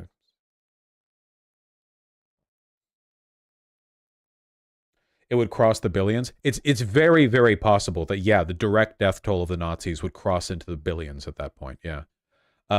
Sweet Myth, thanks the $5. Look up Suicide Cliff Saipan. Why would I do that? Achieved historical significance in World War II. A location where Japanese civilians and Imperial Japanese Army soldiers took their own lives by jumping to their deaths in July 1944 in order to avoid capture by the United States. Japanese propaganda had emphasized brutal American treatment of Japanese, citing the American mutilation of Japanese war dead and claiming U.S. soldiers were bloodthirsty and without morals. Many Japanese feared the American devils raping and devouring Japanese women and children. The precise number of suicides is not known. One eyewitness said he saw hundreds of bodies. Elsewhere, the numbers are in the thousands. Whew! Well, that's probably not good.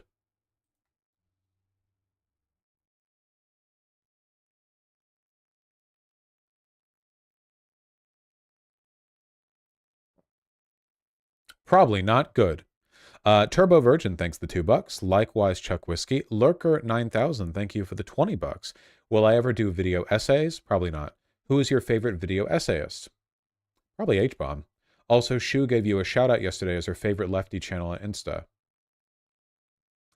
Damn, Shu must fucking hate other lefty channels quite a bit for after everything for me to be the standout there, you know. That's like a real diamond in the rough shit from that perspective. Well, very much appreciated.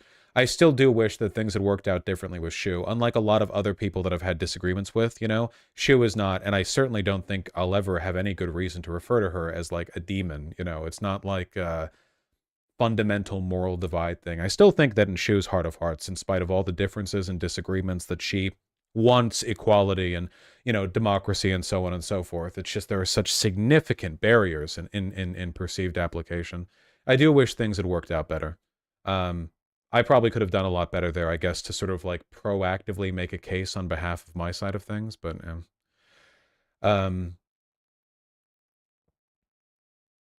yeah. Thank you, Lurker. 9K. George, thank you for the $5. Just saw the January 6th video from Biden. Thanks for sticking up for the actives and vets. We're not a monolith of right-wing BS. Most guys know we're leftists. Yeah. It's something I want to promote like pretty actively. The real like group of people that are all Nazis is the cops. The cops in America are incredibly far right, you know? That's because on a day-to-day basis, American cops, like their day job is going out there and heckling poor black people, whereas the day job of your average, like, you know, enlisted soldier in the United States military is polishing boots and sucking each other's cocks. And I wouldn't want it any other way. The military is 50% us doing like Raytheon UFO laser beam cannons somewhere in Area 51, and 50% a jobs program so young men can have homosexual experiences. And I wouldn't want it any other way. Jon Snow, thanks the 10 USD. I could never pull off that guy's audience. That demon homelessness guy, the City of Zombies guy, that guy's audience is all like low IQ slop bait and young people. I don't think I could ever really do anything to get a portion of that audience, no matter what I did. Unfortunately, it's just not an avenue I have any control over, which is what frustrates me. Like, we talk about people like Tim Pool as being influential, and he is, but Tim Pool doesn't reach anywhere near as much people as this fucking random YouTube channel, you know? It's very depressing. Fuck,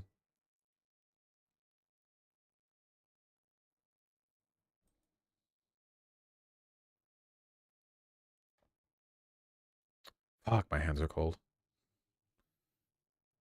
It's really cold. We're going to be getting snow soon, I'm pretty soon.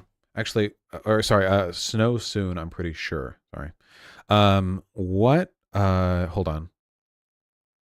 It's like 39 degrees. Jesus. For midday. Oh, yeah. We're getting snow soon. Finally. Okay, well. I have Supreme gloves. Hold on.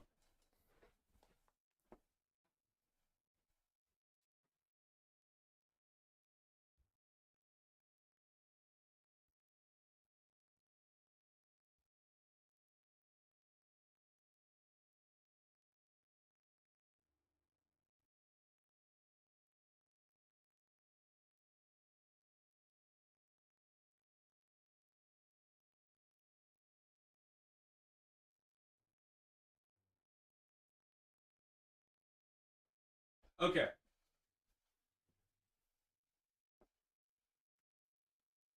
Now I'm ready to brave the cold. There we go. All right, we got it.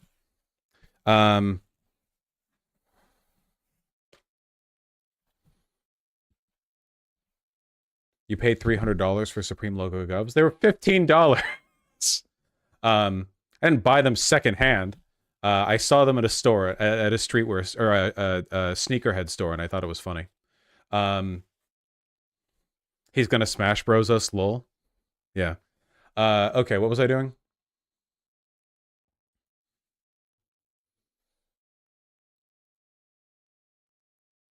I think I also have a Supreme flashlight. It's actually a very good flashlight. Excuse me. Save point with $5. Matt Pat is the best leftist because he's read all theory. No, that's true. Yeah.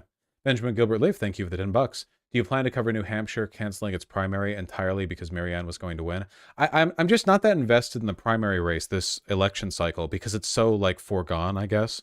I mean, I'm not going to cover it today's stream. I'm already late, and I still have to go over stream donations or site donations. But yeah, still live. Thanks to the 5. Never watched SNL. The only episode I've ever watched in full was the one where Elon Musk was Wario. Bet, thank you for the 55 try.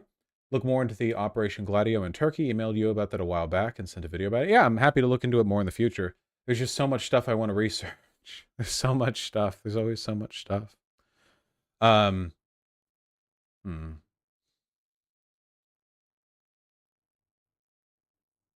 man, now the site donations. You guys are very generous to me. I hope you all know I appreciate it. Radkips, thank you for the tier 3 sub. Appalachian Anarchist, thank you for the tier 2 sub. Really appreciate that. This is going to be a hell of a year. Am I Cognizant? Thank you for the tier 1 sub. Shadow Angel 09, thank you for the $5. Want to see a lib turn fascist threaten property values near them? Yep, 100%. Reliable. Azzy the Avarice and Kowalski from Nebraska, thank you for the 5 both. Really, really appreciate that. Gotcha, Kowalski, yeah. I probably will go into that more in depth in the future. The stuff with farmers was a point that I didn't expect to go into quite that extensively, but I do want to go into it more in the future as we can kind of learn about it. After all, like, agriculture is literally the base of human civilization, so it's pretty important to understand how it works and what the incentives are. PX Dessert, thank you for the $20. Really appreciate that. I just lurk your stream, but that bit of advice from a few months ago about putting a towel over your pillow was a game changer. Thought I owed you 20. Hey, it worked. I'm happy to hear that. That's awesome. Yeah, most of the time when you have acne, it's usually because of like you're laying your face on towel over your pillow. Yeah, if you have acne issues, it's usually because you're rolling your face all up and down the skin cells and blah blah on your pillowcase. So if you just put a towel. Oh, you could get a bunch of pillowcase as well. What's up? Could you get me the rubbing alcohol? Oh yeah, how's that doing? It's better today. Conyer stubbed their toe really hard while playing with Ruben. Chasing him around the house, and he fucking won for the first time ever. That's Wash your pillowcases? No. Like a new towel every day. You want to wash your pillowcase every day? I mean, I guess you can, but like you can switch out pillowcase. You can just put a towel in your damn. Towels are comfy. I mean, nice towels are, I guess. Like, as in not like super shit towels. Fucking $8 at Target. Mistress Lynn, thank you for the tier 2 sub. Really appreciate that. We've been doing a lot of research streams lately, but yeah, I do want to do them more often. Didn't we kind of do one a little bit with El Salvador today? I feel like I learned a lot about the cartel and the crackdown and stuff. I mean, it is important to know, you know? I think that my disposition in almost all instances is to be anti-government and pro-freedom, right? Like, those are pretty obvious biases, and I think they're the correct ones to have. But if the only way to deal with something like war is to crack down on those freedoms, which I support in Ukraine, you know, you have exceptions. And I guess sometimes crime gets so bad that it kind of is a war. So I don't really know.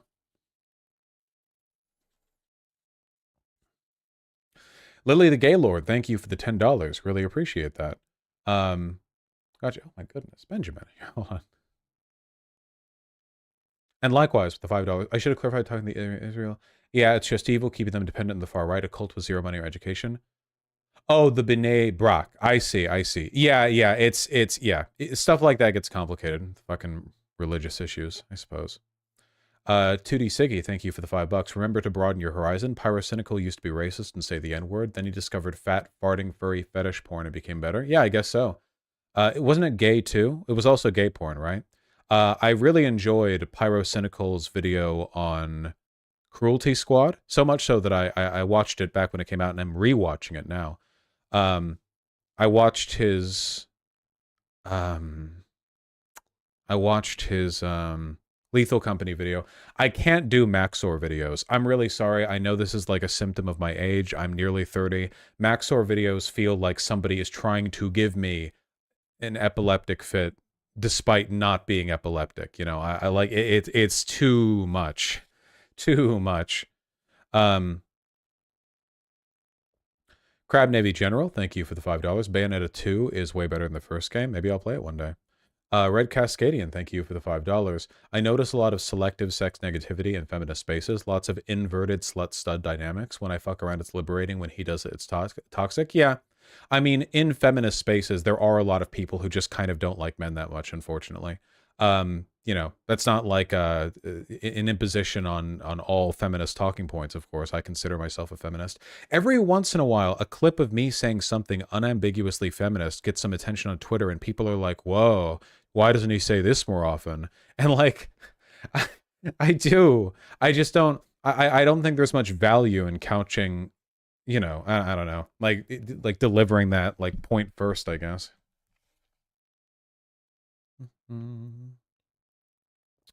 Po Real with the tier 1 sub. I've never heard unsolicited compliments on a guy's upper body, but straight women will compliment a guy with a nice ass. Well, it varies. Straight women, in my experience, straight women go crazy for wide backs and big forearms. I have pretty normal sized forearms, but I have a pretty wide back. So when I'm wearing like tighter shirts or whatever, like that's come up. But yeah, it's varying stuff, you know. They love abs too. I think it's like normie girls like abs, bottom/submissive girls like forearms and shoulders, and more like dom or confident girls like asses.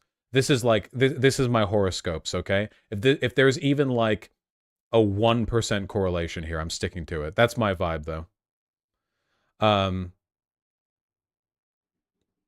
Hop Off Z, thank you for the tier 4 sub. Really appreciate that. My mouse has randomly changed its feel and it'll never be the same. Oh, I hate that feeling. Yeah. Can never go back. Can never go back to where it was.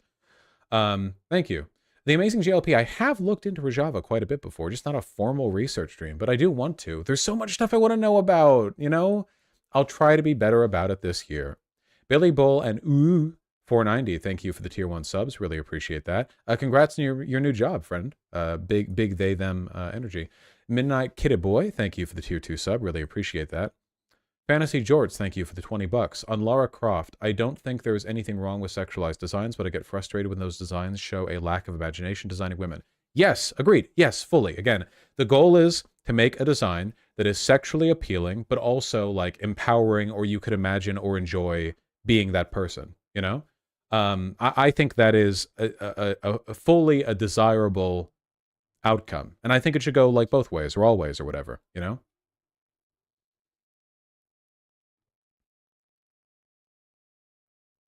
Hentai better? Unfortunately, hentai almost always has very unimaginative designs. This is one of the reasons why furry pornography is much better than any other drawn pornography genre.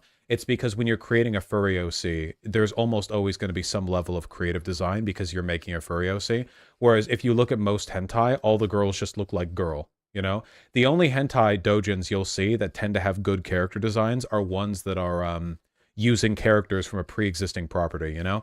Like, you can tell the difference is massive because it's like, you know, oh, wow, these characters actually look distinct or whatever, and then it turns out it's like a riff off of fucking Fate or whatever, you know? I don't know. The parodies. Hentai is garbage. Like, seriously, so much of it is pedophilia, and once you filter that out, there's so much cuckold stuff, and once you filter that out, a lot of it is like still really creepy, like, you know, rapey shit, and once you filter that out, you know,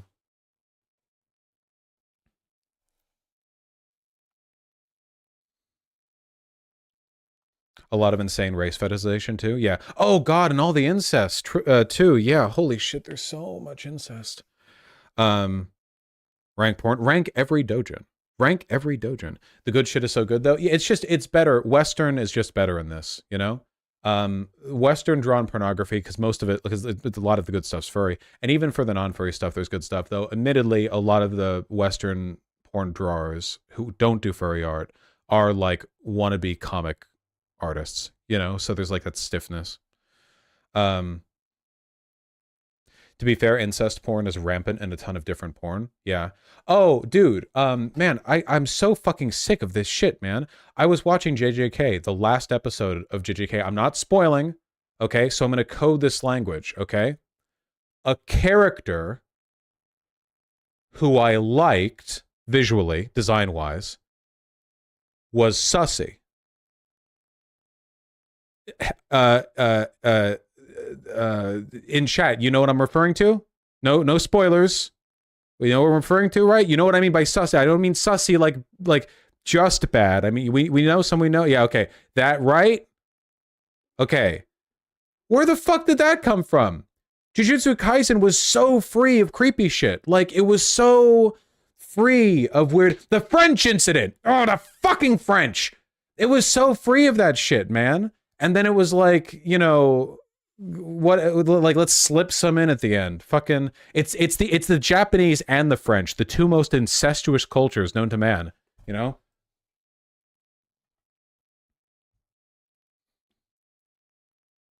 It was out of nowhere, like, out of nowhere. It doesn't happen again either. Why? And they always do this too. What they and the narrative is always like, oh, we had this sussy thing, but like it's supposed to feel weird. Bro, nobody thinks it feels weird like by default when the character doing it is like a 10 out of 10 baddie smoke show and it's presented in like a straightforward fucking, it's like, no, we were actually satirizing pedophilia. The point of this like pornography that we drew was like actually to tell you that it's bad to do that, you know? Ignore the fact that every fucking narrative and visual element we cobbled together for the scene makes it look appealing and enticing, because that's clearly what we're selling to. Fucking Shotacons. Japanese fans were pissed about that too. Why'd they do it? Doesn't that guy's mom read the manga? Whatever. Never mind. Whatever. So there's like a fucking death squad that operates in Japan, and they kill mangaka that don't fit like a pedophilia mandate. They did it recently in One Piece too. They had a hot female character. Kind of, it's complicated. A hot female character, and then it was like, oh no, I'm actually like a 10-year-old piloting the body of an 18-year-old. It's like, okay, fucking why? What? Like prior to that point, there had been plenty of comments about the body of the attractive woman, and so no, actually, it was always a kid. So, why? Why? Why? Why? Why? Yeah, they're doing like the Shazam. Can you imagine? Can you imagine your fucking Captain Marvel and they fucking Shazam mid fuck? That's what it feels like. That's what they did, literally.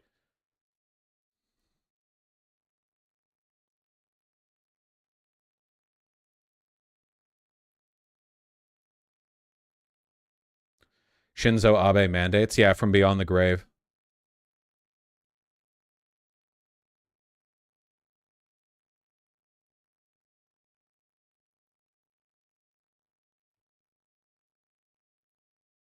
Wasn't I reading donos? Geometry Dash sucks. Thank you for the 15 bucks. Really appreciate that. Thank you. It's very kind of you. Corvus Creep. Vosh arguing with chatters gave me an aneurysm, so I drew it. What the fuck? I appreciate the bulge. Vosh ameliorates eloquent leftist media analysis. Vosh, I don't give a shit about what you're talking about, and also Lara Croft needs small boobs.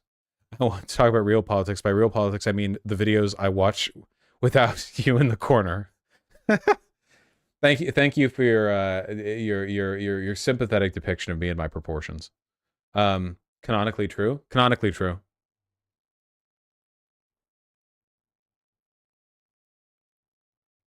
Ameliorate. Jabberman314, thank you for the $5. Really appreciate that.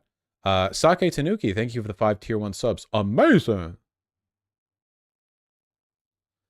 Gayest deadlift you'll ever see. Oh yeah, I saw this. Hell yeah, brother.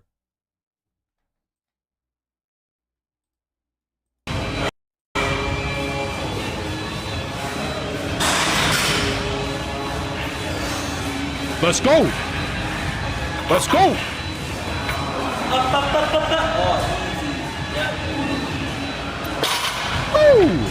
That little boing. I'm always doing that. I'm always boinging. His face? Deadlifting's hard. Deadlifting's hard, man. Holding up a lot of shit. Look at that. Looks like every man at the peak of their deadlift looks like Sam Hyde. Blue B, thank you for the tier 1 sub. Somniostatic, thank you likewise. Full Metal Socialist and Philly Boy 23, thanks the tier 1 subs both. Really appreciate those. Caracal, thanks the tier 2 sub. Red Cactus, thank you for the $5. Yeah, one of these days. Sake with the 5 tier 1 subs. Unironically, the New York Post headline from a couple days ago. Was this? Really? Biden blusters. Have I told you Trump is bad? Down in polls, his policies unpopular. Joe returns to the only pitch he has. You know, I gotta say, Orange Man Bad actually did end up being a pretty good and correct argument, you know? Not to, you know, pardon me for my lack of originality, but I feel like that's actually still a pretty salient critique, you know? Yikesy, thank you for the tier 1 sub. Really appreciate that. Chat's more retarded than usual tonight. Everyone needs to drop the idea busty characters are inherently sexualized. Yeah, unfortunately, it is a pretty common a conception that people have, I guess. You know, even if they have it kind of like subliminally or whatever. Abdul Malik, thank you for the tier 1 sub. Love your work. This is entirely so I can fix my username. What was that game where you play as like the goat with her fat ass out and she like it's like PS1 era and you're like bouncing around? Pseudo Regalia, right?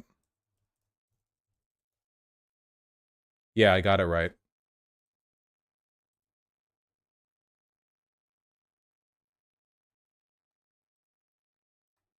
They truly an inspired character design. It's actually very cute, I think. Like unironically. They made like a little mini platformer game in PS1 graphics, and they were like, so what if we just made her like goat with her ass out, you know? It's just very funny. I don't think anyone would bat an eye if she wasn't wearing a top and like greaves, because she would just then be like a naked goat person or whatever, like, you know, like an animal, like in Robin Hood. I think it's cute.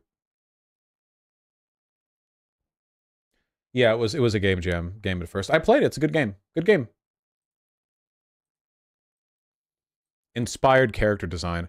See, this fits into my mental categorization of this is the kind of sexualized female design that would be appreciated largely by women and queer people and not by like weird sexist straight dudes. You know what I'm talking about? I just don't get the vibe from this that it's like, oh, this is going to be like Gamer Gators, like some channel called like Comic Freedom is going to make 16 YouTube videos on how this is like, you know, an elevation of the form or whatever. It's mostly going to be queer people. I suspect the furry is queer. Of course the person who made this is queer. All right. Zarsifinium, I've not seen The Fall of Minneapolis, I'm afraid. DeGero, sorry, hungry. DeGero, thank you for the incredibly kind $50. I really appreciate that. For the Prince of Persia realism bit, they did do that. It's not realistic enough thing. That's literally how Assassin's Creed started. We all know how that ends. You mean from the original Assassin's Creed games or from the later ones? I only played the first one a while ago. Maybe they did that, but I was referring to like the original ones. I don't really know. But fair. Lily, Artemis, and Lieb, thank you for the $5 both. Fake Alec, Kyle Parker, thank you for the tier 1 sub. XLR and Loquacious Lobotomite, thank you for the tier 1 subs both. Really appreciate that. I wouldn't play XCOM. I'm not a fan of those types of games. Banana Crabman and Final Tyrant, thank you for the 5 both. Really appreciate that. Maybe. Gay Aaron 13, thank you for the tier 2 sub. Ice Cream Soup, thank you for the $20. Very kind of you. 2 grass-touching Vowshites celebrating our first anniversary tonight. Oh. Watch your stream the eve before our wedding, so it's really come full circle. Cheers. Oh, you mean fucking wedding anniversary, not like anniversary of your relationship. Holy shit. Hey, flattered to be at all a component of your loving union, you know? That is, that's really cute. Oh, gotcha, DeGero. You mean that was the more realistic. Okay, gotcha. I'm sorry. I thought you meant that was within the Prince of Persia series, that they went more realistic with time. I thought the most recent iteration was pretty unrealistic, but yeah, gotcha. K and the Astronomer, thanks for the 2 tier 1 subs. Really appreciate that. Asmelia, thank you for the $5. Very kind. Very kind of you. Sake Tanuki, thank you for the 20 tier 1 subs. I really appreciate that. This is how trousers should hang. God willing. Absolutely.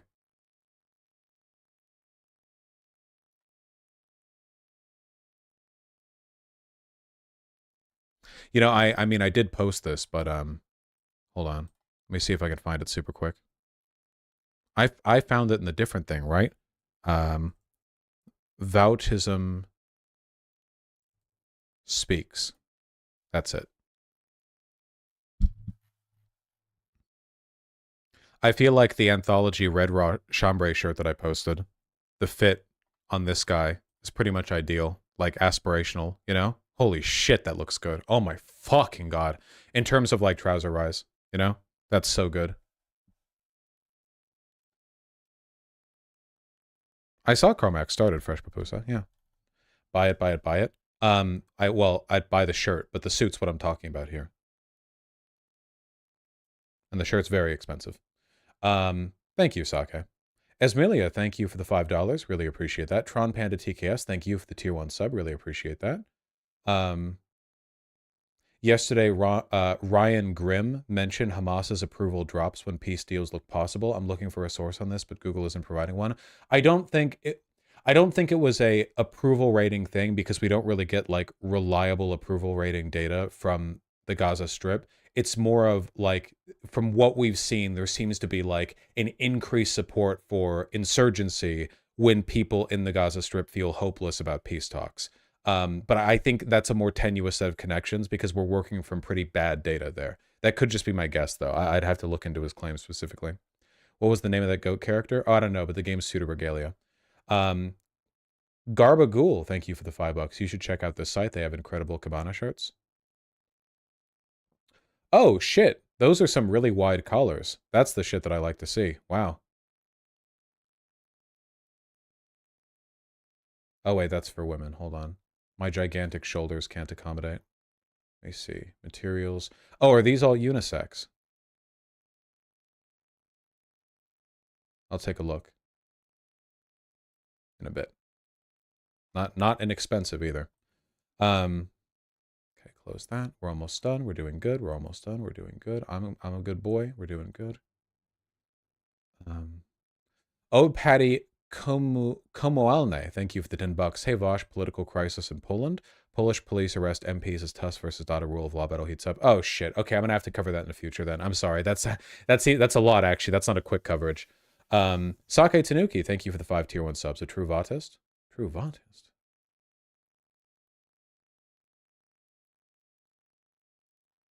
Hell yeah, brother. My ex told me to drug her and do with her what I wanted, so I drugged her and played video games all night with friends. She still thinks I fucked her multiple times that night. Not my thing, but she wouldn't stop pestering about it. Hell yeah, brother. Is this a kind of violating consent where a girlfriend consents to take sleeping pills on the condition that you fuck her, but then you don't? That's also kind of a violation of consent too, right? It's just not rape. It's just like, is that a betrayal of trust? I guess so, yeah. I mean, it obviously is. I just wonder where that fits. But what matters is that it's funny. That's what matters most.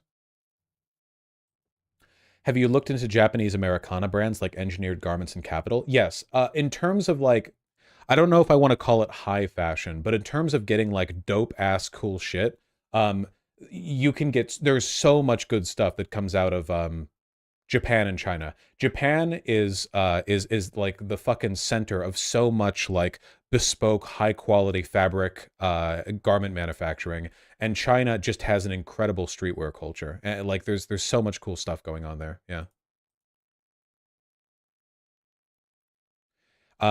Also there's a store near me that sells Capital stuff. Hold on.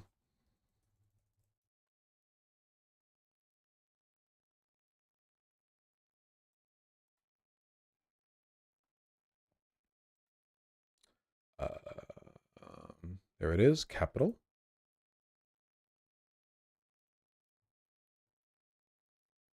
Try not to balk at these prices. I haven't bought these. The kind of stuff they have at Glasswing in particular is very like beige mushroom core, and that's not the kind of thing I would get from Capital if I could. And also these are all $1 million. Well, they're certainly loud. I do like the denim ring coat. The prices are not that bad. Benjamin, we can't all have your kind of cash. Oh, wait, hold on. Actually, for a full coat, that's actually pretty cool looking. Oh, man, like a light denim. Wait, hold on. That actually looks pretty good. This with like a fucking fisherman's cap, like this, fisherman's beanie, that looks pretty good. And it's less than 600. Oh, Look at it. Look at it with the hood up.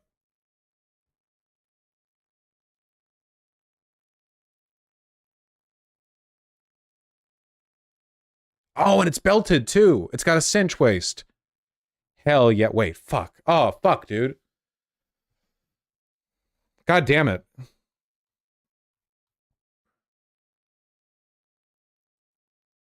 Oh, they don't even have my size. Never mind then. Kind of Revachol core? Yeah, I agree. It is. I could probably order this from their website though. Capitals, I mean.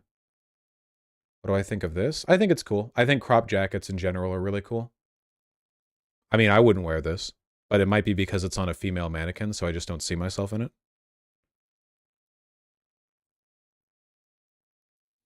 Is there anything else here that looks really good? How is this cheaper than this? Here's like a little cropped kimono, Jodban shirt. Button up, button up. Fuck, now I kind of want that denim coat. Oh, ring coat. Wait, they have a black one as well. But also only up to small. Why do you only carry up to small? Why is it all so expensive? This is literally like very high-end designer merchandise made in Japan. Like this is not this is not like a component to most people's cloth buying experiences or what, like, you know, it's not. Though I do maintain that if you're really good at sale hunting, you can actually get a couple of good designer items that aren't that much more expensive than like regular conventional clothing. Get a nice designer jacket that you find on sale for like $250, and that shit'll last a lifetime if you treat it well, and it looks really cool. Like it has to be the right one, of course, you know, it's not like a impulse purchase. You can get the same stuff from budget places. I promise you, you cannot get any of these items from budget places. That's the point of designer clothing. It's not just a regular t-shirt or whatever, right? Fuck, man, now I want that ring coat.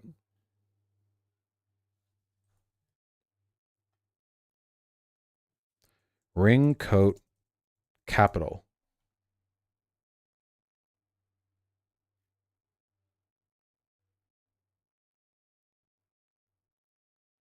Capital Kitsuragi wing coat?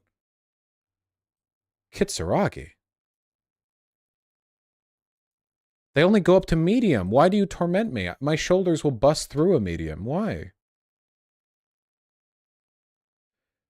Look, if you ever want to find like a weirdly good deal, you can actually find designer clothing on eBay pretty reliably. Like, see, I'm looking up Capital on eBay right now, and there are some items here that are like $100, you know? And if it's a coat too. See right here, Capital denim ring coat indigo extra small. Extra small, admittedly, but it's only $300, half the price you get it for elsewhere. Kung Fu coverall size 4, free shipping from Japan, $250. Oh shit. Duffel coat for $135. 1 second.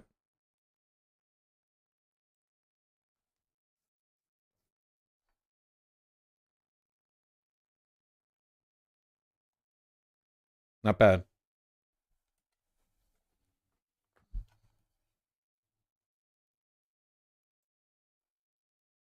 Treddy, I don't really. I've just kind of been like raw dogging it.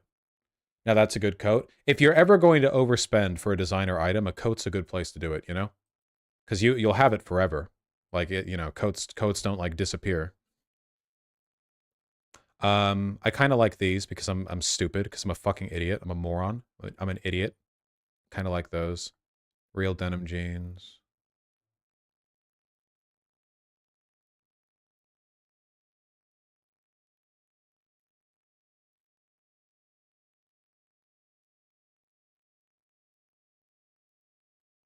Do like these round the body bags. Fuck, I want that ring jacket now. God damn it, now it's on my mind. Ooh, should I get some Capital socks? I like this one. I like both of them.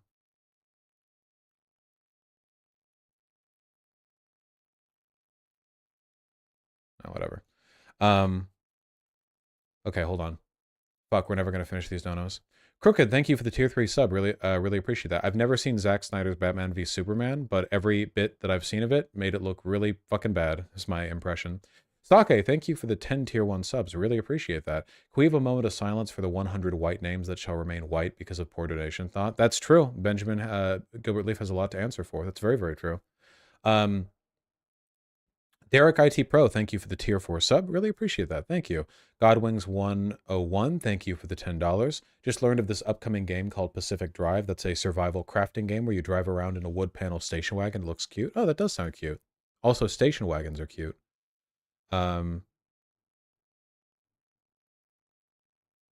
Fully.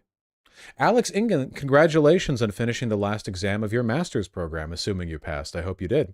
Alexius, thank you for the tier 3 sub. Fancy color name. Also have my money. My pleasure. Also, did America did a whole thing to downplay what Japan did after the war to the American people. Yeah, we took a very different approach towards it for a variety of reasons. Not that I'm defending them. Lily the Gay Lord and Crab Navy General, thank you for the 5 both. I really appreciate that. Thank you. Gotcha, Lily the Gay Lord. Be Astounded, thank you for the tier 2 sub. I am ready for the cold front. I've got my Supreme gloves. Sergeant Flux and Valdice, thank you for the tier 1 subs both. Really appreciate that. Very kind of you. You need to invest in a vacuum insulated coffee mug. Actually, I recently got just that from Demon Mama. Demon Mama, she gifted one for me to me on New Year's, which was really nice. That one time I appeared on Como because they were interviewing security keeps getting used for content. This is you? Dope jacket. Also, what on earth is your hair doing? Hell yeah, brother. Or person. Can't really tell with a jacket like that. Hard to tell. Hell yeah. Sergeant Flux. Oh, yeah, I just said that. Dead Raccoon, thank you for the tier 3 sub. Really appreciate that. Thank you. Fewer Freyut. I'll give them a look. Thank you very much. Eldritch Manbabe, thank you for the $5. I'm really happy to hear you've been enjoying the fashion bits. I'm trying not to let them dominate the streams anymore. Can we at least agree that the Capital ring jacket looked really, really good? The blue one? The ring coat, I mean. I think that looked pretty goddamn good. They don't have my size at Glasswing, so I'll have to see if I can look around.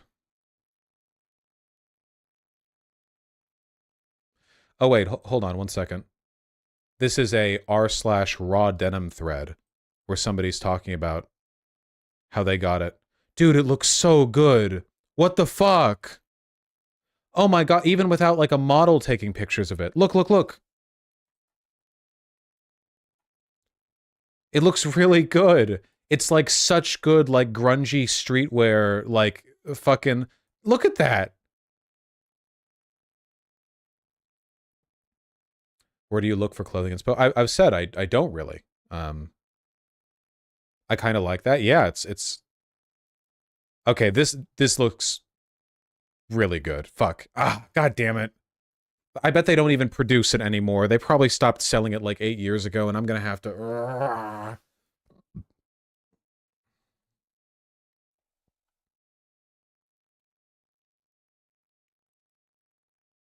Feels like too much to me. Nobody buys a jacket from Capital to look like undiscovered in public. This is why I hate quiet wealth or whatever. Like, bro, spend $2,000 on a jacket that's like extremely high quality but doesn't look that different from other jackets, so you don't look that different. Fuck that. If you're gonna spend money on clothing, be bombastic. Look like an anime character. Unironically, the world would be so much more interesting if you went outside and people were dressed in this massive variety of clothings, you know? Like, you can find restaurants from every different ethnicity in the world walking the streets of Los Angeles. So why, when looking at the people there, do they all dress in the exact same fucking Insta model style, you know? Like, J8's Janizzi, thank you for the $10. Vosh talking about curved or straight shower curtains and ignoring the fact that a shower over bath is literally the worst version of both of them. Well, we don't always have a choice. What do you, like, we can't just, like, install a new shower. Kriller, thank you for the tier 3 sub. Given with Thana no longer a white name. Thank you. Sake, thank you for the very kind 10 tier 1 subs. I really, really appreciate that. Can't mute donos. Keep losing BJL. When are we going to hear about AFAB biological women wrecking men at gymnastics floor routines? Actually, I have been wondering when that would get thrown into the culture war as well, considering the fact that, you know, there's a very different dynamic there. I meant BJL in the next dono. Oh, I know Sake Tanuki. He knows too, see? No wonder, thank you for the $5. Congratulations on running your very first sanctioned 5-kilometer race. And 7 miles. God damn! 11 kilometers. Holy shit, you're out there. I can't run for 1 mile. Just Adiz, thank you for the $25. Really appreciate that. Conversing with strangers on the train, wearing high-waisted pants, and heading to interview for the legislative sesh. Voshites wish they could be this cool. True! Unironically, aspire to be this. Okay? Unironically. Senua Psychosis, thank you for this $5 and the link to the Ortolan bunting. I'll give it a look, though, in a bit. I gotta go soon. Stake, thank you for the 10 tier 1 subs. I really appreciate that. Unironically, the press release video and announcing Vautism Speaks. You can't link a 2-minute video, Sake, you know, we're an hour over.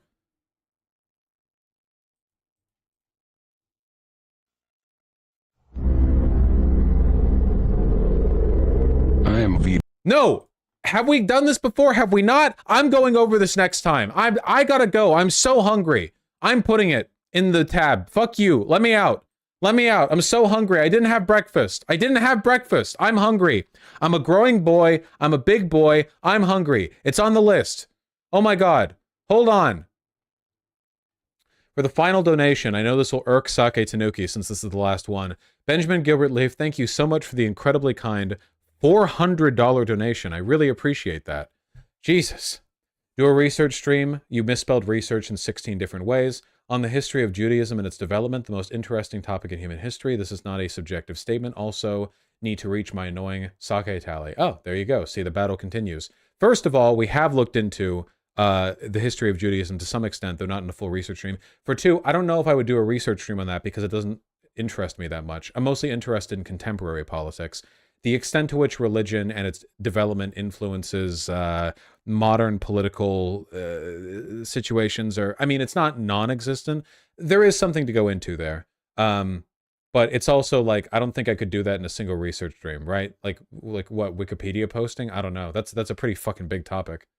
It's insane. Oh, well, I'm sure, you know, but it's not, but interest doesn't just mean is interesting. I mean, is like relevant to the political topics that I like to discuss. But I think the way it intersects with contemporary politics would interest you. Yeah, if I ever got to contemporary politics, Judaism was fucking created 4,000 years ago or whatever, you know? Okay, listen up, all right? You people are insufferable in giving me money. I love you all very much. I'm going to go have food. I'm very hungry. Take care. And I'll see you guys tomorrow. Probably. It seems likely. I got to look up that fucking ring jacket because it was drippy. God damn it. I'm going to send you guys over to Shark. Been a while since we've hosted Shark. Take care. I'll see you guys soon. I love you all very much. Be kind to yourselves, etc., etc. I'm tired. I'm hungry. Goodbye. I love you. Thank you. I love you. Goodbye. Also,